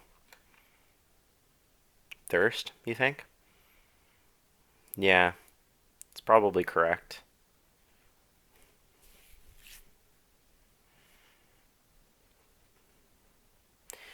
Yeah, as much as I like, I guess I'm second guessing myself. I think that the card draw is another aspect that we haven't really represented yet. So let's lock in that Thirst. Wow, and right right after there's Splinter Twin. I mean, I think it's got to be Twin. So yeah, we do need that card draw. I hear ya. Um, I mean, we haven't cut blue, but if we see Pestermite or Twin or Deceiver Exarch come back around, or even Zealous Conscripts, I like our opportunity here. Um, and yeah, there's not really anything too much that we're missing out on. Maybe like Mana Leak. So, um, yeah, let's take the Twin here.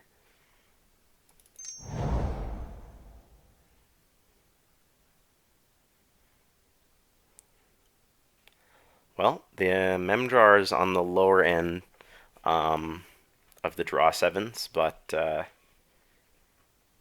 just trying to think here. Arid Mesa in the previous pack would combine well with Sacred Foundry so that you can find red. But I think it's supposed to be either Jace or Memjar. I think Jace is just a little too hard on the mana costs here. So let's go for Memjar. What do you think?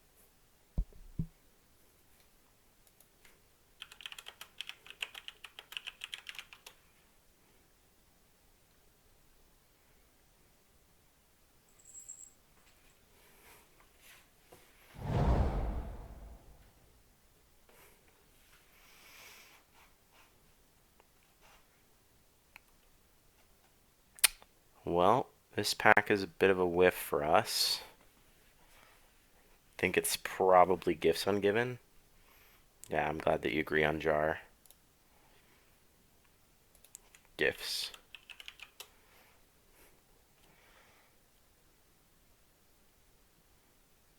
Yeah, doesn't really seem close. So we'll go with Gifts. Preordain is pretty nice here. This will really help our mana. Choke here. Godless Shrine does help fix black off of Marsh Flats. It's not irrelevant.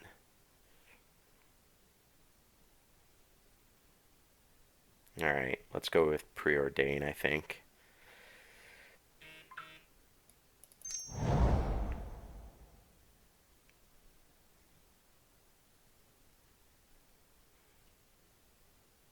I think the Blood Crypt is absolutely perfect on the wheel here for us.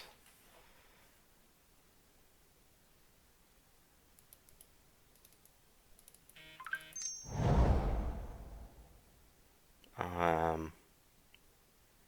like Foff here. Seems pretty good. Oh, LED is pretty nice. I think that's a little better than, say, Murderous Rider.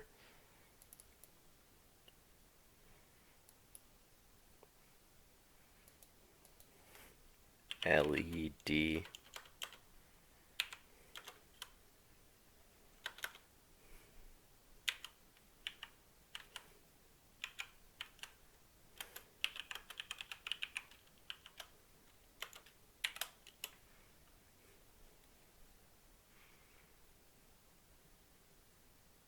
Yeah, I like LED too. Sorry, I missed your comment there previously. I think probably Wishclaw over Karn, most likely. We didn't get our Pestermite on the way back. Or should it be Pyretic? Or Wishclaw?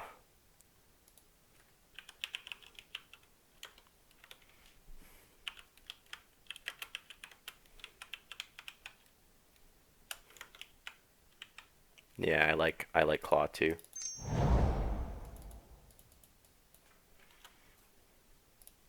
Well, the Arid Mesa helps us with Blood Crypt, so I'm not displeased by that. It also makes our Hollowed Fountain more of an active draw. And there's the Foundry as well. So I think we take that. I mean, Shambling Vent isn't great. We probably won't play it, but I mean, at this rate, we might consider something like Wall of Omens. But I think it's supposed to be Terminate here. Incinerate and Mana Tithe.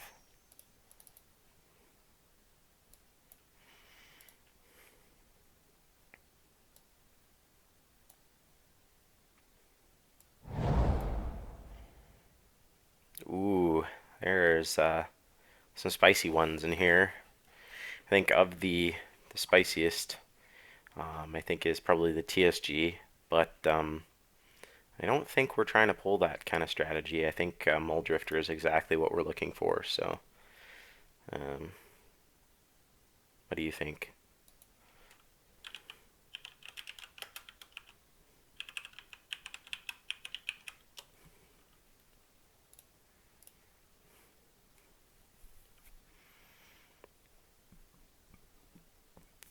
I don't think we're getting there with Yogg Bargain. And at this rate, we might be looking at. Oh, you like Drift?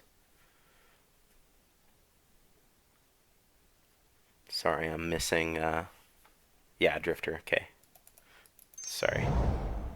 was misunderstanding there for a second. I was like, what's a drift? Um, this one's gotta probably be Goblin Electronitzer, I think. So, and I don't really think it's very close. Sheldock's a good consideration, but um, I don't think we have time or ability to commit that heavily. So, oh, Watery Grave through the breach, Coercive Portal, Coalition Relic. Man, if we could just take this whole pack, this would be great. Um,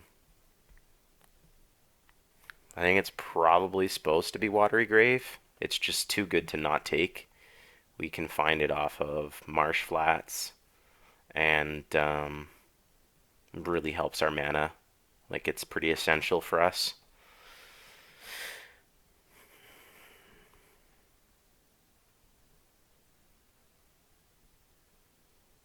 Would really like Coalition Relic and Coercive Portal though. That would really help. Yeah, I'm on the Watery Grave as well there.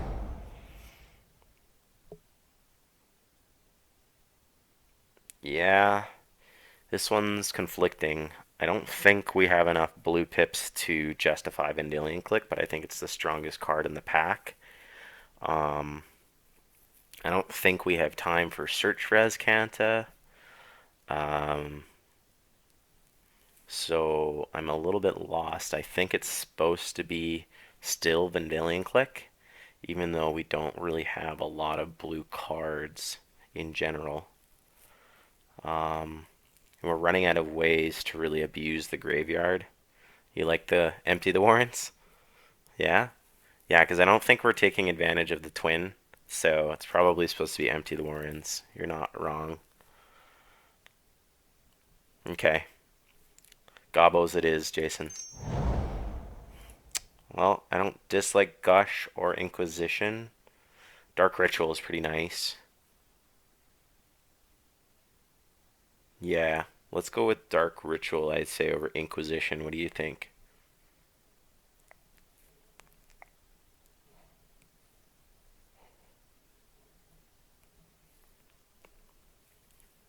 Gush is pretty nice too. But yeah, we got Preordained Thirst, Foff. Unfortunately, Gifts might not be the line here. But Hell Rider combination. You funny man. I think it's gonna be Ritual for me here. Um, Palancron's pretty sweet here. Um, yeah, I like Palancron.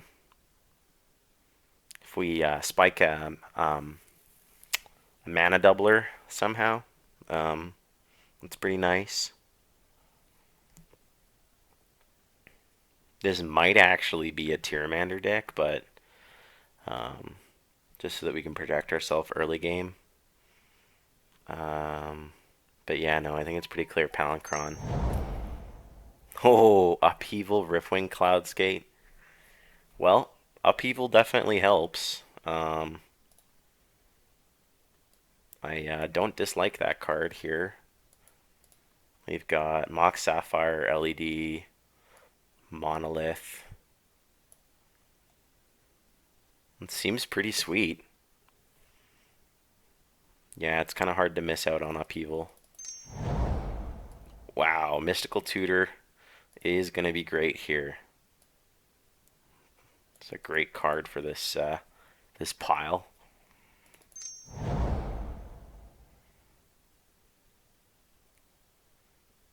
I think it's supposed to be Blackleaf Cliffs. Um, yeah, what do you think? I think Blackleaf Cliffs or possibly Sweltering Suns for the board. We're at 8 lands, so we have just quick maths here. 24 playables. Yeah, I like the Cliffs. It's just we need really good mana. I don't despise Burning of Zinyi for the board. Wow, we get the through the breach on the way back. Do we have any way of abusing that?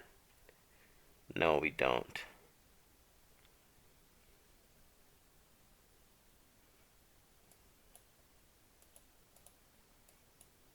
Yeah, we have 0 ways of abusing through the breach. I think it's supposed to be Necrotol. Yeah, the bargain was a consideration too for me, but I think we have a little bit too much restrictions. I guess I'll put it that way. I don't dislike the Duretti. Don't dislike the Ravages.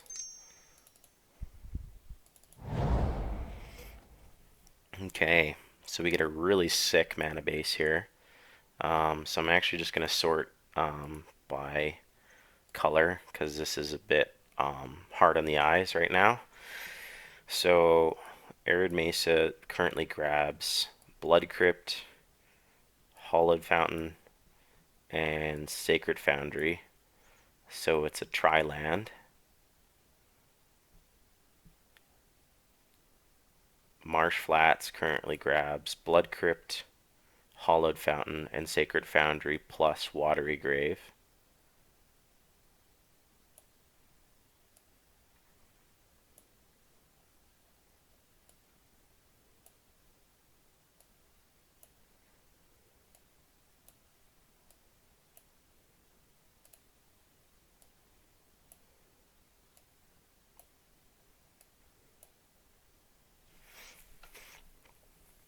I don't think we need Shambling Vent. It's only if we want to board into Terminus type build. This is an absolute pile and I love it. Yes. This is exactly what we signed up for in the final round here. And we got to spitefully remove somebody's ability to play Twin as well, so that also is justice. And then we got 2 red-black lands. So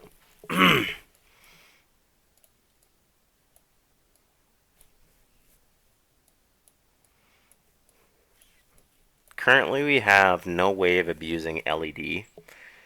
So I think that's probably our first cut.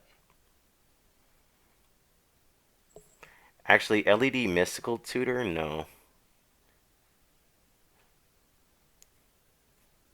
Actually, LED and Memjar, right? That's a combination. That's the only combination that we have with LED. Is that good enough? Does LED plus jar make LED good enough?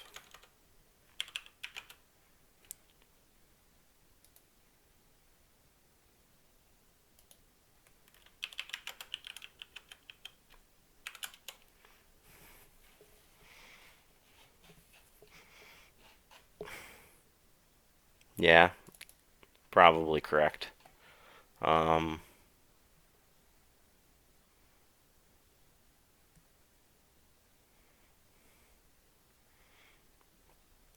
So for red cards, we've got basically no need to play mountains from what I see. We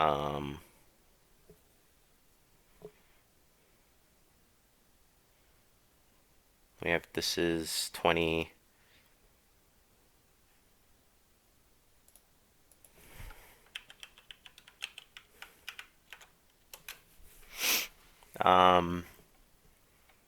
So we got 1, 2, 3, 4, 5, 6.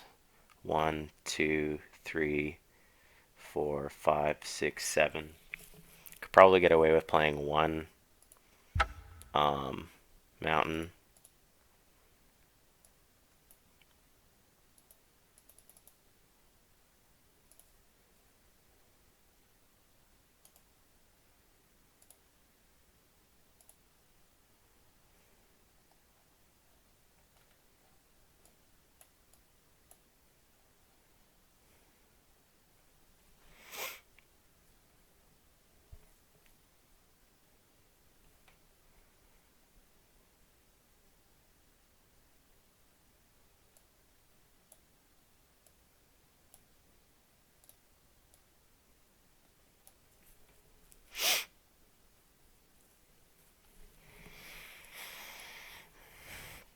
There's absolutely nothing that can go wrong with this deck. We've got 5 creatures, 19 spells.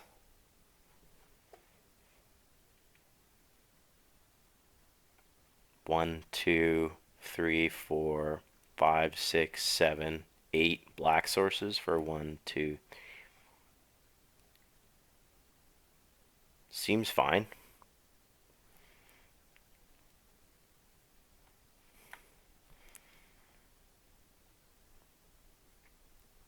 Should we be playing Necrotol? It's a creature. Why would we be playing Necrotol? Foolish questions. The Goblin Electromancer is actually looking like insanely gas. We've got like Go for the Throat, Ritual, Abrade, Incinerate, Thirst, Fact, Gifts. Our gifts piles are going to be pretty fascinating. I mean, we have absolutely no way other than, my God, like,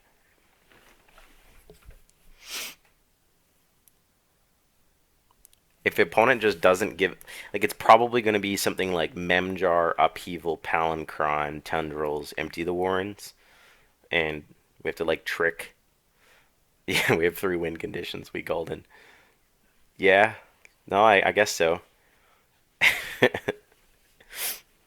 All right, this is sweet. Let's, most importantly, take a screenshot of this and run it through probably the final gauntlet of the day here for me, because I'm going to also take a small break to like can get some coffee. Um, so we're gonna call this Grixis Storm.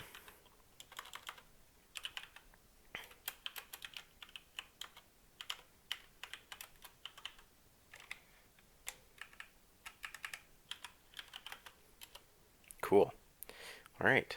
Um, yeah, I will be returning here very shortly. So um, try and put up my title card for that here. Woo.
I've returned and with snacks, so we are ready to get this party rolling.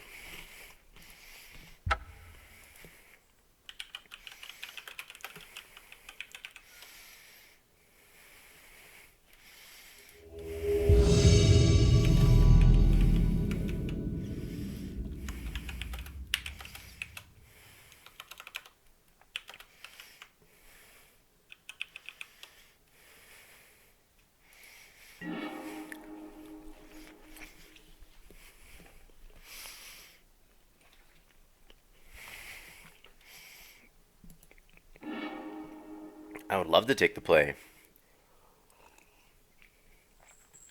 I would love to mulligan this hand. Wow, this is much better. Um, you think we keep and get rid of the... Oh gosh. Probably the gifts. March flats confined.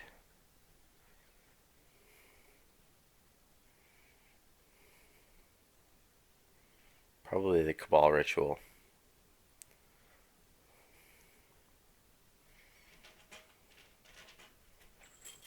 Huh.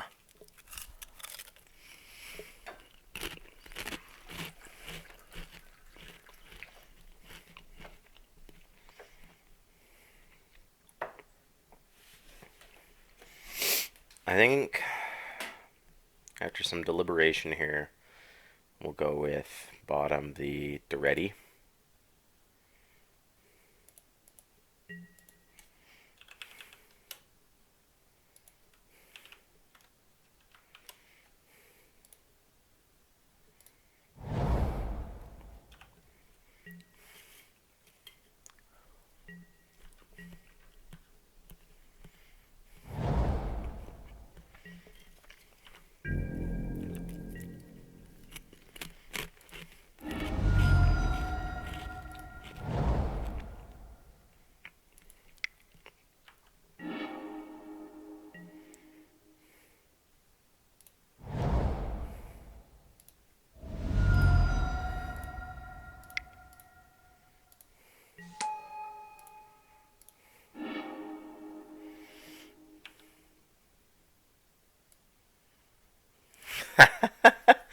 Ah, that's awesome.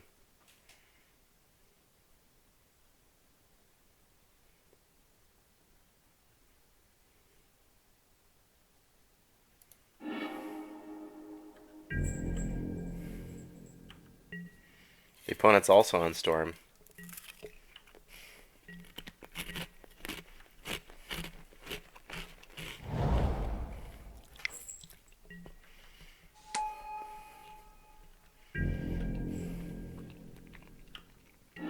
Oops, sorry, just seeing your comment now, Jason.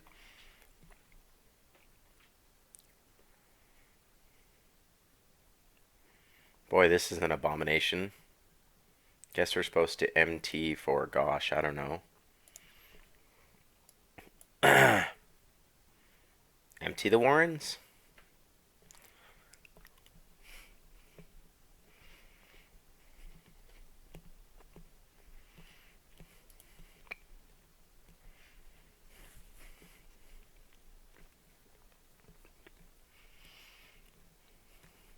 We need a land, like, really badly.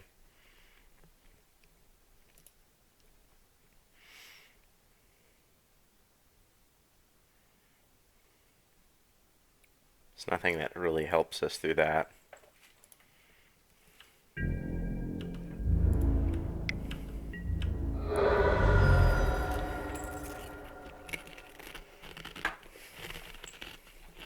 Banished, Halo.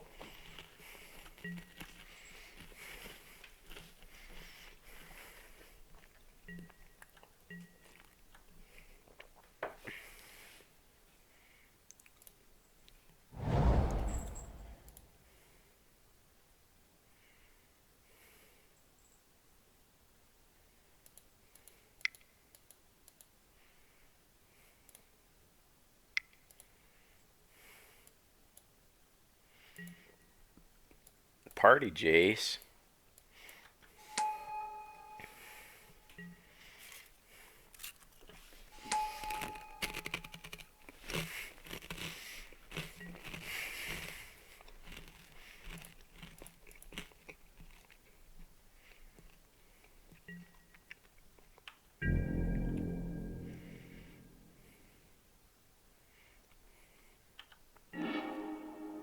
Wow, that was incredibly lucky.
I think we ritual into gifts here.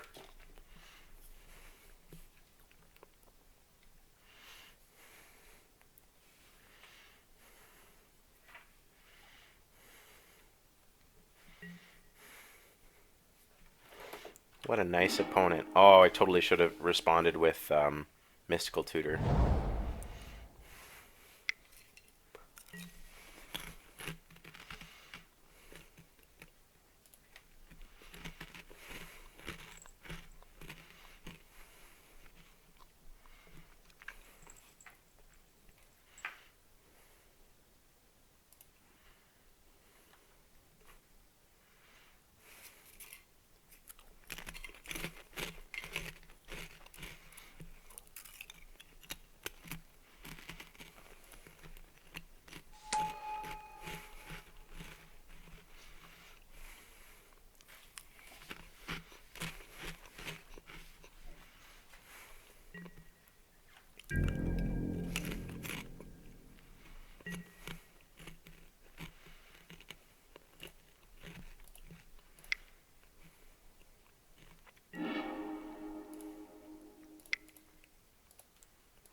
Hope I'm doing you proud, Jason.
Yikes.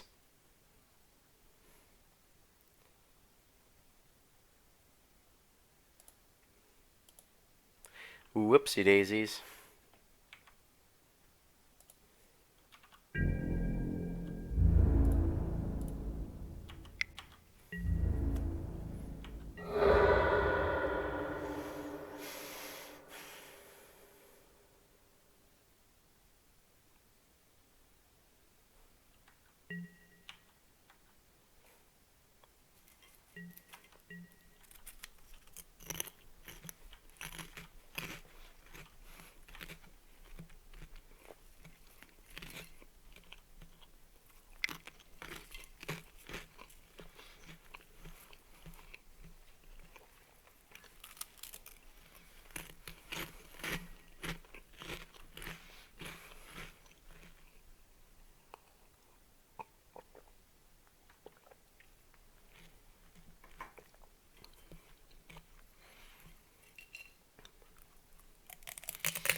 One, two, three, four, five, six.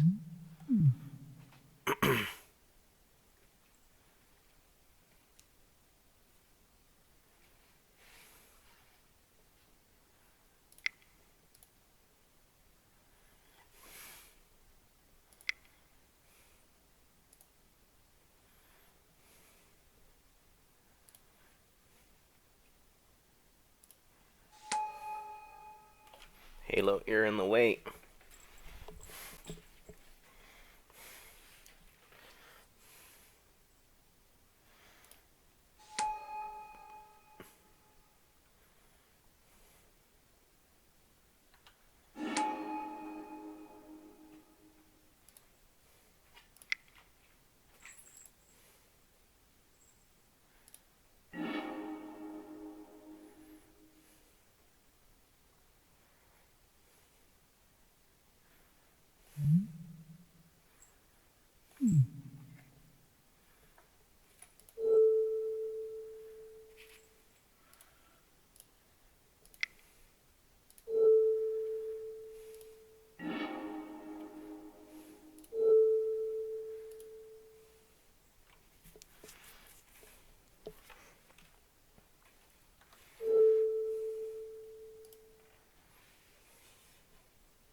Well, that was about as good as we could ask for, I think.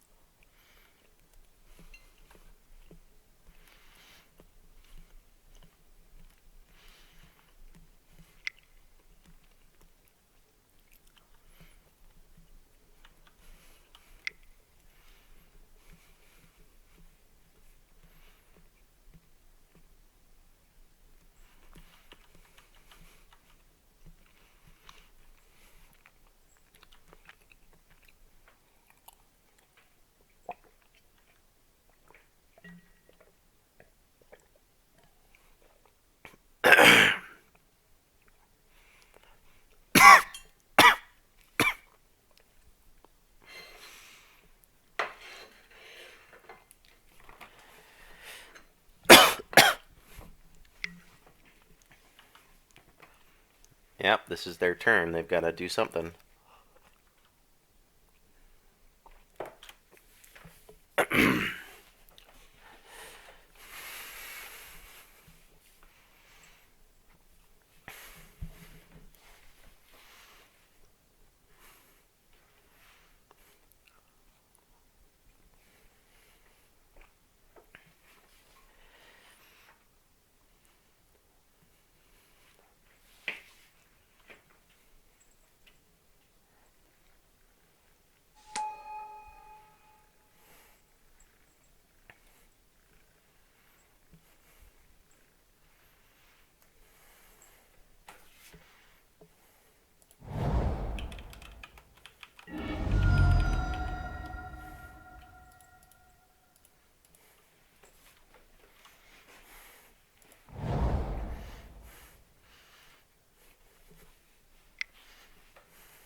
The opponent wishes for upheaval here. I guess they're safe, but they're 1 mana short for up that.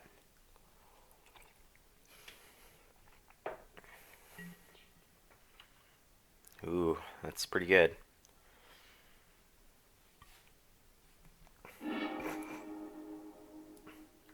Know that they still have tendrils in their hands, so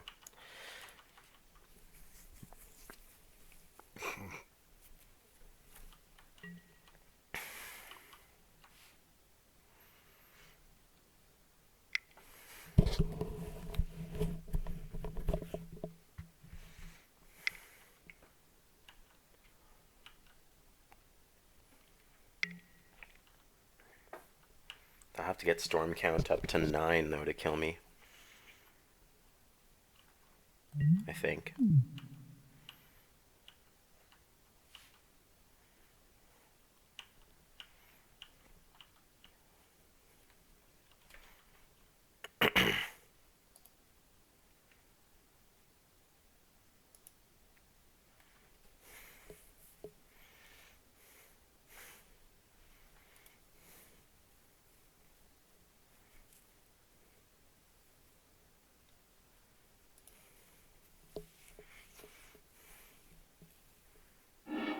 That is a lot of mana.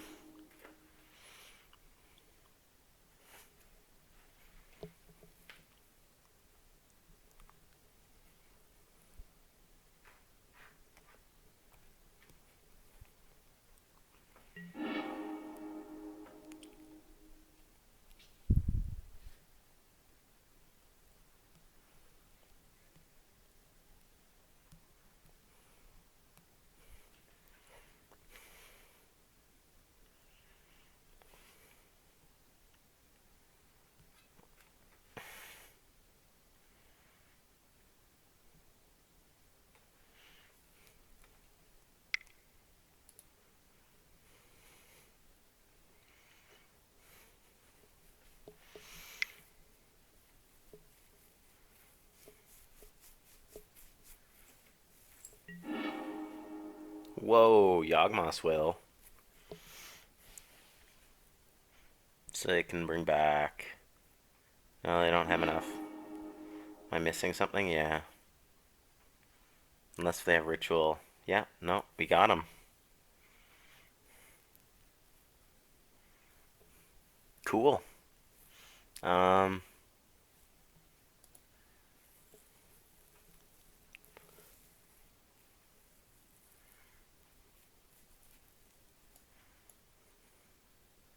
don't think Upheaval is going to be very good against this opponent.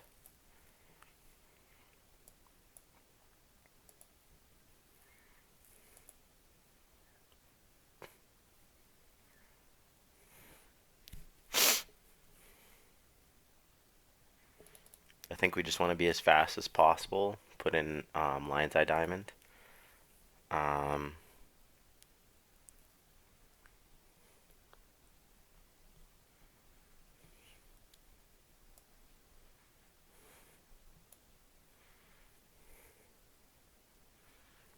and everything else looks pretty good, I think.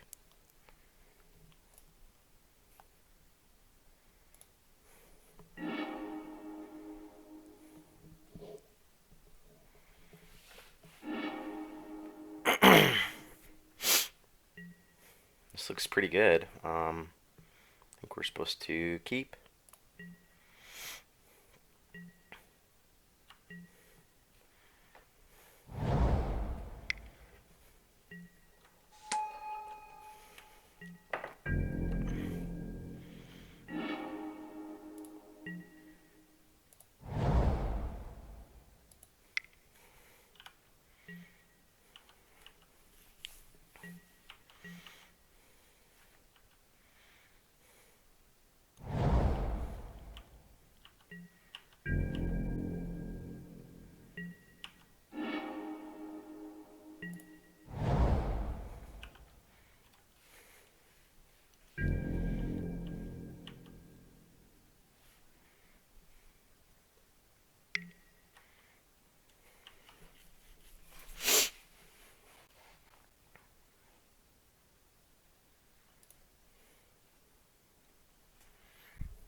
Sure hope we get a braid.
I assume they have to take tendrils. So, I don't think that fact is going to be an option for the opponent.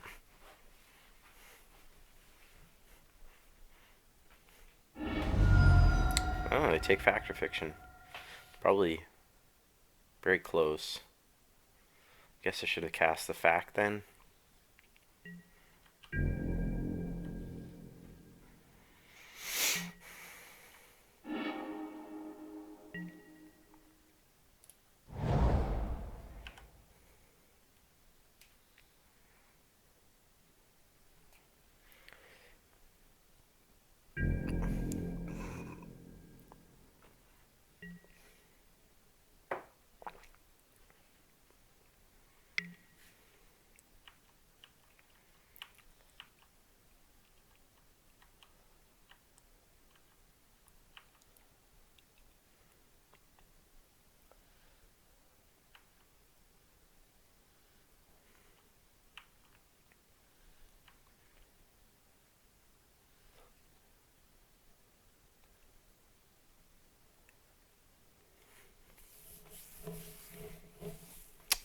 turn one top might just be the game-winning card for the opponent.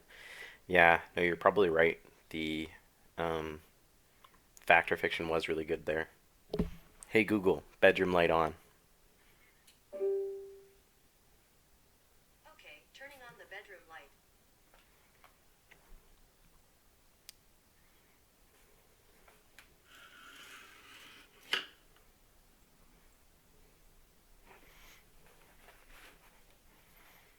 Just gotta feed it to the opponent here.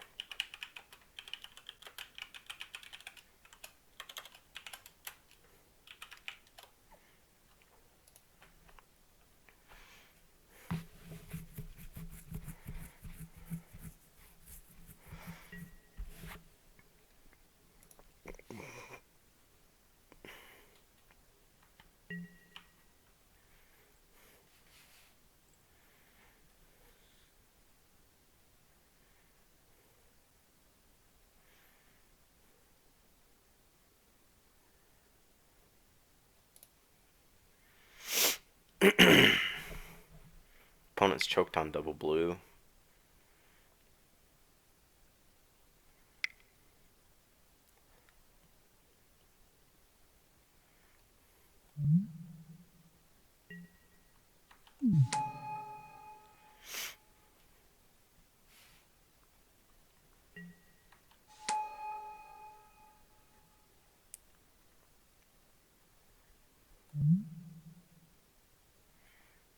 Oh, Lion's Eye Diamond works with Wish Claw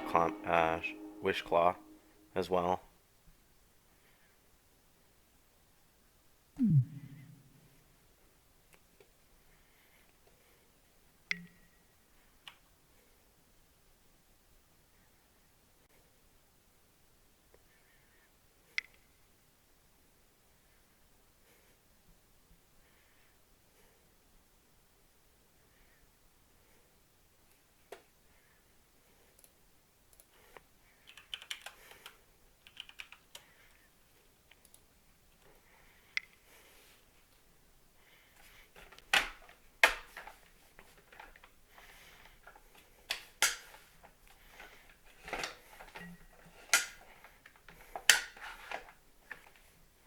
Oh, wow. Yeah, that'll do it, I think, right? Because they go LED, um, Thoughtseize.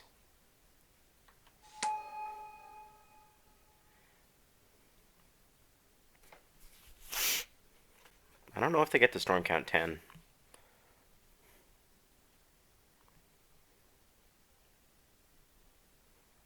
I'm not seeing it.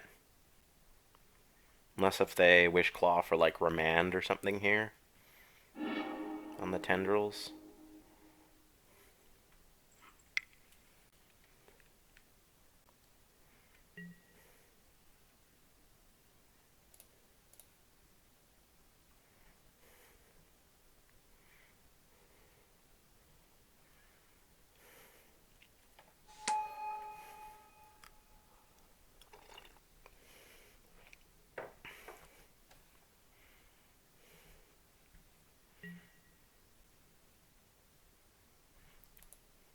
Yeah, it's pretty good.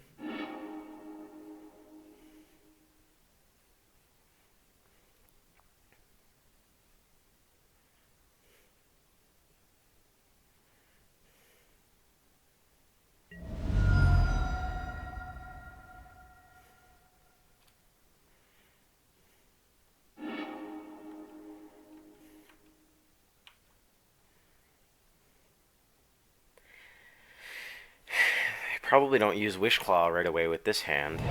That's for sure. Opponent has to get a little lucky here with their Time Twister.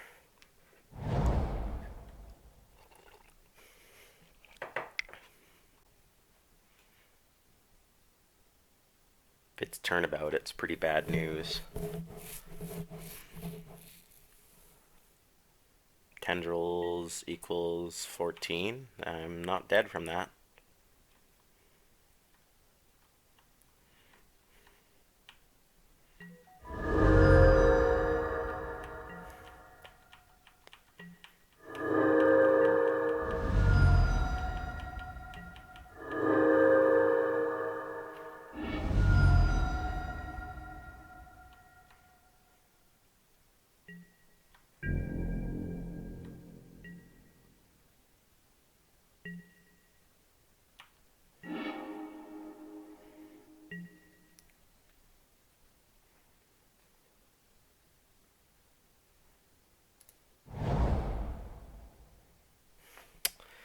Whoops, that might have been wrong.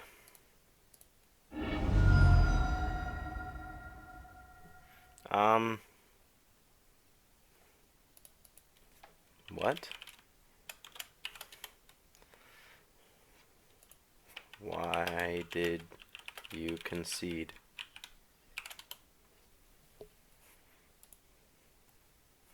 Yeah, I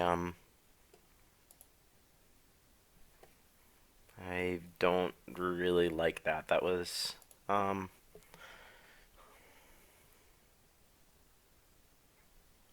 that was upsetting. Marsh Flats is the mirror breaker. I guess it was like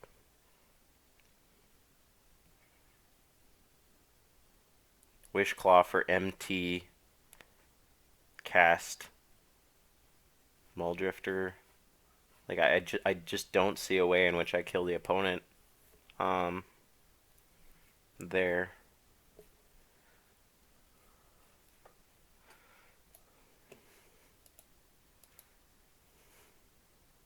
Well, I mean, I guess I'll take it. Did we learn anything necessarily? Um I think it's supposed to be LED in there. I don't think we're going to be able to turn on Palinchron. We don't have any mana doublers. That card felt pretty dead. Um,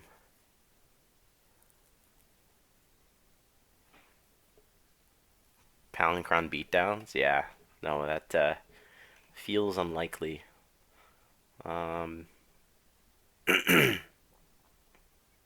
so I think that's going to be the case because of the LED plus Wishclaw combination.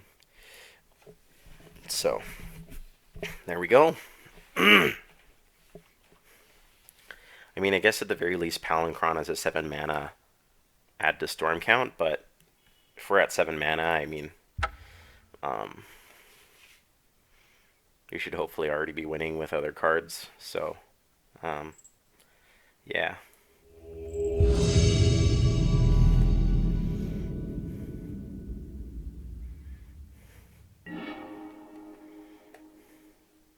I would love to take the play. Oh boy, I would love to mulligan this hand, unfortunately.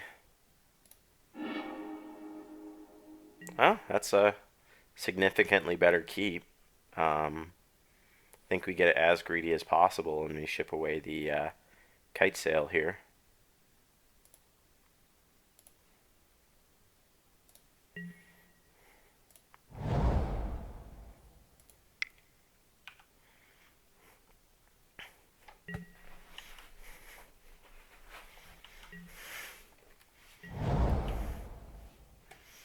Ooh, turn 1 Shelldock.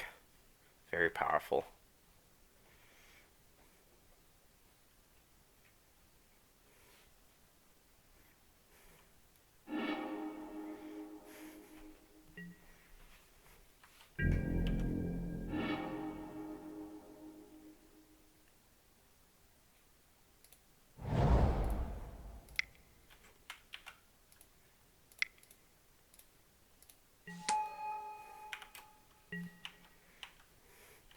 It's all about the Goblin and Electromancer beatdowns. I'm sure I don't have to tell you about that, Jason. 1, 2, 3, 4. Neat.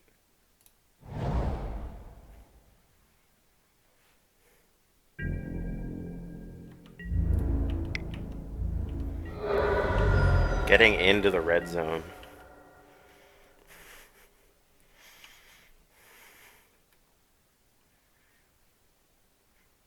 Tendrils is essentially 0 mana. 1 mana, essentially, with Dark Ritual.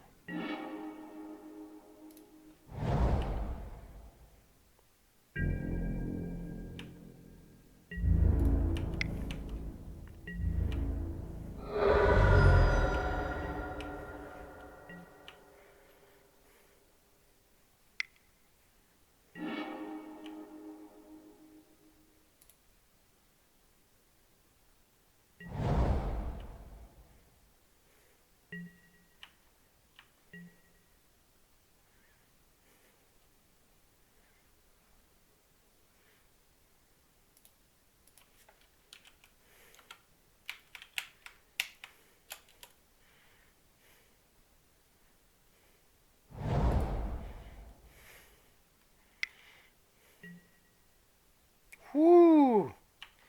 Jace TMS. Okay, that's a real game. Opponent has had enough.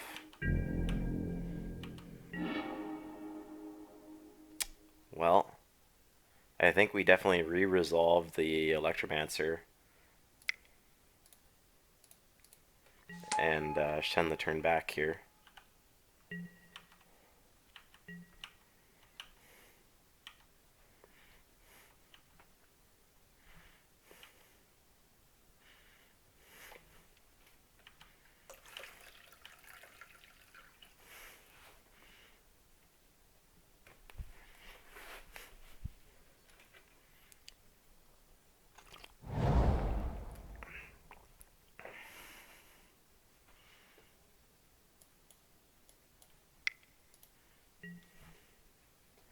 Muldrifter. That's quite a game.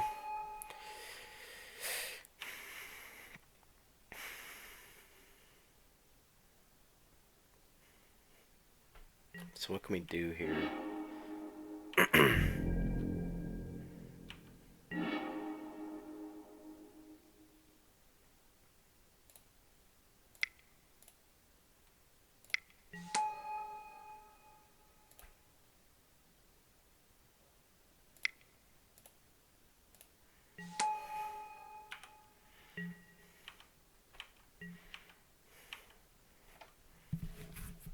So what will we Wishclaw for here?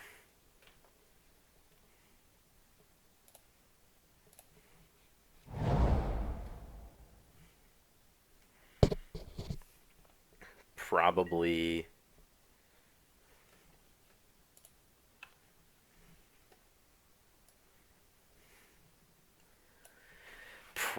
something like Cabal Ritual.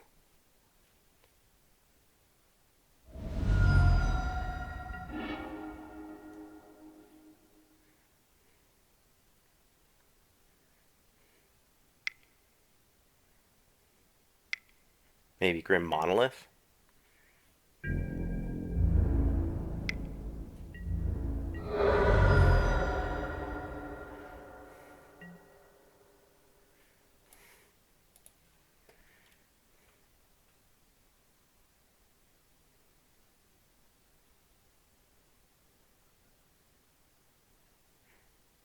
Probably Kite Sail Freebooter, right?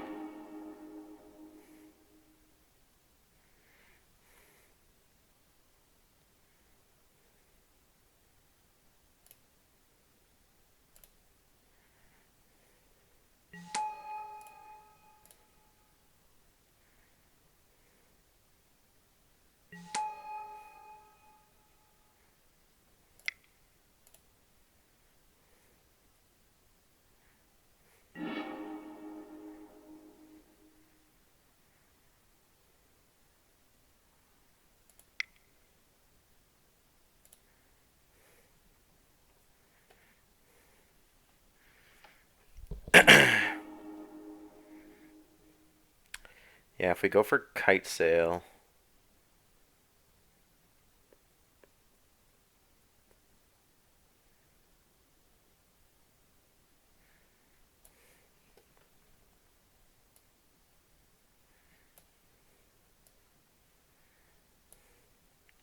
2, 3, 4, 5, 6, 7, 8.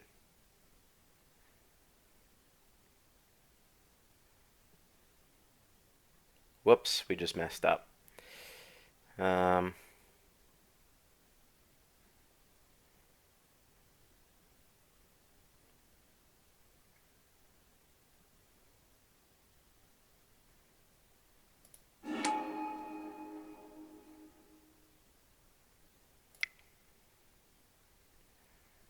what's insane about this is it probably won't even matter.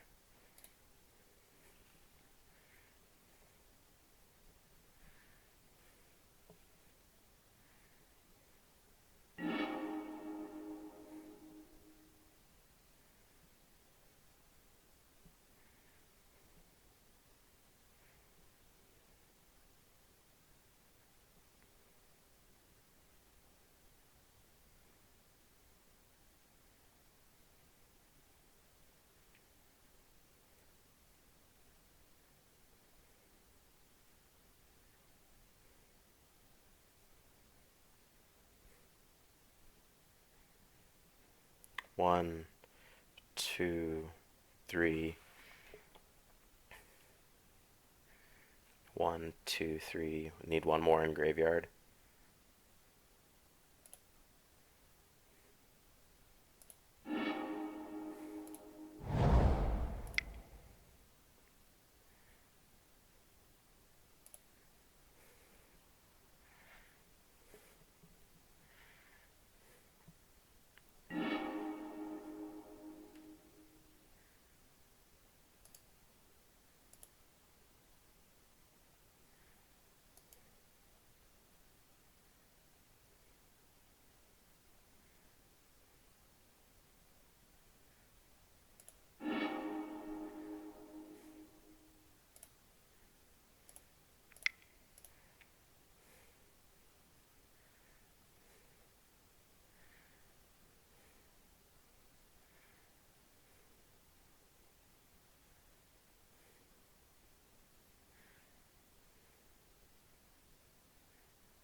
Punted a bit there. Probably didn't need the preordain.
Yeah, if it didn't preordain there and then opted for,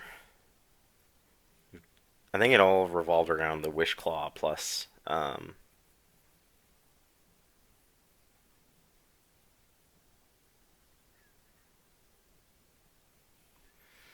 going for Cabal Ritual with Wish Claw was probably right.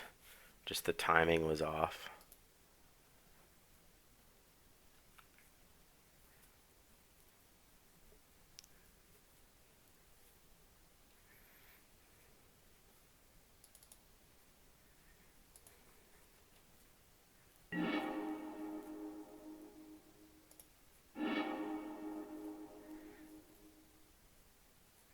Yeah, this looks like a snap keep.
Ball Patrol up to 3 mana.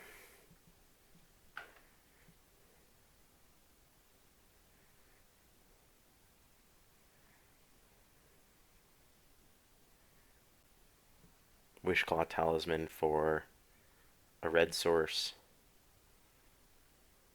Preordain, draw a card.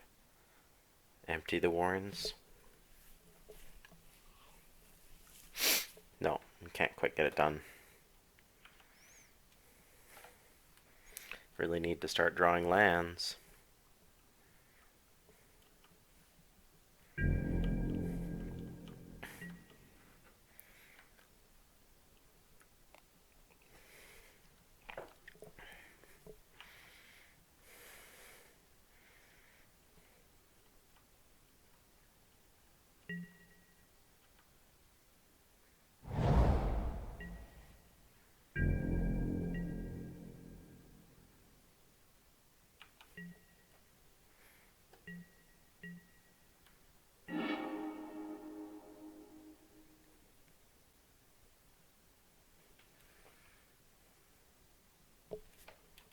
Yeah,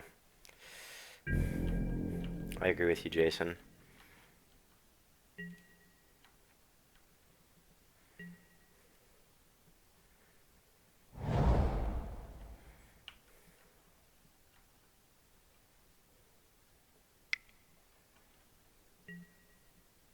Man, Jace again. What a beating.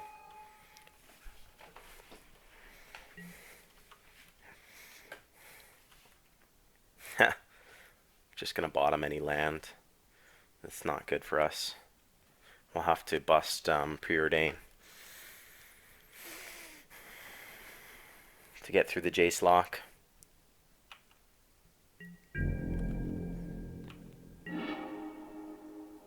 That's interesting.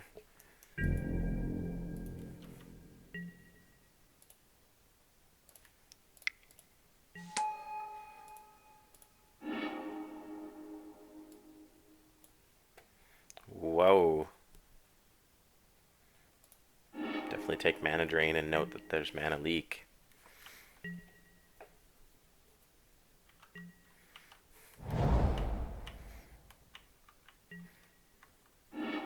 Right.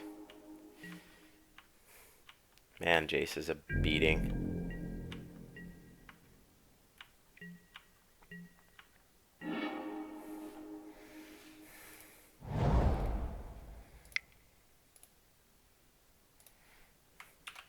Guess we won't give the opponent free value, and we'll go for the Throat the Titan.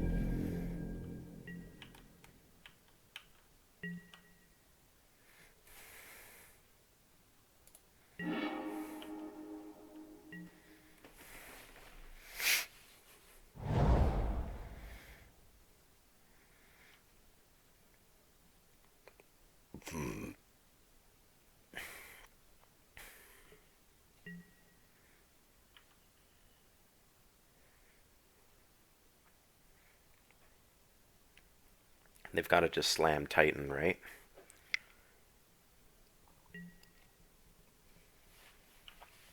Huh, that's a nice safe play for them.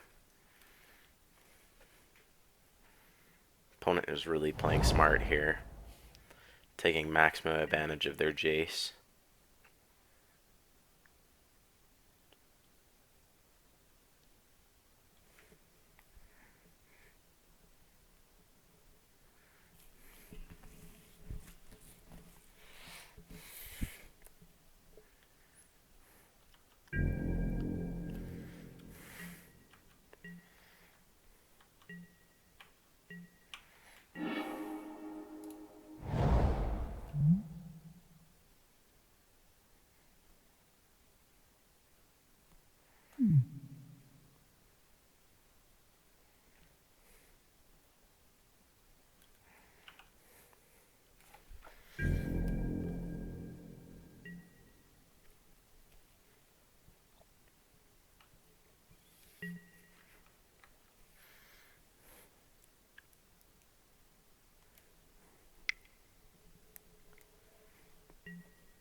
Doesn't really matter here, but I just want to cause issues for the opponent.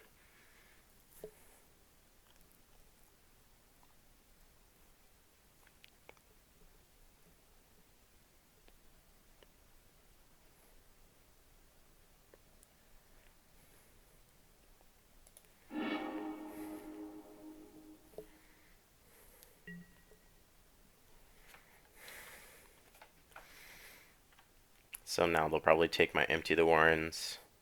No, they'll have to take Gale for the Throat.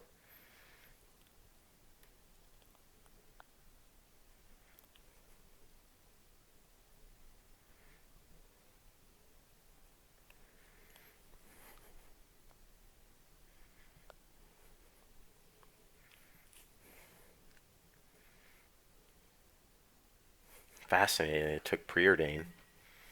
And then, yeah, now they bottom my Cabal, I'm assuming.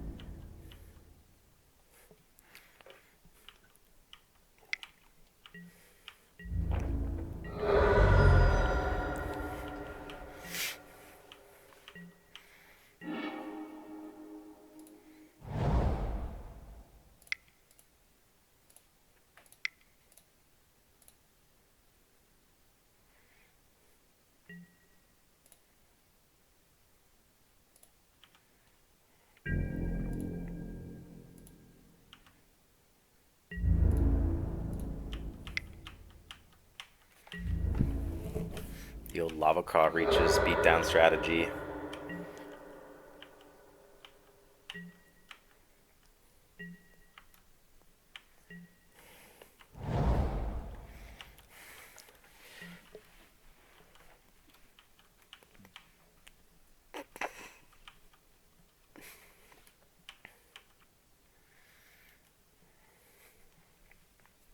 See, the funny thing about Jace the Mind Sculptor is that I've already lost and I don't even realize it.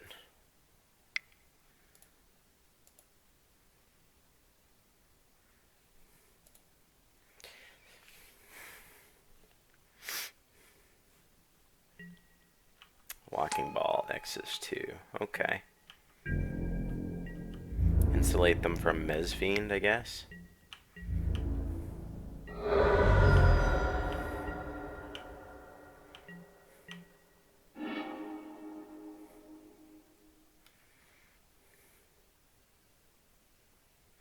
And from Lava Claw.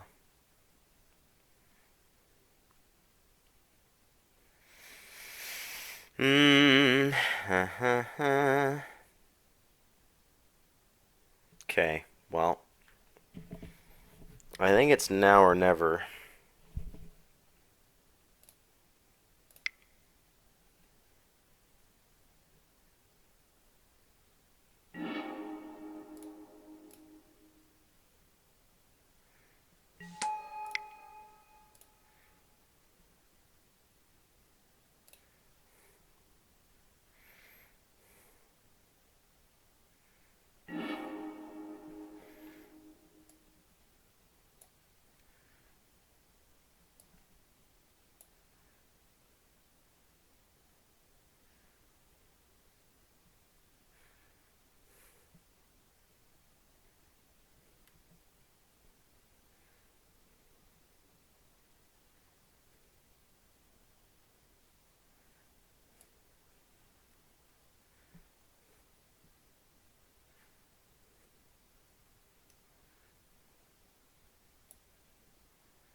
Definitely a complex one.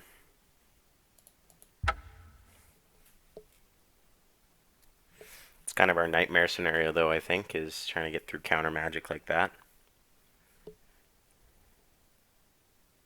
Well, unfortunately, this will have to be the last one here for me today.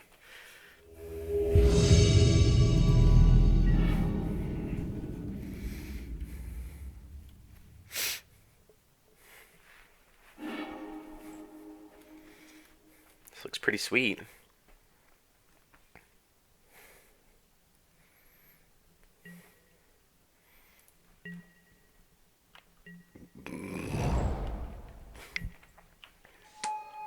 Whew, turn one vault. It's pretty powerful.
I think no matter what we do here, it's going to be really bad news.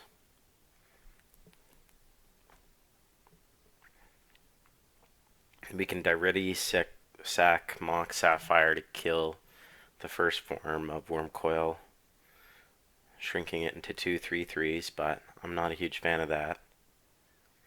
The other option is to just stall with the ready, which I don't hate, so I think we'll try that.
Ooh. Yeah, it's gonna be tough to beat.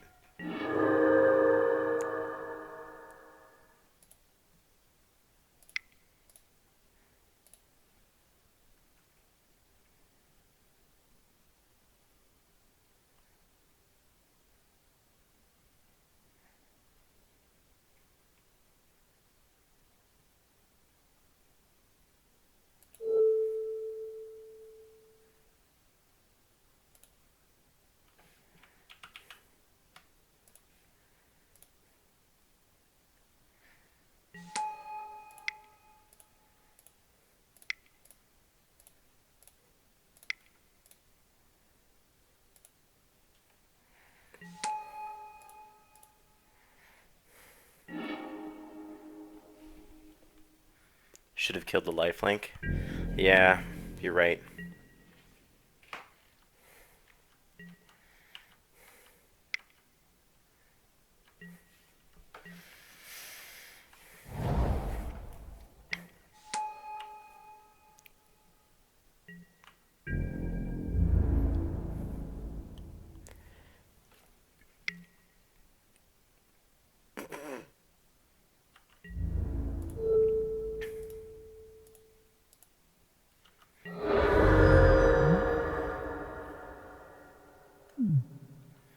How does 3 worm coils sound, opponent?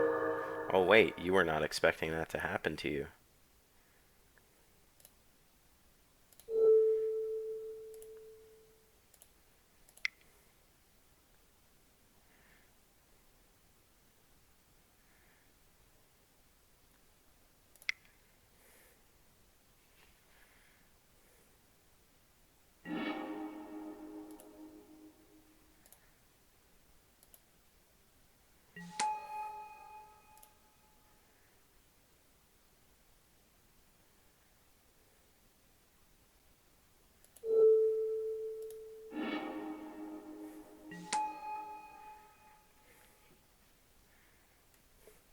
Two, three, 6, 7.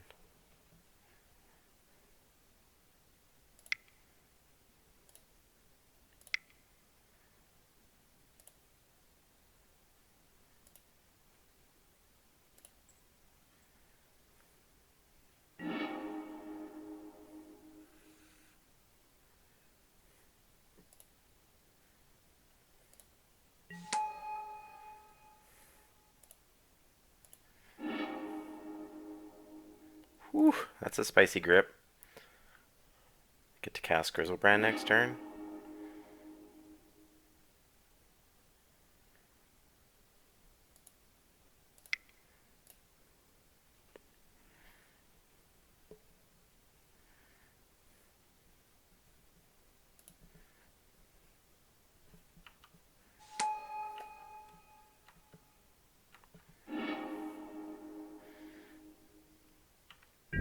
Alright.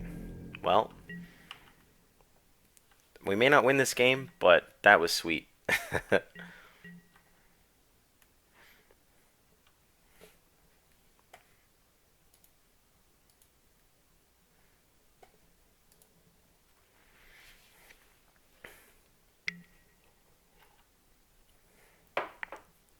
Yeah, they don't have enough black for casting Grizzy B.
Wonder if I can just kill the opponent off of attacks here.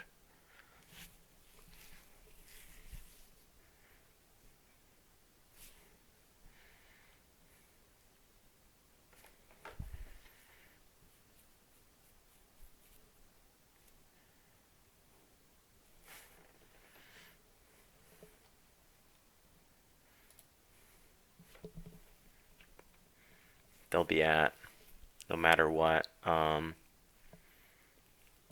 34.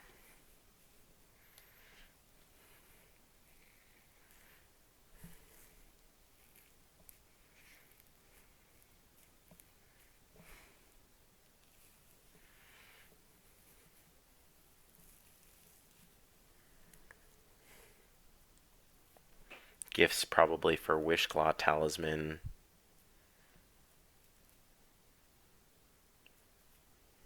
Memory Jar, Upheaval.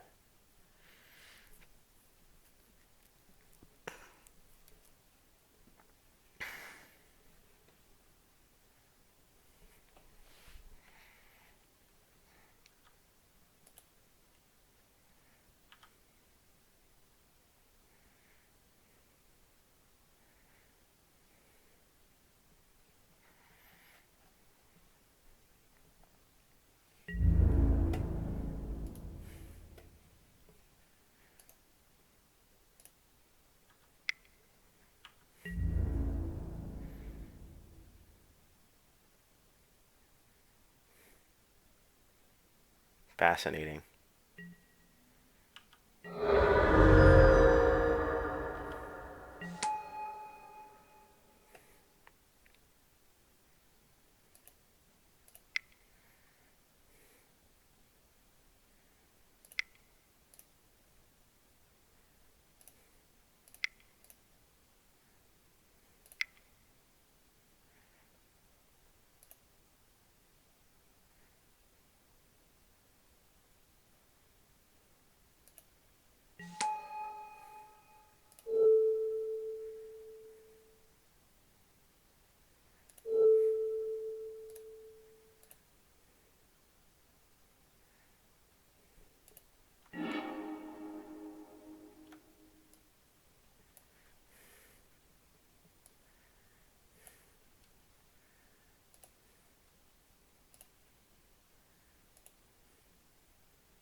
Yeah, I don't know if that'll do it.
I think we just go for incinerate here, which is pretty funny.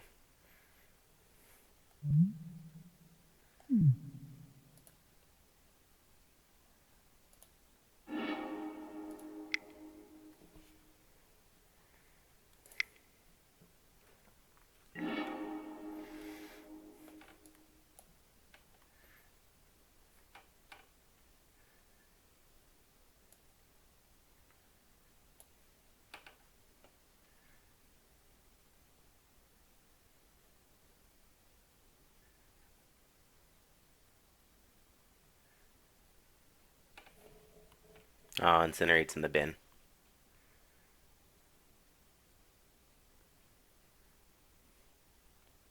That's not good.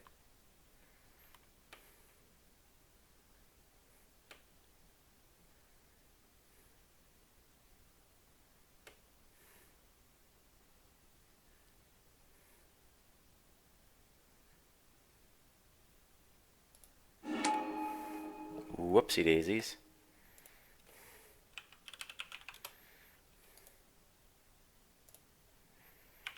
Well, let's just hope that's not going to be enough for the opponent.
Alright, well, I assume this is going to be very bad for us.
is a reanimate.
Yeah, I don't really know what to grab here.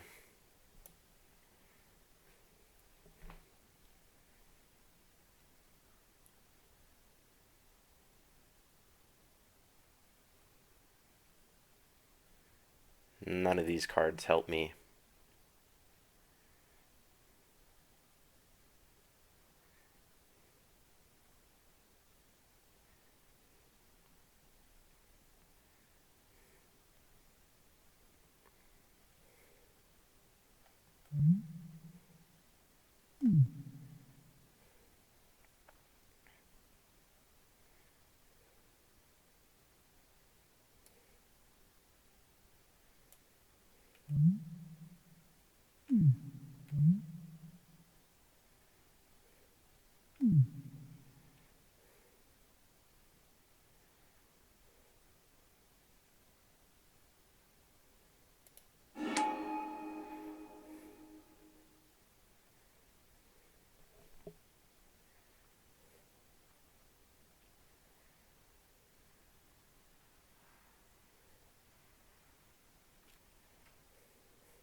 Yeah, I'm gonna fall off end of turn, and I think that's the only line there, Jason.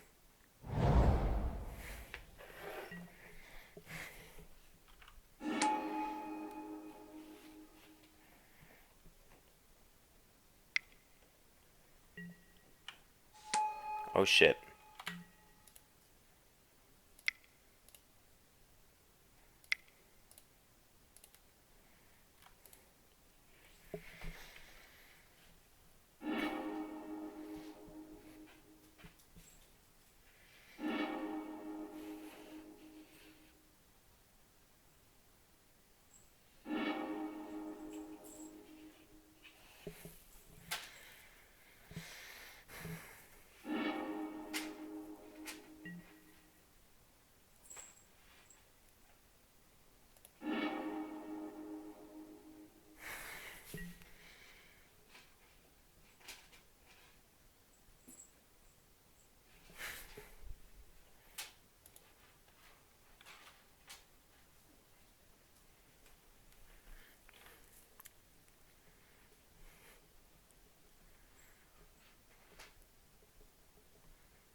Whoops, misplays were real, I guess.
Yeah, I think you're right, Jason.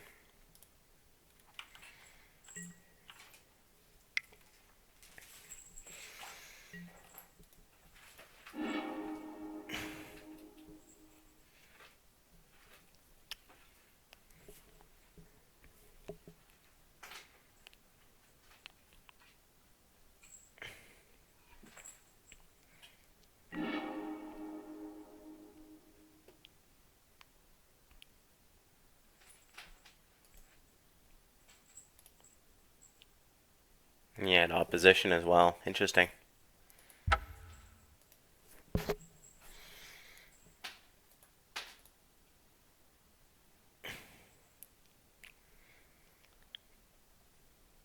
Don't hate Maze of Ith against this kind of deck.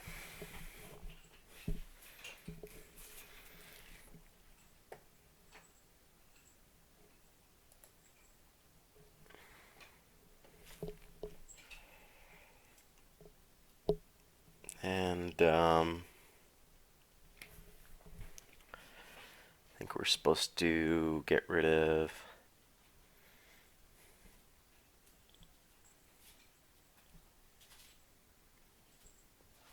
Not a huge fan of Memory Jar against this deck.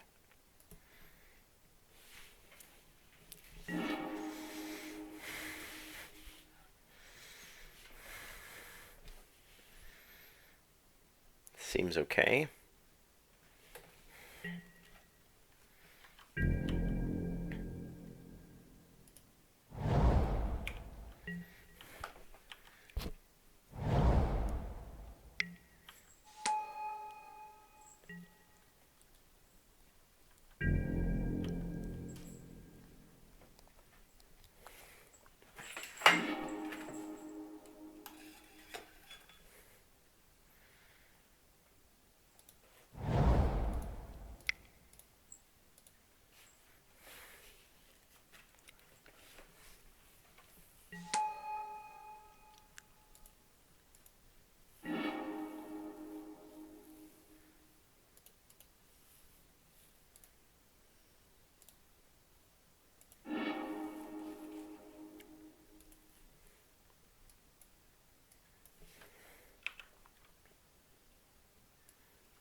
we gave it a good rally, but no dice. Yeah. Thank you for coming to join, and thank you, Jason, for sticking along and watching. Hope you have a great rest of your night. Take care.